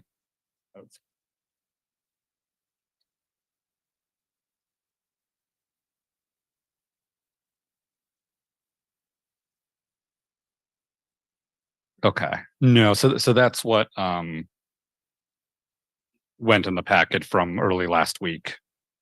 So, okay, so basically the timeline is we obviously had an October 18th meeting during public recognition, some really horrific hate speech that was overwhelmingly anti-Semitic. We heard from obviously folks in the Jewish community about that. That kicked off some conversations between me and some of our local Jewish leaders. As a council, we updated our public recognition policy to make public recognition in person only, still allowing public comments on specific agenda items by Zoom, but that open public recognition we made in person only. And then, and we've obviously gotten anti-Black comments in public comment last week as well. Luckily, due to our change, we were able to rule those as not relevant to the agenda item. But going back to the October 18th meeting, the conversations that started with our local Jewish leaders, specific to those anti-Semitic comments, were what substantive actions can we take to help address that? And so what those leaders came back with was a specific request for the council to adopt the International Holocaust Remembrance Alliance working definition of anti-Semitism. And so that is the meat of the proposal. So essentially, they brought this to us. I was happy to work with them to have a draft that you see. That draft was based on resolutions passed by both Bellevue and Tacoma. There's some input. Councilmember Mockler and I then reviewed it together and had conversations. And so that's what's before you today. And so again, it essentially specific to this situation adopts the IHRA working definition to basically serve as a tool for us to more easily identify. It does not update our public comment or public recognition processes. It does not outlaw or ban any sort of speech. But it was specific, and that was a specific request from those community leaders. And so Jackson Prinkis, who I mentioned, is the assistant director for the American Jewish Committee for the Northwest office. And so he's one I've worked with closely in drafting this. So that said, although the focus is very much on adopting just the definition of anti-Semitism, and again, using similar wording from Bellevue and Tacoma, also, condemning anti-Semitism at the same time. I know that, especially with current world events, can bring up a lot of other sensitive topics. So I believe Councilor Mockler, referring to is we could pass this as is. We could modify it. We could delay it until January. I want to make sure we have time in the right headspaces late at night for such a sensitive conversation. But that's essentially what it's there. Just hope folks read it through. If there's any questions, I'm happy to answer, or if it's late at night for a really difficult conversation, again, talking to Jackson, it's okay to delay this until January for more further discussion. So yeah, Jennifer and then Jane. Okay, so yes, let's delay it. It's Hanukkah. It's a very sensitive time. I'm not ready to get into a discussion right now about this. I'd also like to encourage counselors to look at the King County, Port Angeles, and Kenmore resolutions denouncing all hate speech, or even better, go back to the Welcoming City resolution that already includes this wording in it. I do not feel comfortable propping up one group over another. And it feels uncomfortable for me, especially after speaking with our Islamic imam in our community. And so I've spoken with quite a few people that are uncomfortable with this. You've seen public comment, and I just would love to just not even, honestly, I would like to not even have the conversation. I would like to take it off our agenda completely. That's where I'm at with this. Jane? Well, it's almost 10 o'clock. It's been a really full agenda, and I don't think this is the time for us to have this type of conversation. I would like to delay it. Denise, yeah.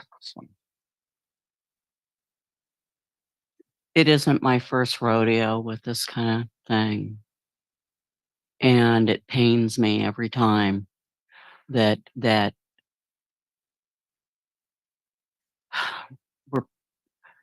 it appears to many that we're pitting one group against another when that for those who are well acquainted with the dynamics here, I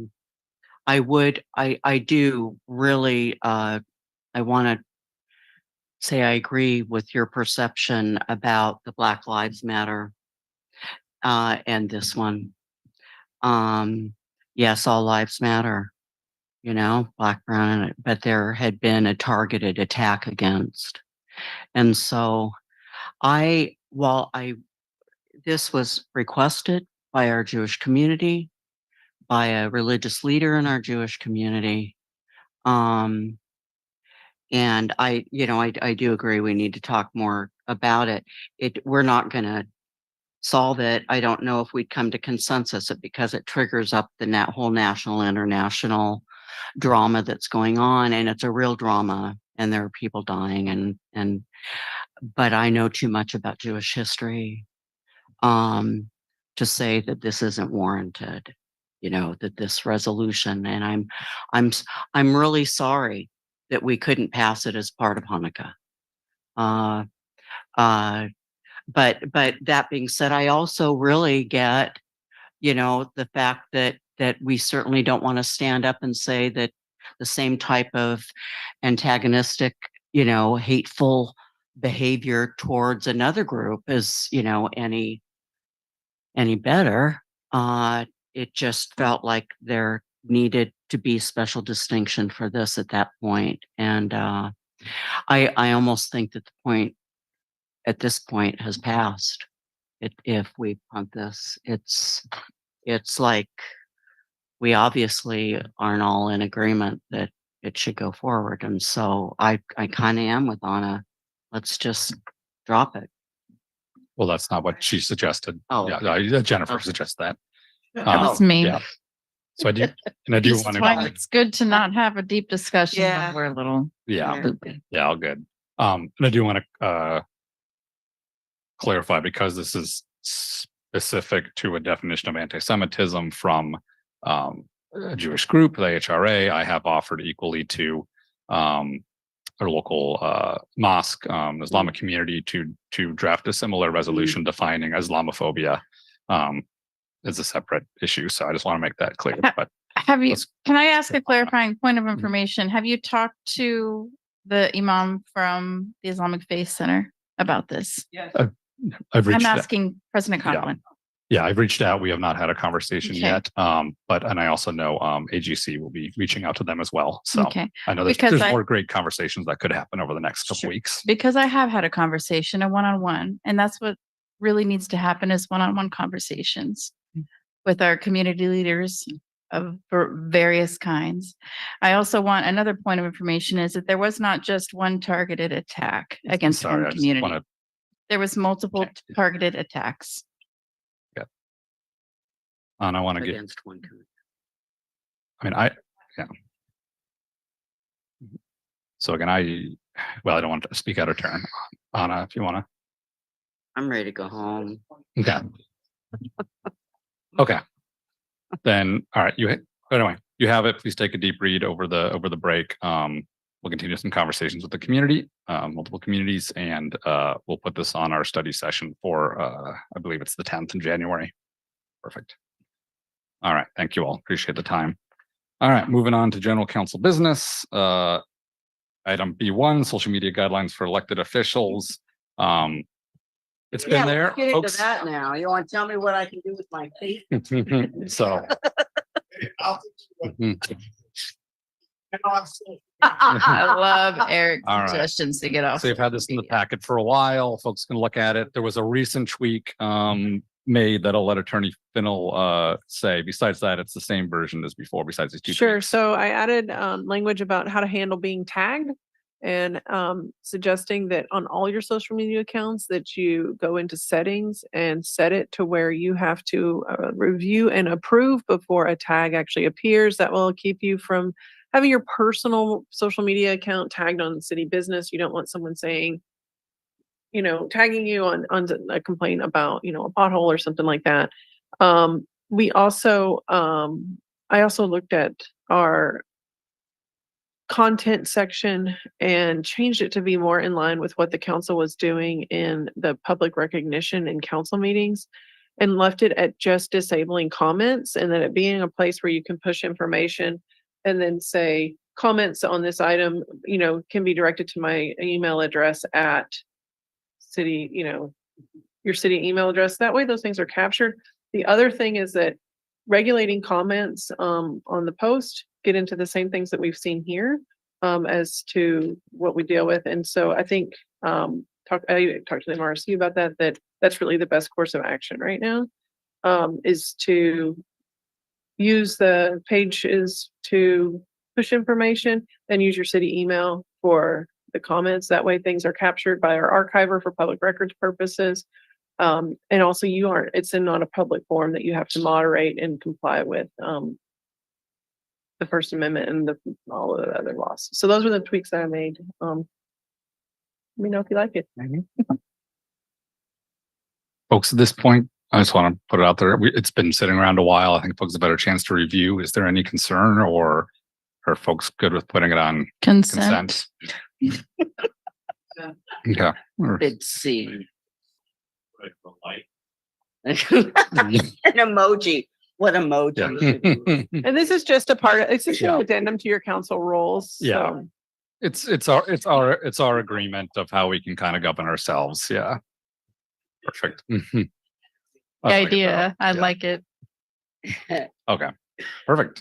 Then I will suggest we put this on consent. It'll be adopted as part of our council rules and procedures. And if something's not working down the road, if we run into new situations, we can always revise it, but it's nice to get it in place. All right.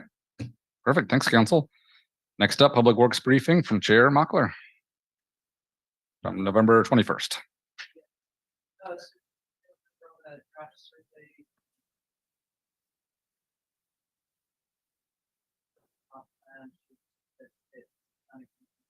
November, 43 flipping questions. The both the planning commission and we were like, what the heck, yeah. It seemed to me to be like a cut base. I mean, it was a good cut base, but it really underlined to me, again, really have somebody on staff who can write a statement. That's an effective one that produce data. Thing that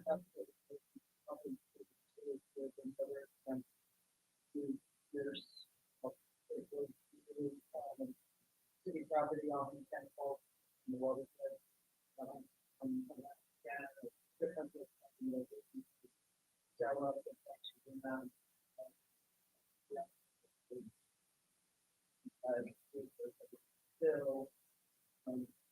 Still the water body.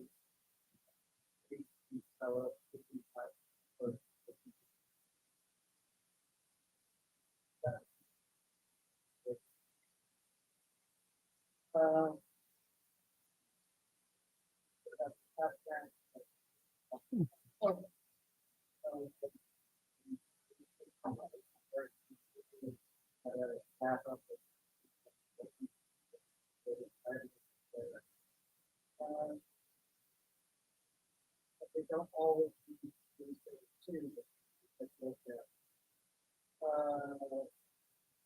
Here's something that is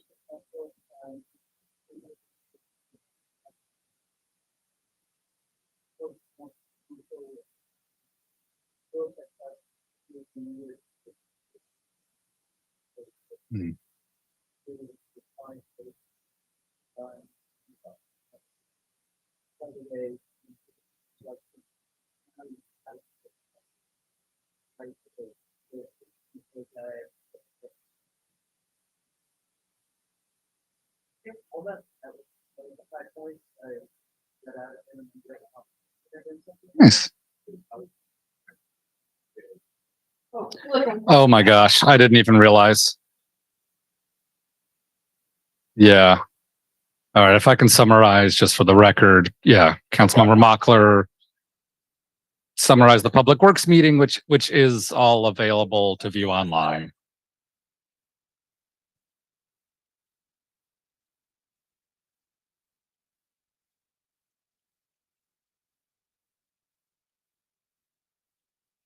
I'm asking council to review a survey that Vicky Grover produced. There's going to be coming before council in January is a possible road coming off of McKenna Falls. Grant applications for KRCC have changed. Instead of being able to apply in phases for design right of way or construction, you now have to choose one. Trees are not always removed when sidewalks are fixed. 2 got bell boats. Fantastic. All right. And now you're up again for B3, the audit committee briefing from November 27th. Really simple. It was proposed that since the auditor was just doing very routine work on the landlord license compliance, that she put it aside for a while and take on another project until she could get more administrative assistant help. The committee as a whole voted not to do that, so she's continuing to working on landlord license compliance.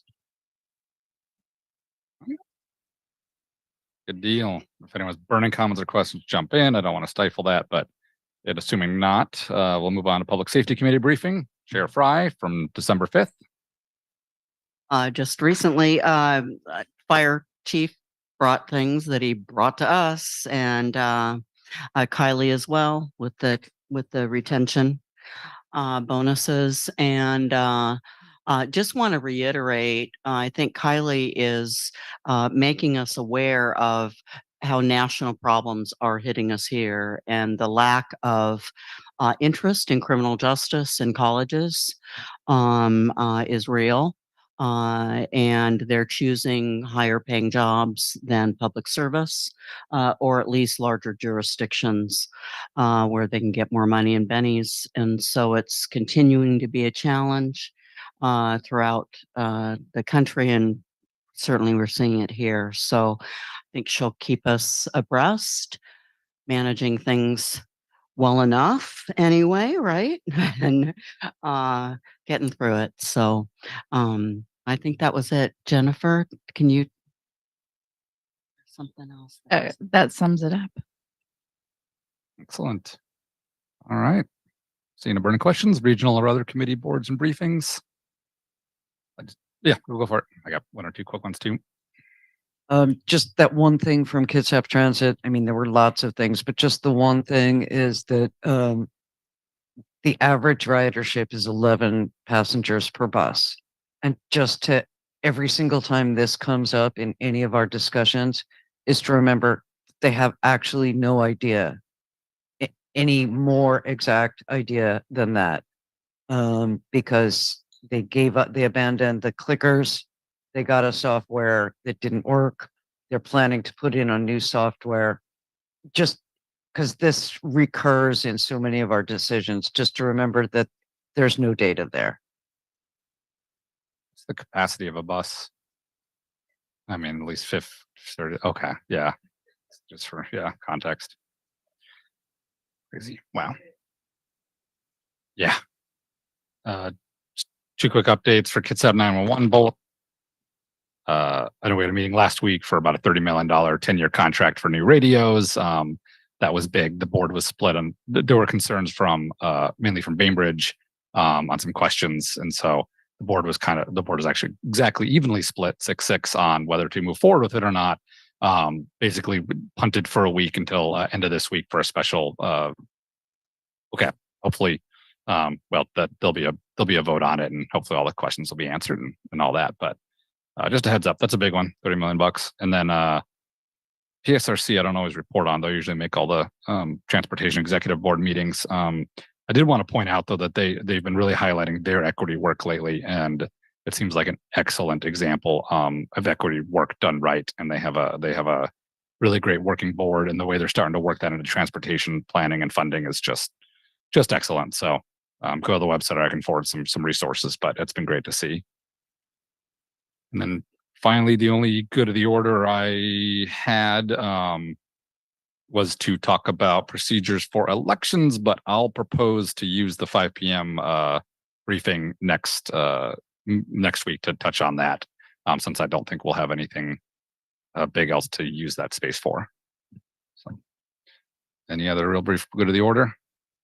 All right. I was really pleased that, that council decided to, delay on the homeless shelter. I thought that was well run. Thank you. All right. Thank you all. I just want to let you know that when we took our break, there was several members of the audience who wanted to thank council for having such in-depth discussions on all the issues that we were facing tonight, and they were really happy. So it's good to hear. Well, I'm glad we dig in deep. Thank you to the mayor. Thank you to the staff for doing all the hard work and bringing it to us. And it takes all of us, gosh, too late at night to say, yeah, takes a village. It's a family. And sometimes you got to fling some food across the table, have a debate, and you end up with the best thing possible. So, all right. We could all hang around to get the record. Yeah. Now, okay. In order to avoid breaking any new records, I say the magic words, which is to announce the next council meeting will be on Wednesday, December 20th, beginning at 5:30 p.m. in the meeting chambers with a remote option available by Zoom. This meeting is adjourned. Thanks all. Recording stopped.